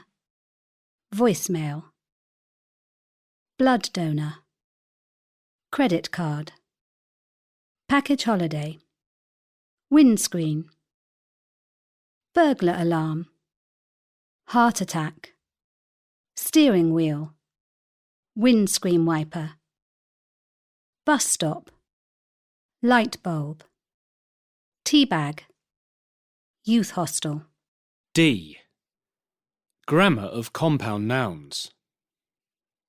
Compound nouns may be countable, uncountable, or only used in either the singular or the plural. The examples given in C are all countable compound nouns. Here are some examples of common uncountable compound nouns. Air traffic control, computer technology, food poisoning, junk food, birth control, cotton wool, hay fever, mail order, blood pressure, data processing, income tax, pocket money. Here are some examples of common compound nouns used only in the singular. Arms race, climate change, death penalty, generation gap, labour force, sound barrier, welfare state. Here are some examples of common compound nouns used only in the plural. Grassroots, kitchen scissors, race relations, sunglasses, headphones, luxury goods, roadworks, traffic lights. A. Compound nouns based on phrasal verbs. An example of a compound noun based on a phrasal verb is a takeover, from to take over. In sections B to E, you will see these types of nouns in context. The meaning of the compound noun is given in brackets. To form the plural, S is added to the end. For example, workouts. B. Journalism. Nouns based on phrasal verbs often have an informal feel to them, and they are particularly common in newspaper reporting. In response to the pay offer, there was a walkout at the factory.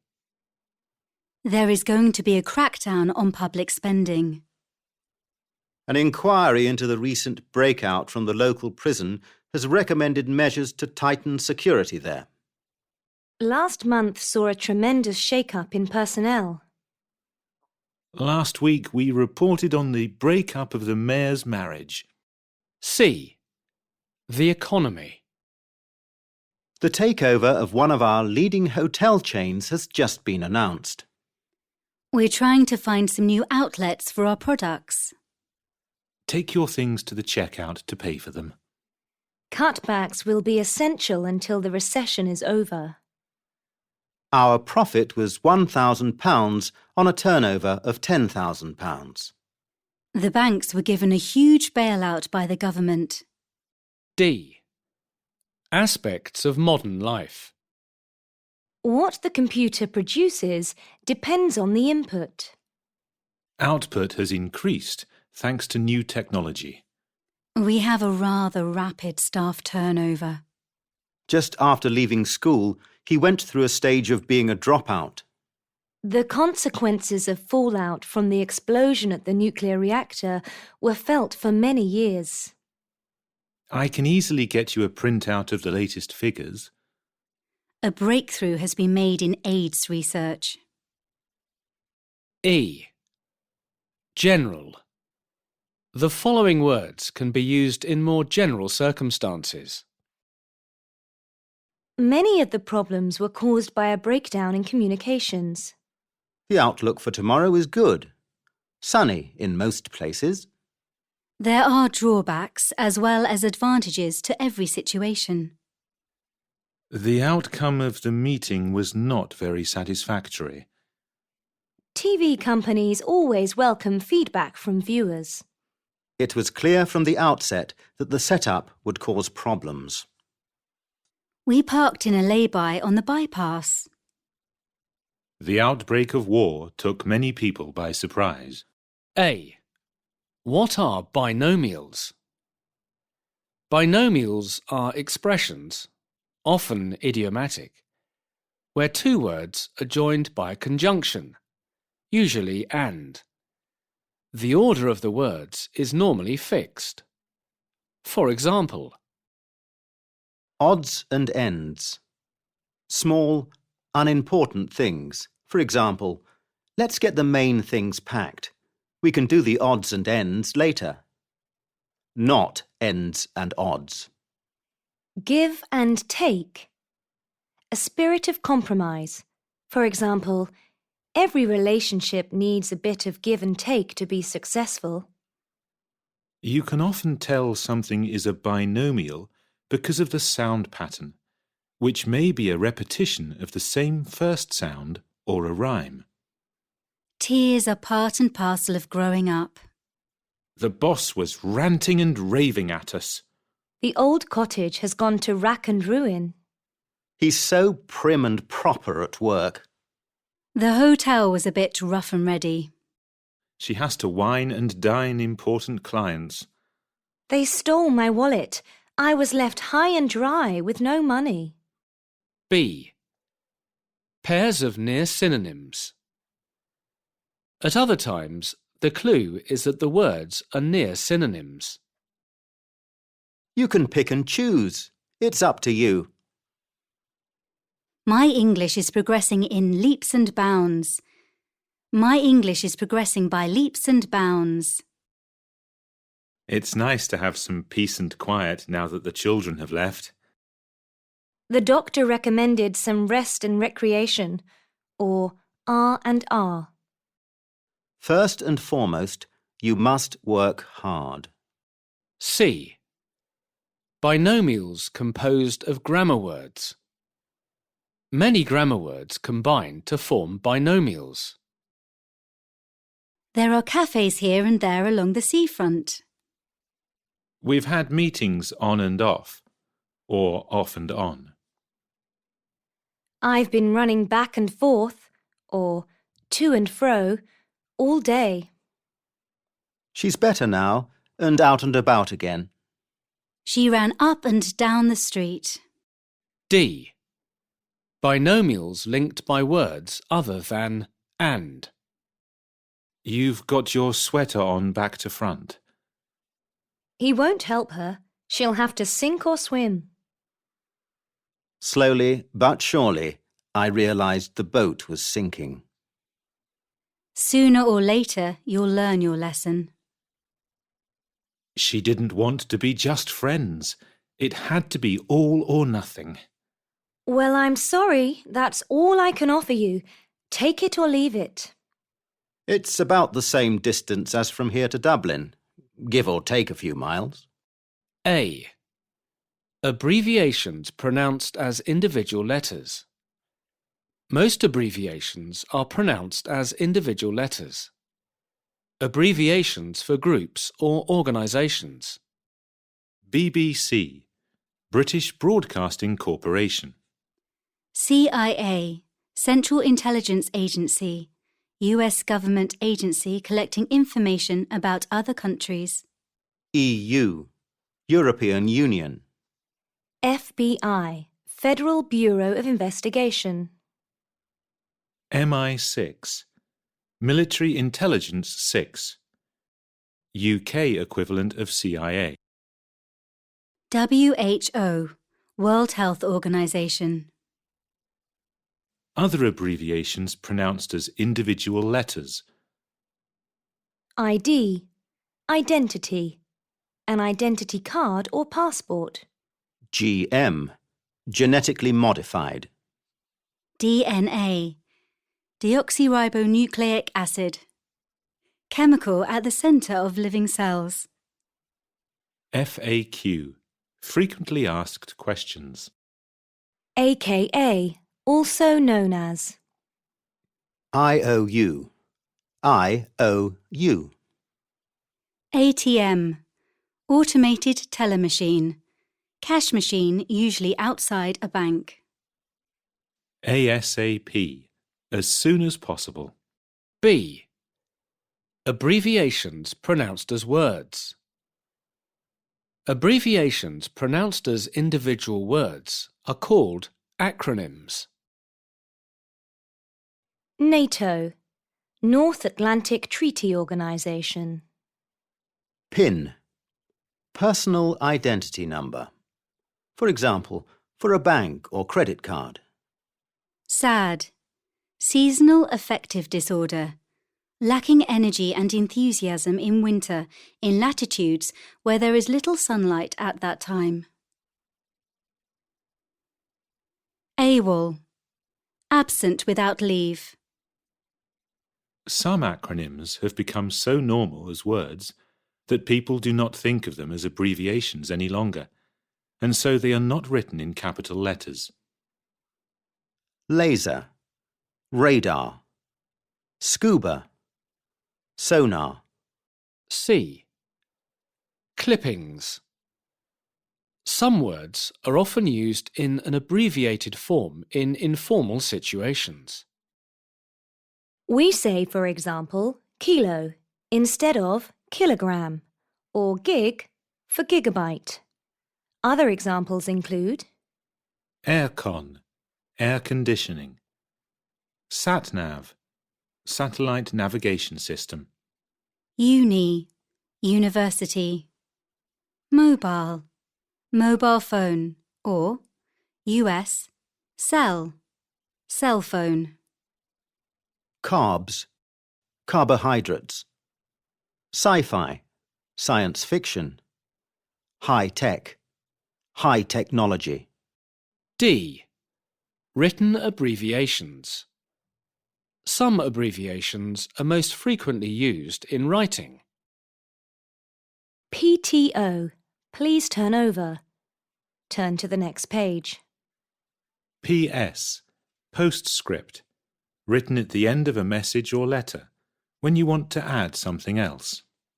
RSVP. Répondez, s'il vous plaît. French, meaning please answer. Written at the end of an invitation to indicate that you should reply. RIP, rest in peace. Often written on a headstone where someone is buried after they have died. A. Learning and remembering multi-word expressions. Fixed expressions, also known as idioms, often have meanings that are not clear or obvious. For example, the expression to feel under the weather, which means to feel unwell, is typical. The words do not tell us what it means, but the context usually helps. Think of multi-word expressions as units, just like single words. Always record the whole expression in your notebook, along with information on grammar and collocation. For example, this tin opener has seen better days. Multi-word expressions of this type are often rather informal and include a personal comment on the situation. They are sometimes humorous or ironic. As with any informal words, be careful how you use them. Never use them just to sound fluent or good at English. In a formal situation with a person you do not know, don't say, "How do you do, Mrs. Watson? Do take the weight off your feet." Instead say, "Do sit down," or "Have a seat." B. Organising multi-word expressions. Multi-word expressions can be grouped in a variety of ways. It is probably best to use whichever way you find most useful to help you remember them. Grouping by grammar. Verb and object. Get or get hold of the wrong end of the stick. Pull a fast one. Poke your nose in or into. Verb and prepositional phrase. Be over the moon. Feel down in the dumps. Be in the red. Grouping by meaning. For example, expressions describing people's character or intellect. He's as daft as a brush. She takes the biscuit. They're a pain in the neck. Little Sam's as good as gold. Grouping by a verb or other key word, for example, expressions with make. Why do you have to make a meal out of everything? I think we should make a move. It's gone 10 o'clock. Most politicians are on the make. I don't trust any of them. I'm afraid I'm making heavy weather of my essay. C. Grammar of multi-word expressions. It is important when using these expressions to know just how flexible their grammar is. Some are more fixed than others. For instance, barking up the wrong tree is always used in continuous, not simple form. For example, I think you're barking up the wrong tree. Not, I think you bark up the wrong tree. A good dictionary may help, but it is best to observe the grammar in real examples. Note how units 89 to 94 group expressions in different ways. For more information on multi-word expressions, see English Idioms in Use by Michael McCarthy and Felicity Odell. A. Vowels. The phonetic transcription is provided for some of the words below. Check you understand the symbols, which are used by most good dictionaries. See page 258. To master English pronunciation, it is helpful to learn the 22 phonemic symbols for English vowel sounds. These are important because the vowel letters can be pronounced in many different ways. A. cat. About. Wander. Last. Late.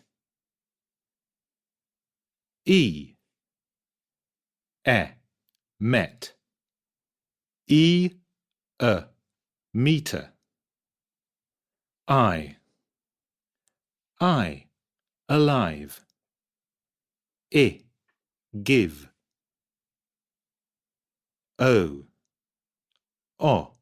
Sorry. Go. Love. To. You. Put. Cut. You, Cupid.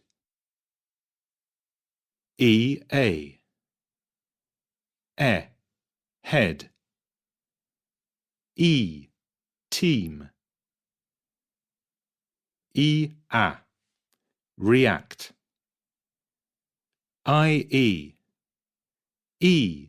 Fiend. Friend. Science.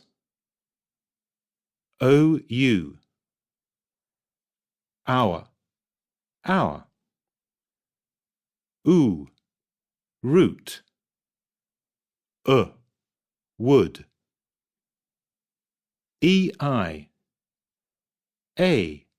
Rain. Receive. Reinforce.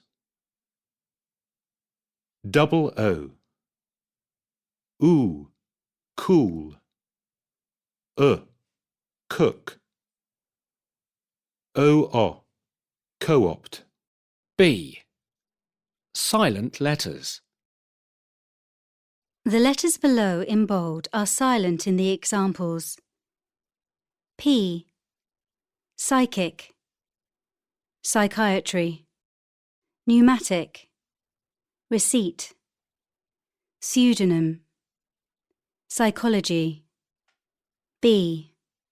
Comb. Dumb. Numb. Tomb. Climb. Womb. Lamb. B. Doubt. Subtle. Debt. Debtor. L. Could. Should. Calm. Half. Talk. Palm. Walk. Salmon. Chalk. H. Honour. Honourable. Honest. Hour. Hourly. Heir. Heiress. T. Whistle. Castle. Listen. Fasten. Soften. Christmas. K. Knee. Knife. No. Knob. Knowledge. Not. Knit. R. Card. Park. Farm. Burn. Work. Storm. Tart, unless followed by a vowel. Mother. Sister. Teacher. Water. C. Changing stress. Some two-syllable words in English have the same form for the noun and the verb. The stress is on the first syllable of the word when it is a noun and the second syllable when it is a verb. For example, wool is a major Scottish export. Scotland exports a lot of wool. Here are some other words like this. Noun, conduct. Verb, conduct. Conflict, conflict. Contest, contest. Decrease, decrease. Suspect, suspect. Record, record. Desert, desert. Import, import. Increase, increase. Insult, insult. Transfer, transfer. Reject, reject. Permit, permit. Present, present. Progress, progress. Protest, protest. Transport, transport. Upset, upset. Multi-syllable words in English tend to put their main stress on the third syllable from the end. For example, photograph, telephone, arithmetic. As a result, as a long word adds suffixes, its word stress does not stay on the same syllable. For example, photographer, telephony, arithmetical. Note that although this rule is useful, it does have plenty of exceptions. A. What are onomatopoeic words? Onomatopoeic words are those which seem to sound like their meaning. The most obvious examples are verbs for the noises which animals make. Cows moo.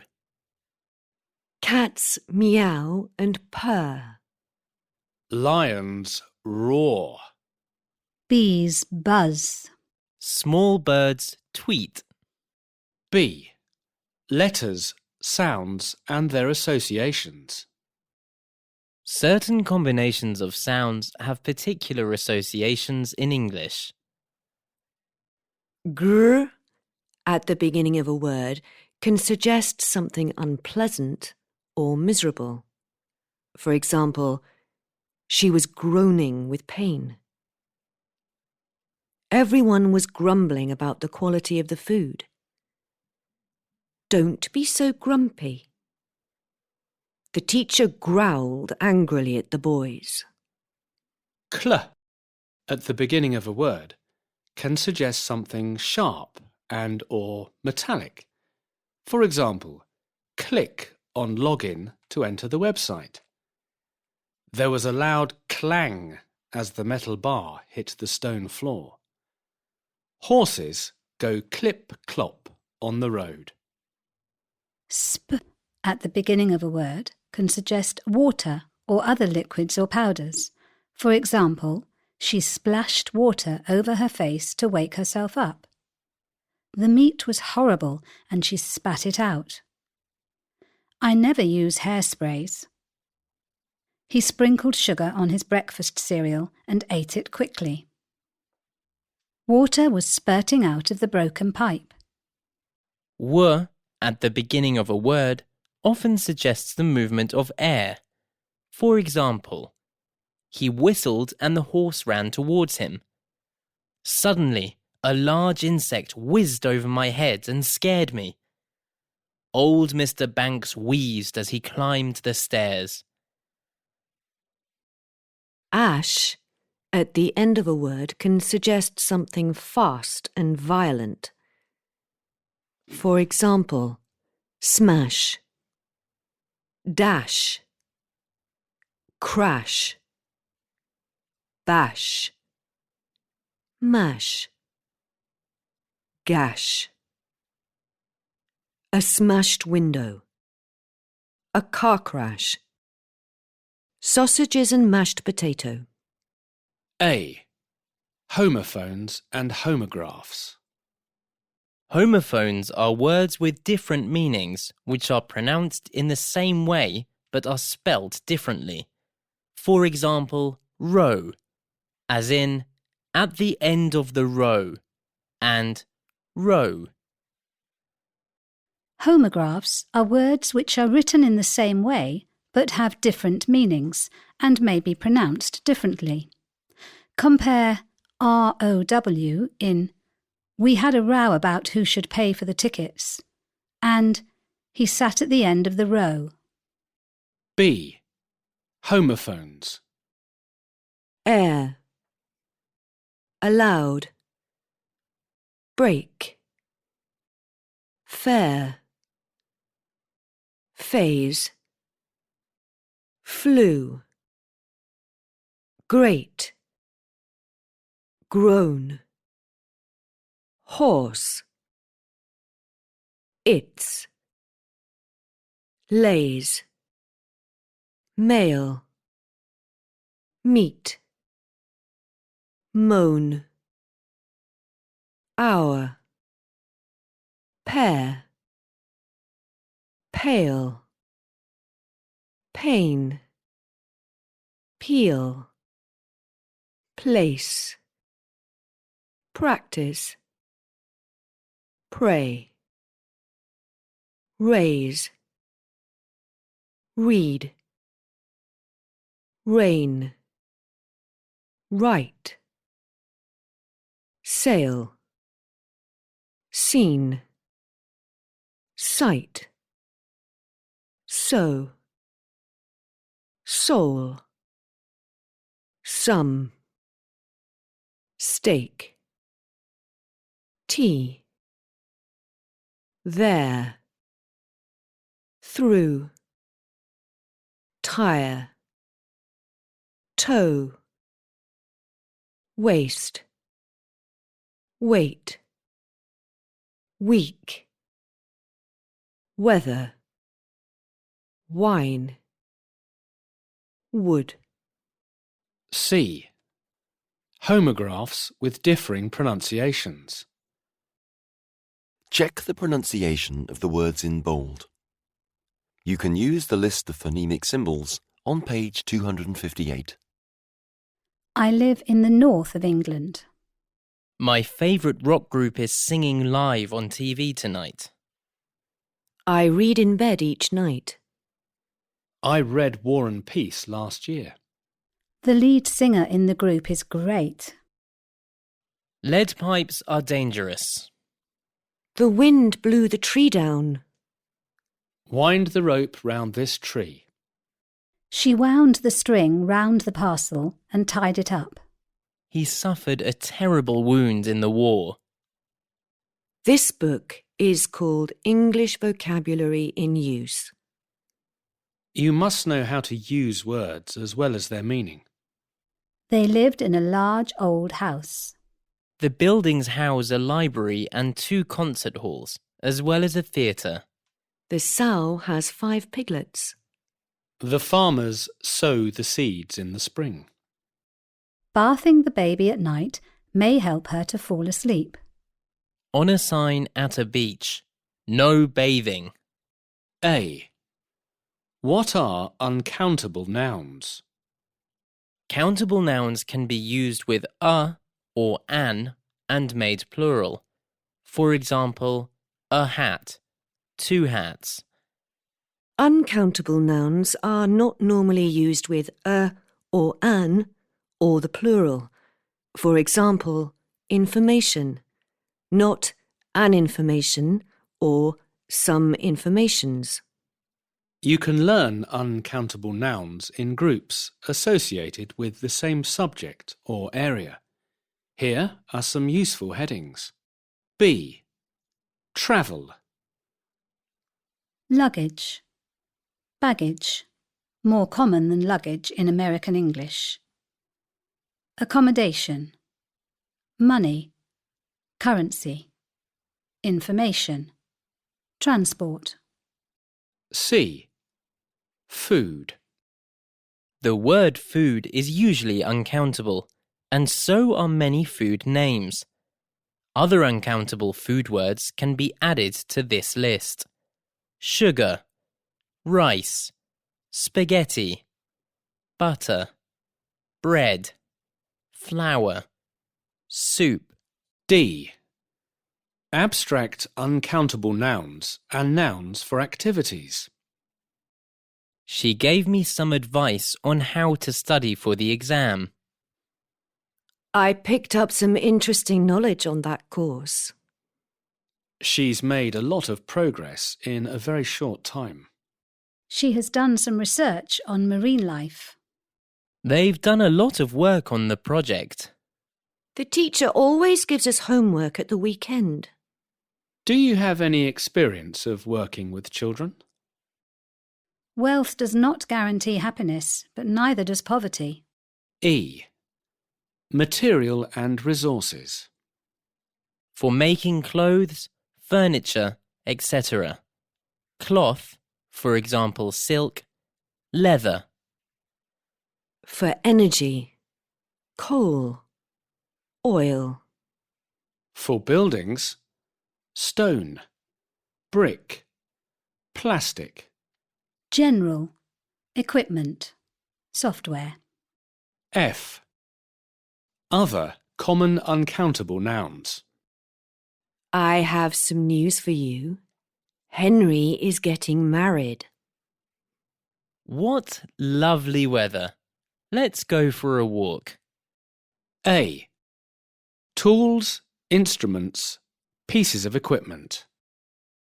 Scissors, pliers, earphones, tweezers, tongs, headphones, binoculars, scales, handcuffs, shears, glasses or spectacles, goggles. B. Things we wear. Clothes, pyjamas, knickers or pants,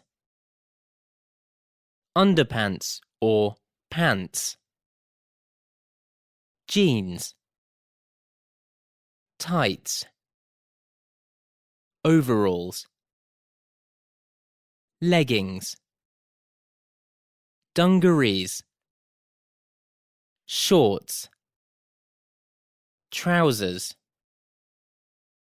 braces, swimming trunks or trunks. C. Other useful words. The graphics in this game are amazing. When will the goods be delivered?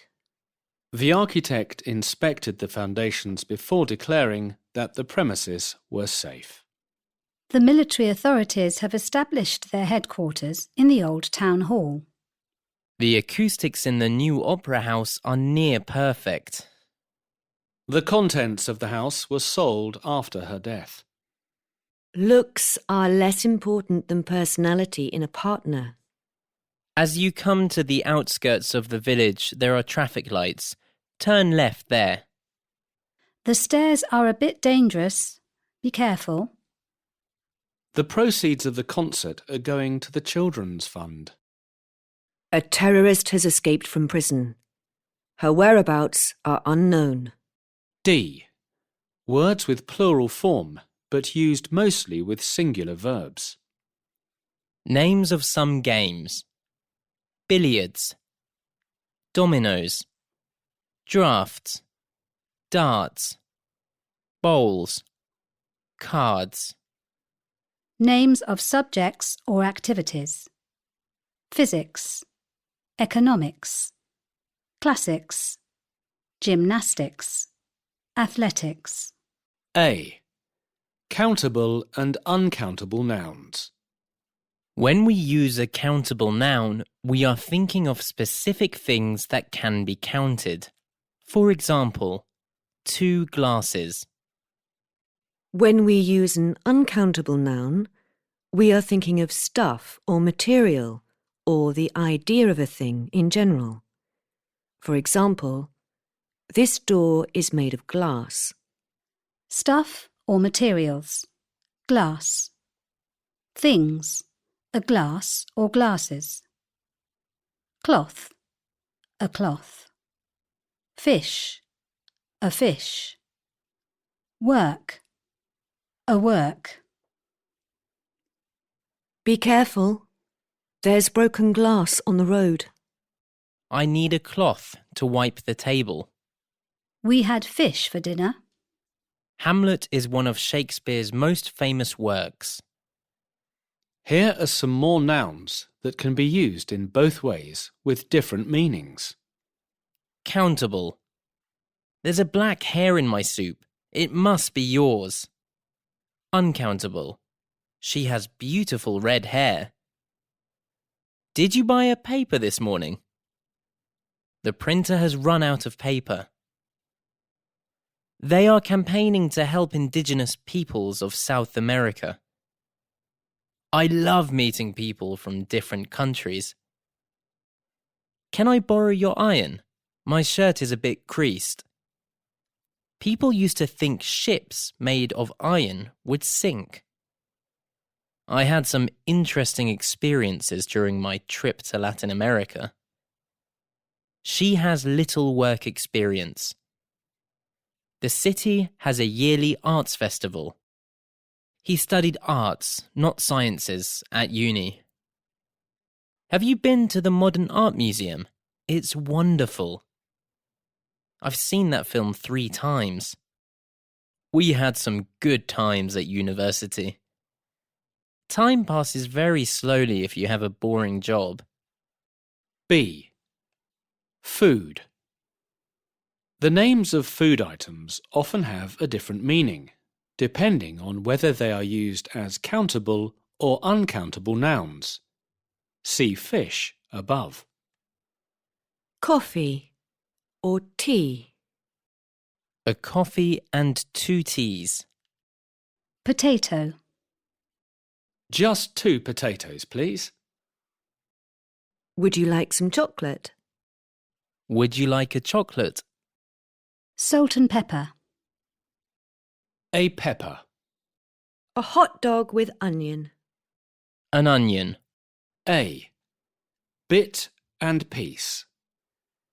You can make many uncountable nouns singular and countable by adding a piece of, a bit of, or a little bit of. Similarly, you can make such nouns plural with pieces of or bits of. Bit is less formal than piece, and they are not always interchangeable. Bit can be used with all types of nouns. Piece tends to be used more with uncountable nouns. Bit suggests a smaller amount than piece. How many pieces of luggage have you got with you? The police collected bits of information from different sources. Chopin wrote some wonderful pieces of music. Before you go to England, I should give you 2 bits of advice. He spends all his money buying new bits of computer equipment. B. Words that go with specific uncountable nouns. Weather. Rain. Sun. Lightning. Wind. Today's weather will be variable. In the north, there are likely to be heavy showers of rain. The sunny spell of weather that we have had this last week will continue in much of the south, although there may be occasional rumbles of thunder and flashes of lightning in some areas, with some quite loud claps of thunder in 1 or 2 areas. These will be followed by a few spots of rain, but gusts of wind should soon blow them away and the sunshine will then return. See Unit 6 for more weather words. Groceries. I need a loaf of bread, a couple of slices of ham, 2 bars of chocolate, a tube of toothpaste, 2 cartons of milk, and 3 bars of soap. Slice can also be used with toast, bread, meat, and cheese. Nature. Look at the ladybird on that blade of grass. What's happened? Look at that cloud of smoke hanging over the town. We could see little puffs of smoke coming out of the volcano. Let's go out and get a breath of fresh air. Put another lump of coal on the fire, please. Lump can also be used with sugar. Other words. I had an amazing stroke of luck this morning. I've never seen him do a stroke of work. Only in negative sentences, more emphatic than a bit of work. I've never seen him in such a fit of temper before. The donkey is the basic means of transport on the island. Jeans must be the most useful article of clothing ever invented. Jeans must be the most useful item of clothing ever invented. There was an interesting item of news about France on TV last night. C. A state of. Nouns used with a state of are usually abstract and include chaos, tension, confusion, health, disorder, uncertainty, poverty, agitation, disrepair, and flux. For example, the transport system is in a state of chaos. A. People. Collective nouns are used to describe a group of the same people or things. A group of people. Smaller number. A crowd of people. Large number. A gang of thieves. Rather negative. B. Words associated with certain animals. A flock of sheep or birds. For example, geese or pigeons. A herd of cows. Deer. Goats. A shoal of fish, or any particular fish. For example, a shoal of herring or mackerel. Note the use of singular here. A swarm of insects, typically flying ones. For example, a swarm of bees or gnats. A pack of can be used for dogs, hyenas, wolves, etc., as well as for playing cards. C. People involved in the same job or activity. These nouns are used with singular or plural verbs, depending on your point of view. A team of reporters or rescue workers was or were at the scene of the disaster. The crew was or were saved when the ship sank. The company is or are rehearsing a new production. The cast is or are all amateurs. The public has, or have, a right to know the truth. The staff are on strike. Normally used with a plural verb, general word for groups who share a place of work.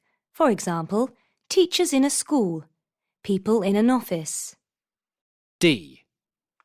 Physical features of landscapes.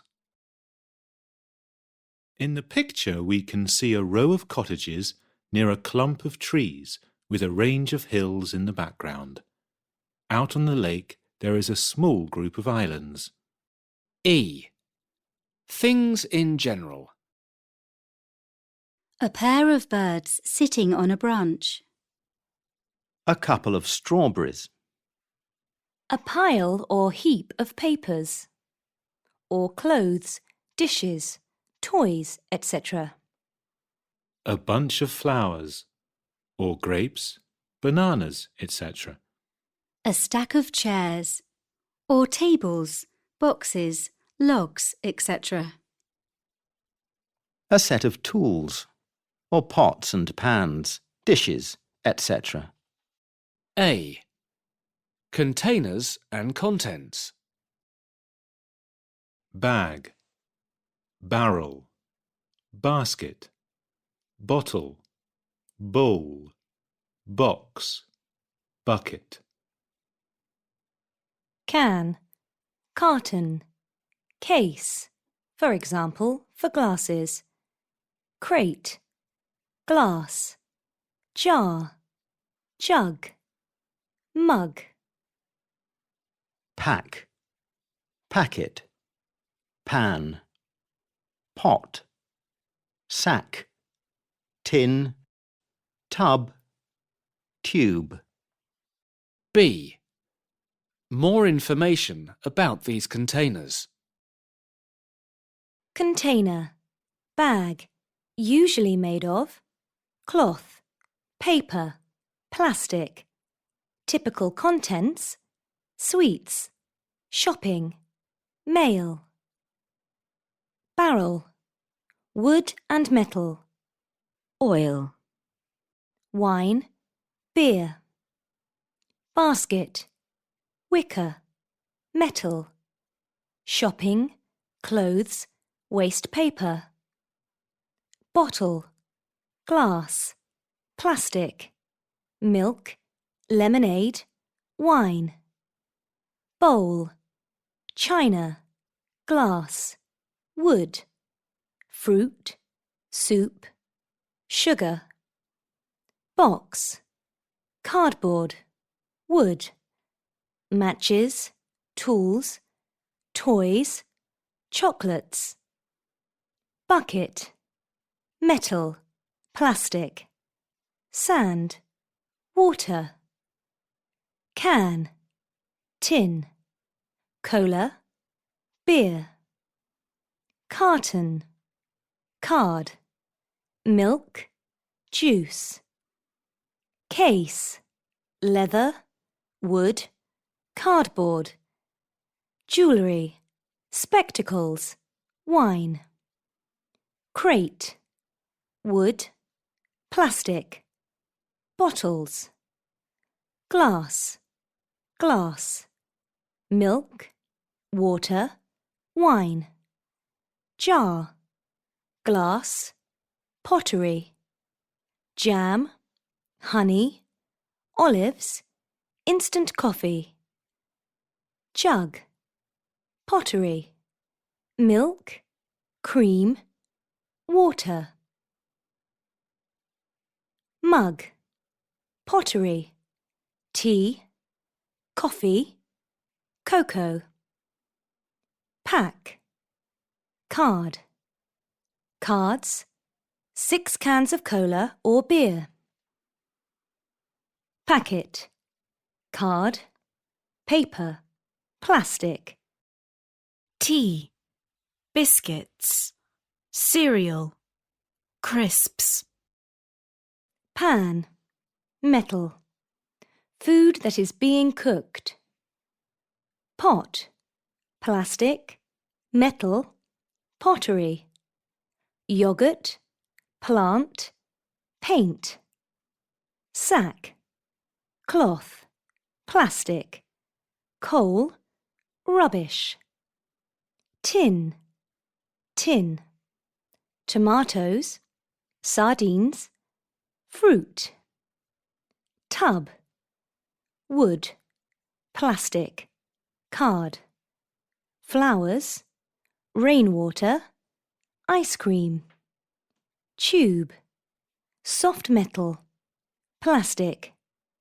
Toothpaste, paint, ointment. A. Phrasal verbs with do and make. Phrasal verb, do without, meaning, manage without. Example, we'll have to do without a holiday this year as money is so short.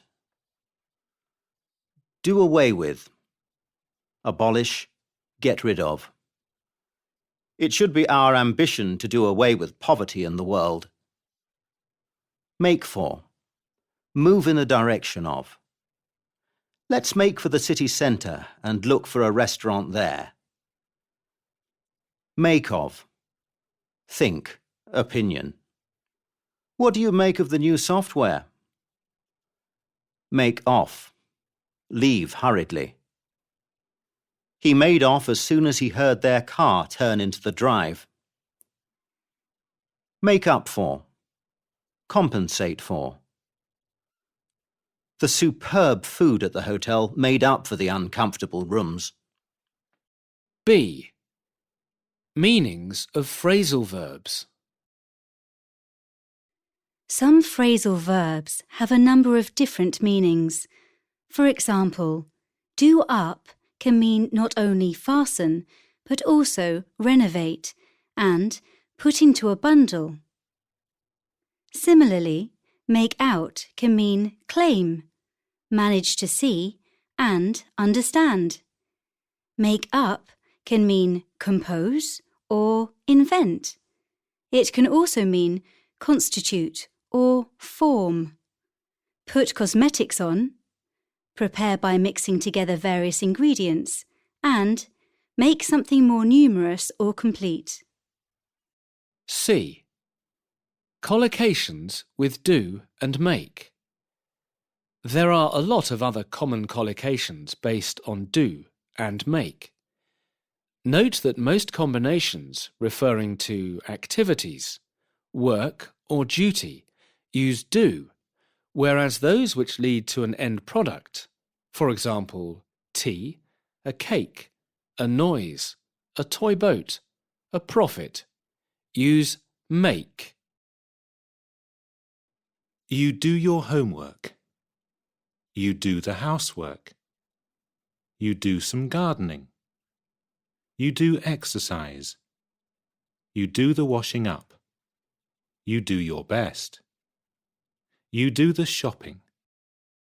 You do the cooking. You do business with, and so on. You make a cup of tea. You make arrangements. You make an agreement. You make a suggestion. You make a decision. You make war. You make an attempt.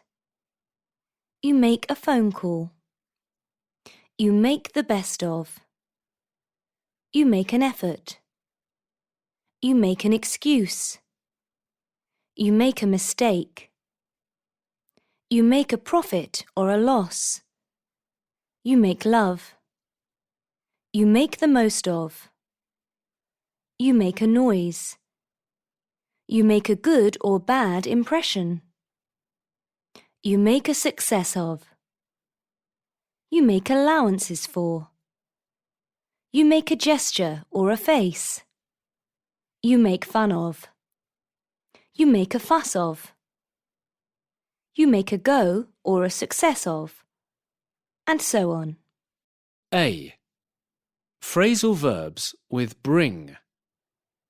Each example is a typical spoken sentence, and a more formal equivalent is provided in brackets. My father's parents brought him up in the country because they thought that country life was better for children. Don't give up. I'm sure you'll bring it off in the end. Cold winds always bring on her cough. The strike brought about a change of government. Ford Motors are bringing out an interesting new model in the spring. I hope they don't bring back capital punishment. They promised to bring down taxes, but they have actually raised them. Inflation will probably bring down the government. Keep trying to persuade him, and you'll bring him round to your point of view. B. Phrasal verbs with take. Doesn't he take after his father? They even sound the same. I wish I could take back what I said to her. It's hard to take in his lectures.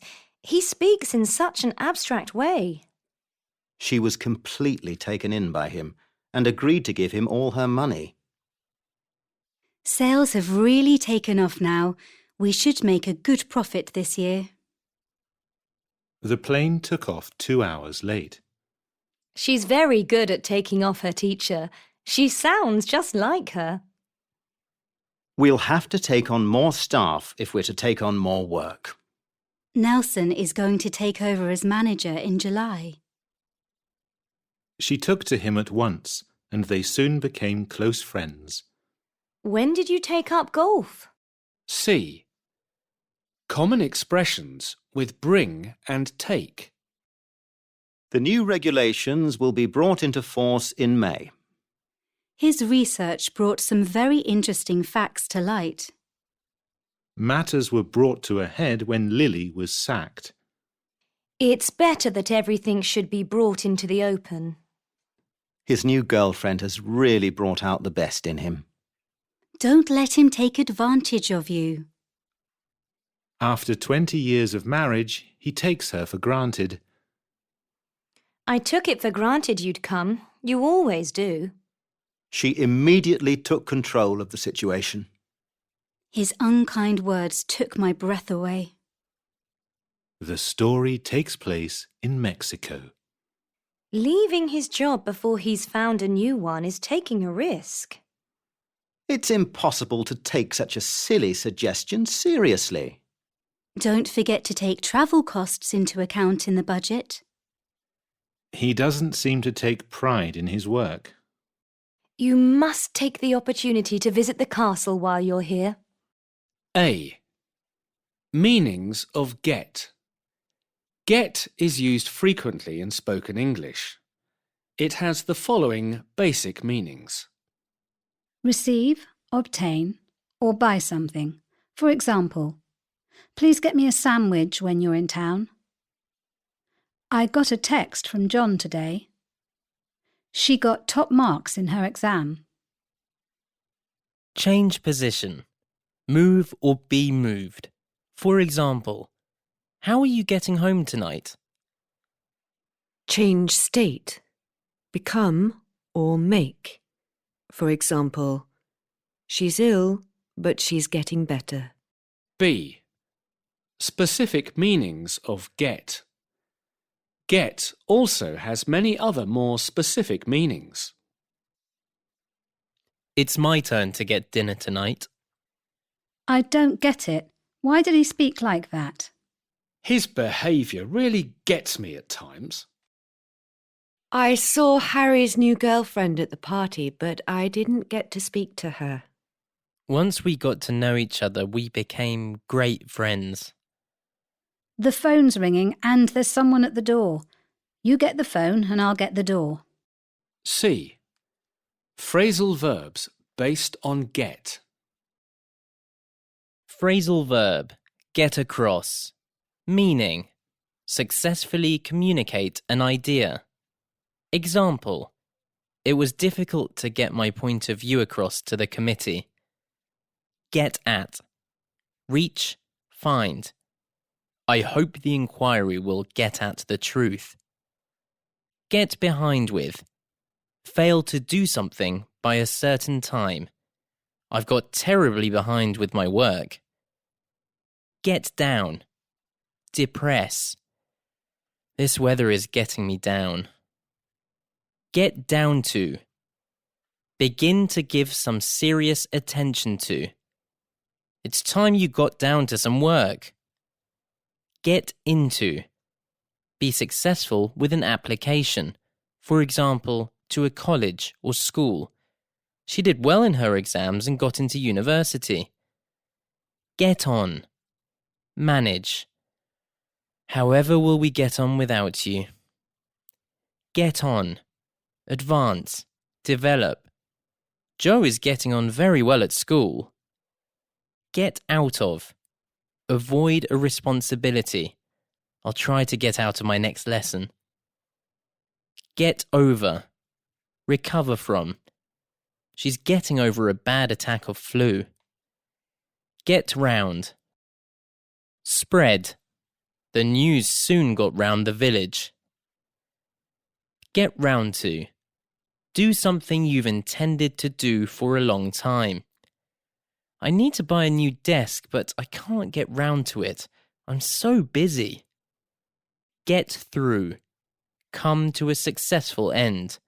I'm glad she got through all her exams. Get through. Use up all of. He got through his month's salary in just one weekend. Get up to. To do, especially something bad. The children are very quiet. I wonder what they are getting up to. D.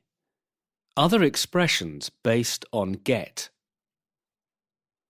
You seem to have got out of bed on the wrong side today. The meeting got off to a good start with Elliot's speech. The meeting got off to a bad start with Elliot's speech. I'm organising a little get-together. I hope you can come. When they broke up, he got rid of everything of hers. I'm going to get my own back on her somehow. A. Phrasal verbs based on set. Since his daughter's birth, Robert had been setting aside money for her wedding. Now he and his wife were setting off to meet Carl, her new fiancé. Carl was a mountaineer who had set out several times to climb Mount Everest, but had had to turn back because bad weather had set off avalanches. Now he was trying to set up a sports equipment business. Robert didn't altogether like the sound of Carl, but he was doing his best to set aside his negative feelings. B. Phrasal verbs with put. Note it would not normally be natural to use all of these expressions together. Emma put her own name forward for election to the staff committee. 10 other people had also put in proposal forms, but Emma was elected because she is very good at putting her ideas across. She also has a talent for putting her opponents down. At the first meeting, she was largely silent, though occasionally she would put in a remark. At the next meeting, she was more involved. She supported the proposal that central heating should be put in the staff canteen and agreed to help put together some new flat-pack furniture for the canteen. She also voted for the local school being allowed to use the staff club to put on a play. She insisted that the play would not put staff out at all, provided that the school put all their props away after each performance. She said that she would put up relatives coming from other towns to watch the play. She argued that the committee should put off making their decision about putting up staff club membership subscriptions until they had found out how staff felt about this. She agreed to put up posters encouraging all staff to come to the next committee meeting. Later that evening, Emma made her mother laugh as she imitated other committee members. She's good at putting on all sorts of accents. The chairperson really put me off with his constant sniffing, she said, and I don't know how they put up with the secretary's rudeness. C. Expressions with set and put. He has set his heart on becoming a ballet dancer. He has set his sights on becoming a ballet dancer. I've set myself a target of losing 5 kilos by the end of the year. They sat up till the small hours, setting the world to rights. They sat up till the small hours, putting the world to rights. Did someone set fire to the house deliberately? The prisoner will be set free tomorrow. Lottie had never set foot in Italy before. The Egyptian runner has set a new world record. Teachers have to try to set a good example for young people. To put your foot down. To be firm about something. To put pressure on someone. To try to force someone to do something. To put your mind to. To direct all your thoughts towards. To put 2 and 2 together. To draw an obvious conclusion. To put an end or a stop to something. To cause something to stop. To put someone's back up. To irritate someone. A put-up job. Something arranged to give a false impression. A. Phrasal verbs based on come. Did the meeting you were planning ever come off? When did the exam results come out? I must tell you about an important point which came up at the meeting. Please come round and see me sometime. Nothing can come between him and football. I came across a lovely old vase in that junk shop. How did you come by that bruise? How did you come by that car? Computer prices have come down recently. Sophia came up with a really good idea to raise money for charity. B. Collocations with come to and come into. Come to often refers to the idea of arriving at. Come into often refers to the idea of starting or acquiring. Come to and collocations. Come to an agreement. Come to a conclusion. Come to a standstill. Come to an end. Come to a decision. Come to terms with. Examples. The two sides have at last come to an agreement. Traffic came to a standstill because of the snow. The war finally came to an end in 2005. Come into and collocations.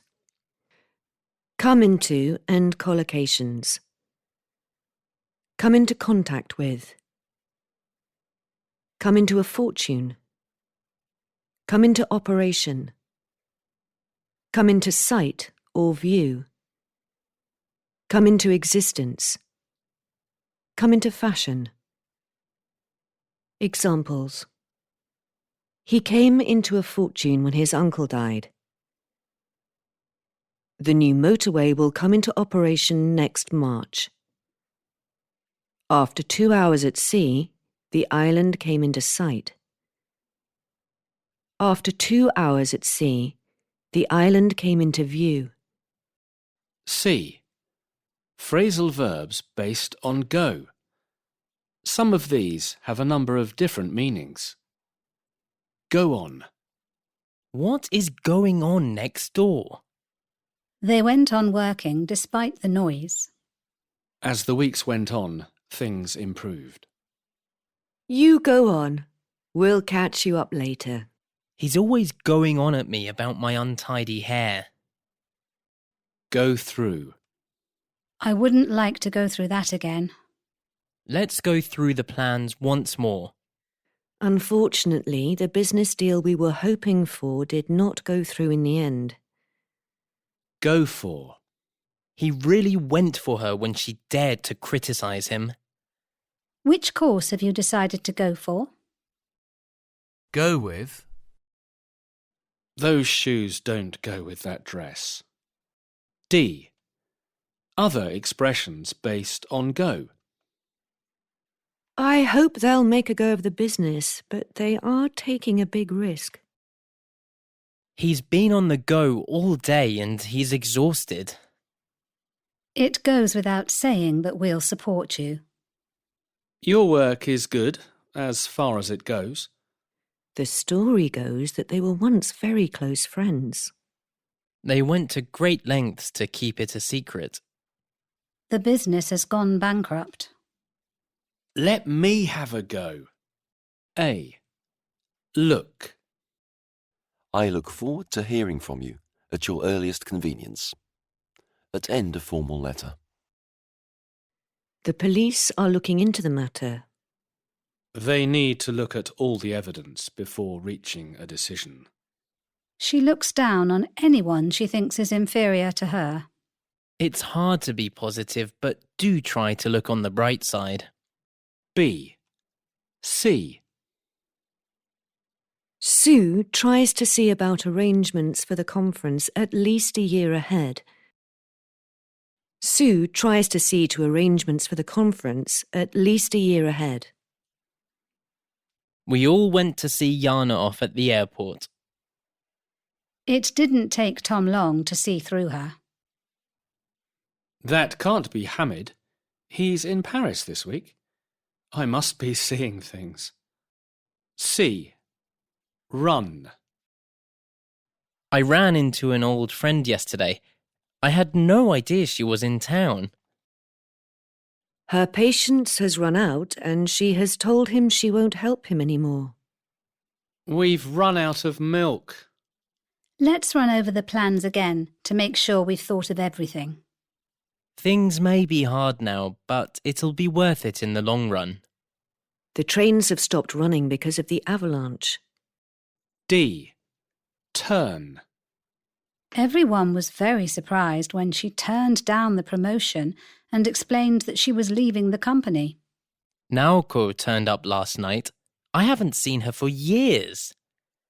I'm going to turn over a new leaf this year and answer all my letters the day I get them. The fire bell turned out to be a false alarm. E. Let.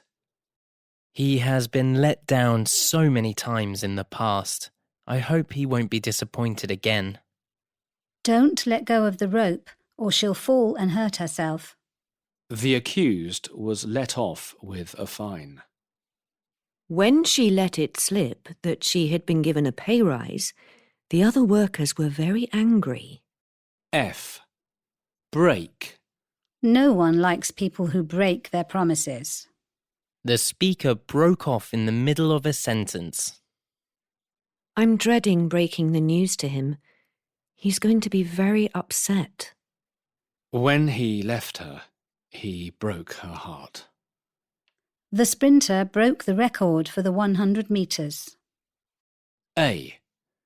What is formality?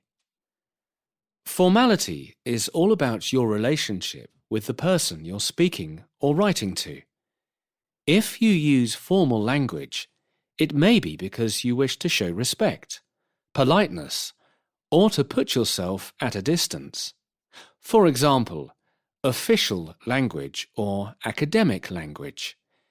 Informal language can show friendliness, equality, or a feeling of closeness and solidarity with someone.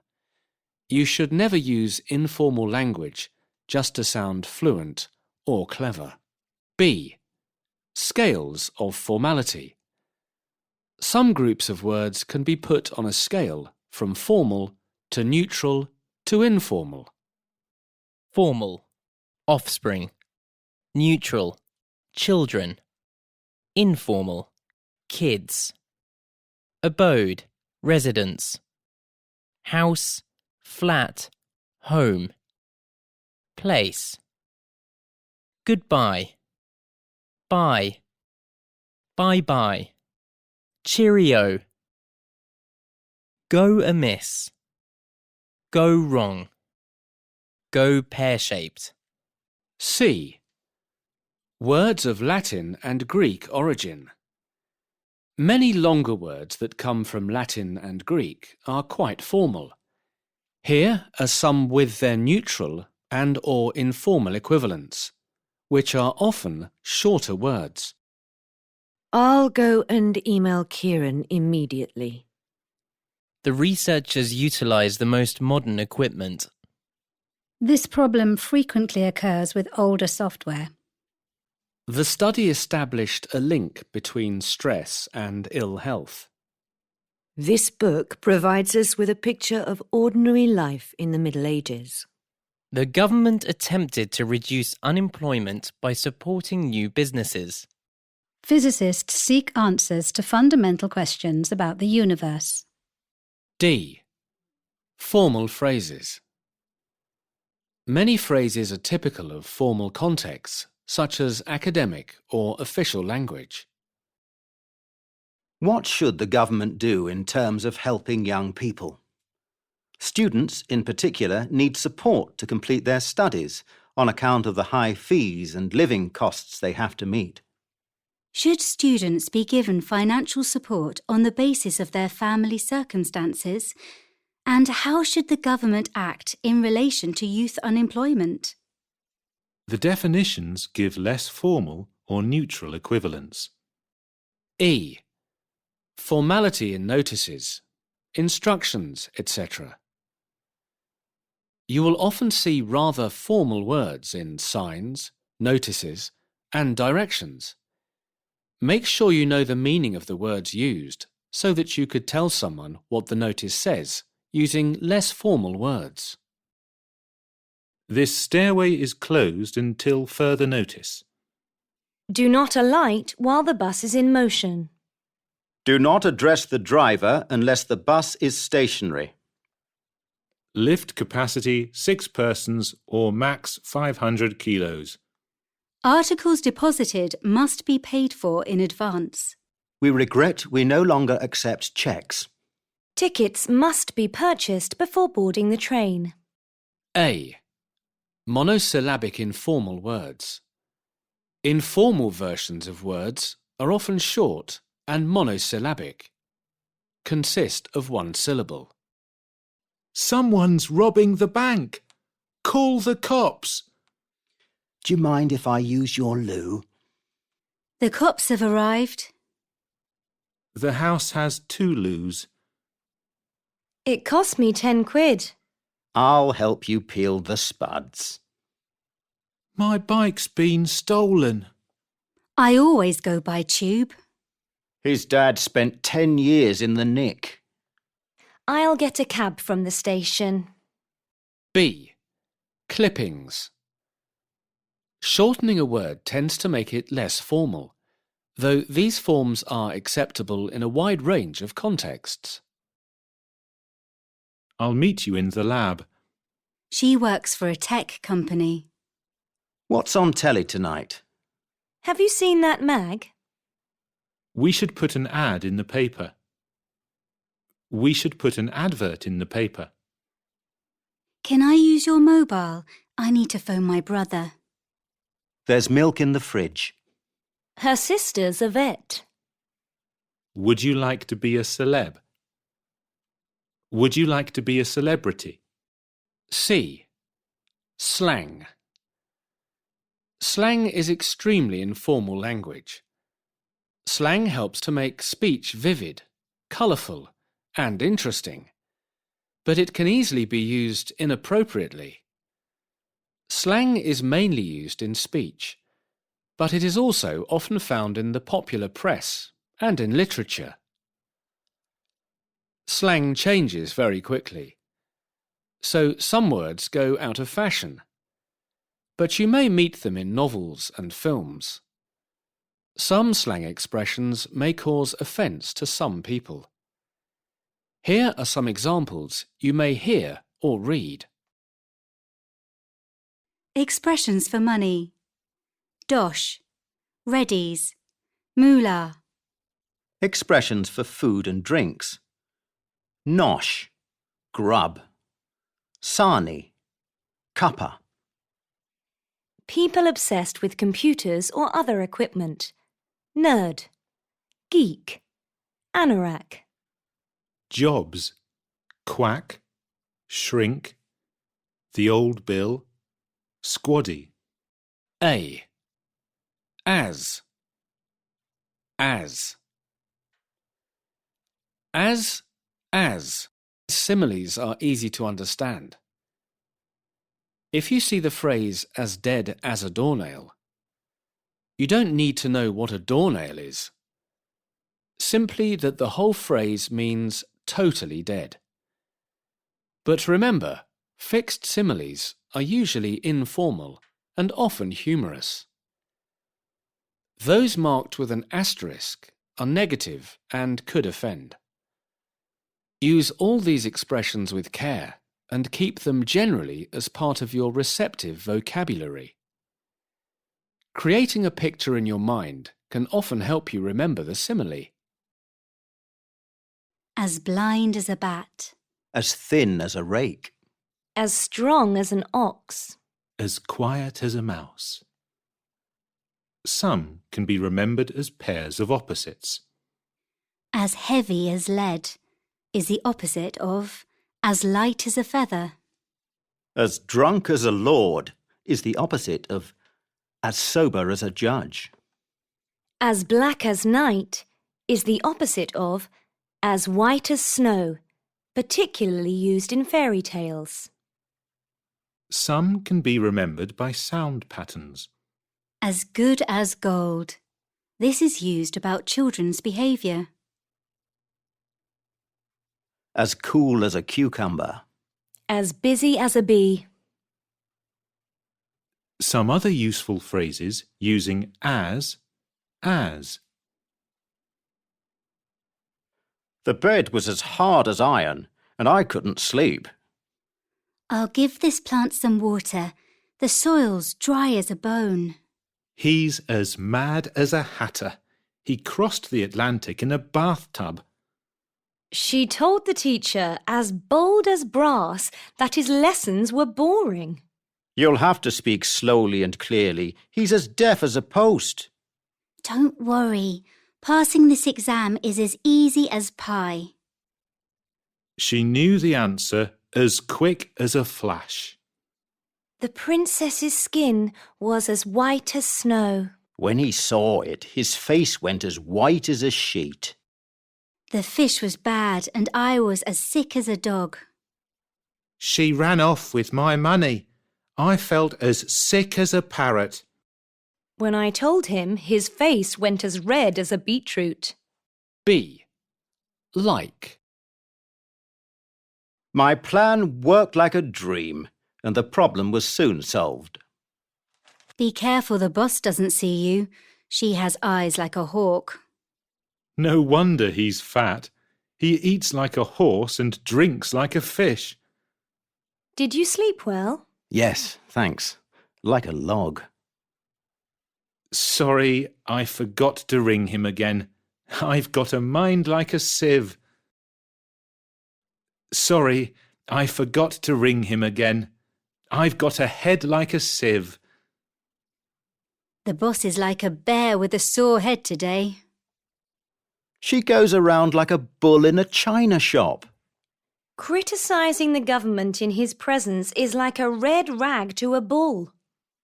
A. Advice and warnings.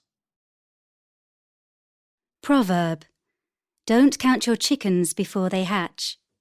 Paraphrase. Don't depend on something happening because it may not. Don't put all your eggs in one basket. Don't invest all your efforts or attention in just one thing.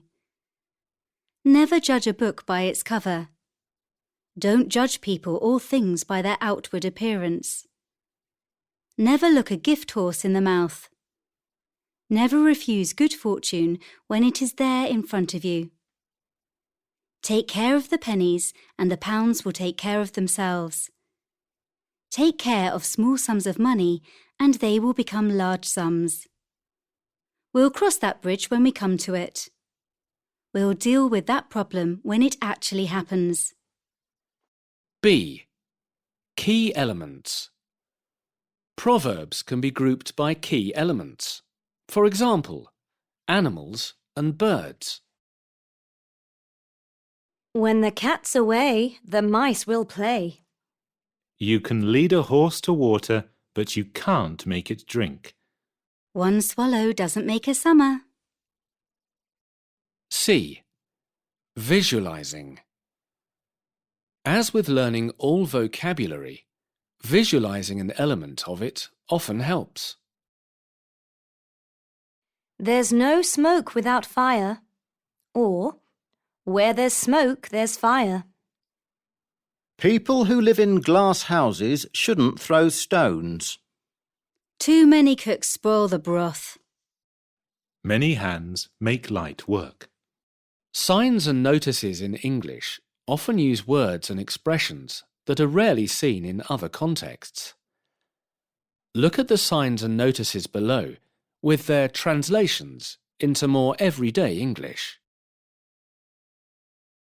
Alight here for Buckingham Palace. Get off here for Buckingham Palace. Trespassers will be prosecuted. People who walk on this private land will be taken to court. Kindly refrain from using your mobile phone in the auditorium. Please don't use mobile phones in the theatre or hall. Penalty for dropping litter, up to £1,000 fine. You can be taken to court and made to pay £1,000 for dropping rubbish. Lunches now being served. You can buy lunch here now. No admission to unaccompanied minors. Young people under 18 years old can only come in if they are with an adult. Feeding the animals is strictly prohibited. You are not allowed to feed the animals. No through road for motor vehicles. There is no way out at the other end of this road for cars. No entry to unauthorised personnel. You may not enter without permission or if you do not work here. Please place your purchases here. Please put the things you are going to buy or have bought here. This packet carries a government health warning. What is in this packet is officially considered bad for your health. Reduce speed now. Start going more slowly now. Pay and display. Buy a ticket and put it in a place where it can easily be seen. Cyclists dismount here. Cyclists should get off their bikes here. Fishing permit holders only. Only people with special cards giving them permission are allowed to fish here. A. The grammar of headlines. Newspaper headlines try to catch the reader's eye by using as few words as possible. Grammar words like articles or auxiliary verbs are often left out. For example, early cut in interest rates forecast. A present simple form of the verb is used. For example, Mayor opens hospital. The infinitive is used to express the fact that something is going to happen in the future. For example, President to visit flood areas. B. Short dramatic words. Newspapers usually prefer words that are shorter and sound more dramatic than ordinary English words. The words marked with an asterisk can be used either as nouns or verbs. Newspaper word aid, meaning help. Axe, cut, remove. Back, verb, support. Bar, exclude, forbid. Bid, attempt. Blast, explosion. Blaze, fire. Boost, incentive, encourage. Boss, head. Manager, director. Clash, dispute. Curb, restraint, limit. Cut, reduction. Drama, tense situation. Drive, campaign, effort. Gems, noun, jewels. Go ahead, approval. Hit, verb, affect badly. Key, adjective, essential, vital. Link, connection. Move, step towards a desired end. Ordeal, noun, painful experience. Oust, verb, push out, remove. Plea, noun, request. Pledge, promise. Ploy, noun, clever activity. Poll, election, public opinion survey. Probe, investigation. Quit, verb, leave, resign. Riddle, noun, mystery. Strife, noun, conflict. Talks, noun, discussions. Threat, danger. Vow, promise. Wed, verb, marry. Newspaper headlines often use abbreviations. For example, PM for Prime Minister, MP for Member of Parliament. See Unit 78 for more abbreviations. C. Jokes in headlines.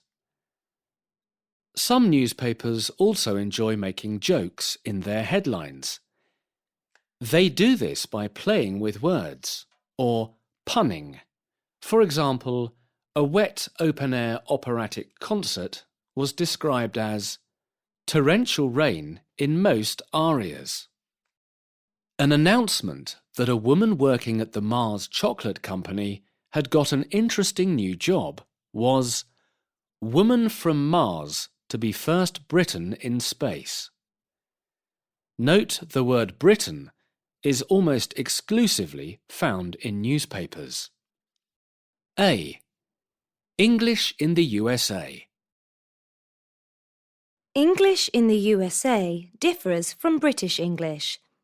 Pronunciation is the most striking difference, but there are also differences in vocabulary and spelling, as well as some differences in grammar. Americans say the fall, while British English speakers say autumn. American speakers say on the weekend. British English prefers at the weekend. Yet, generally, British and American speakers have little difficulty in understanding each other. B. American English spelling. American English spelling is usually simpler.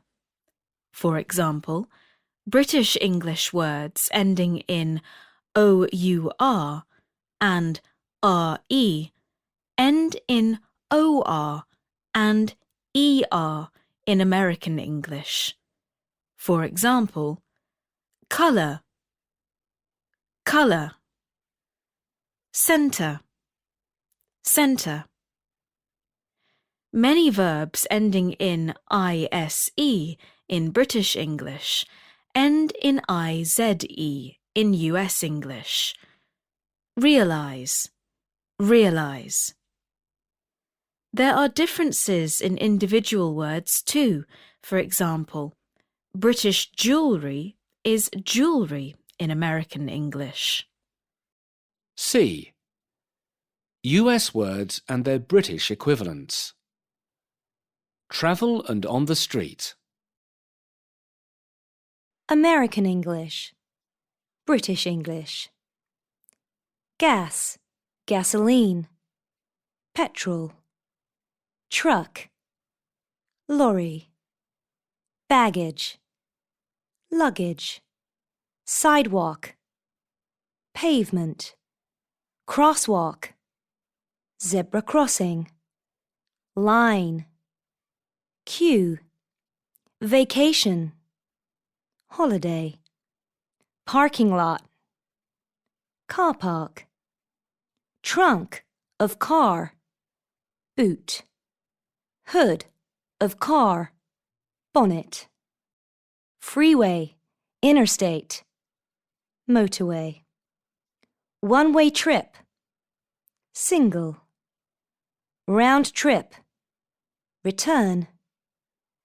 Railway car. Railway carriage. Subway. Underground. In the home. Garbage. Trash. Rubbish. Elevator. Lift. Eraser. Rubber.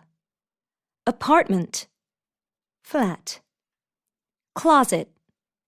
Wardrobe. Yard. Garden. Drapes. Curtains. Flashlight. Torch. French fries. Chips. Scotch tape. Sellotape. Cookie. Biscuit. Candy. Sweets. Bathroom. Restroom. Toilet. WC. Diaper. Nappy. Pantyhose. Tights. Baggage is also common in British English, especially in the context of air travel. Washroom is commonly used in Canada. D. Different meanings. Here are some words and phrases which could cause confusion when used by Brits and Americans talking together, because they mean something different in each language. Check. Bill. Bill. Note. Pants. Trousers. Underpants. Underpants. Pants. Undershirt. Vest. Vest. Waistcoat. Wash the dishes. Wash the dishes. Wash up. The second floor. The second floor. The first floor. The ground floor. The ground floor. The first floor. Wash up. Wash your hands.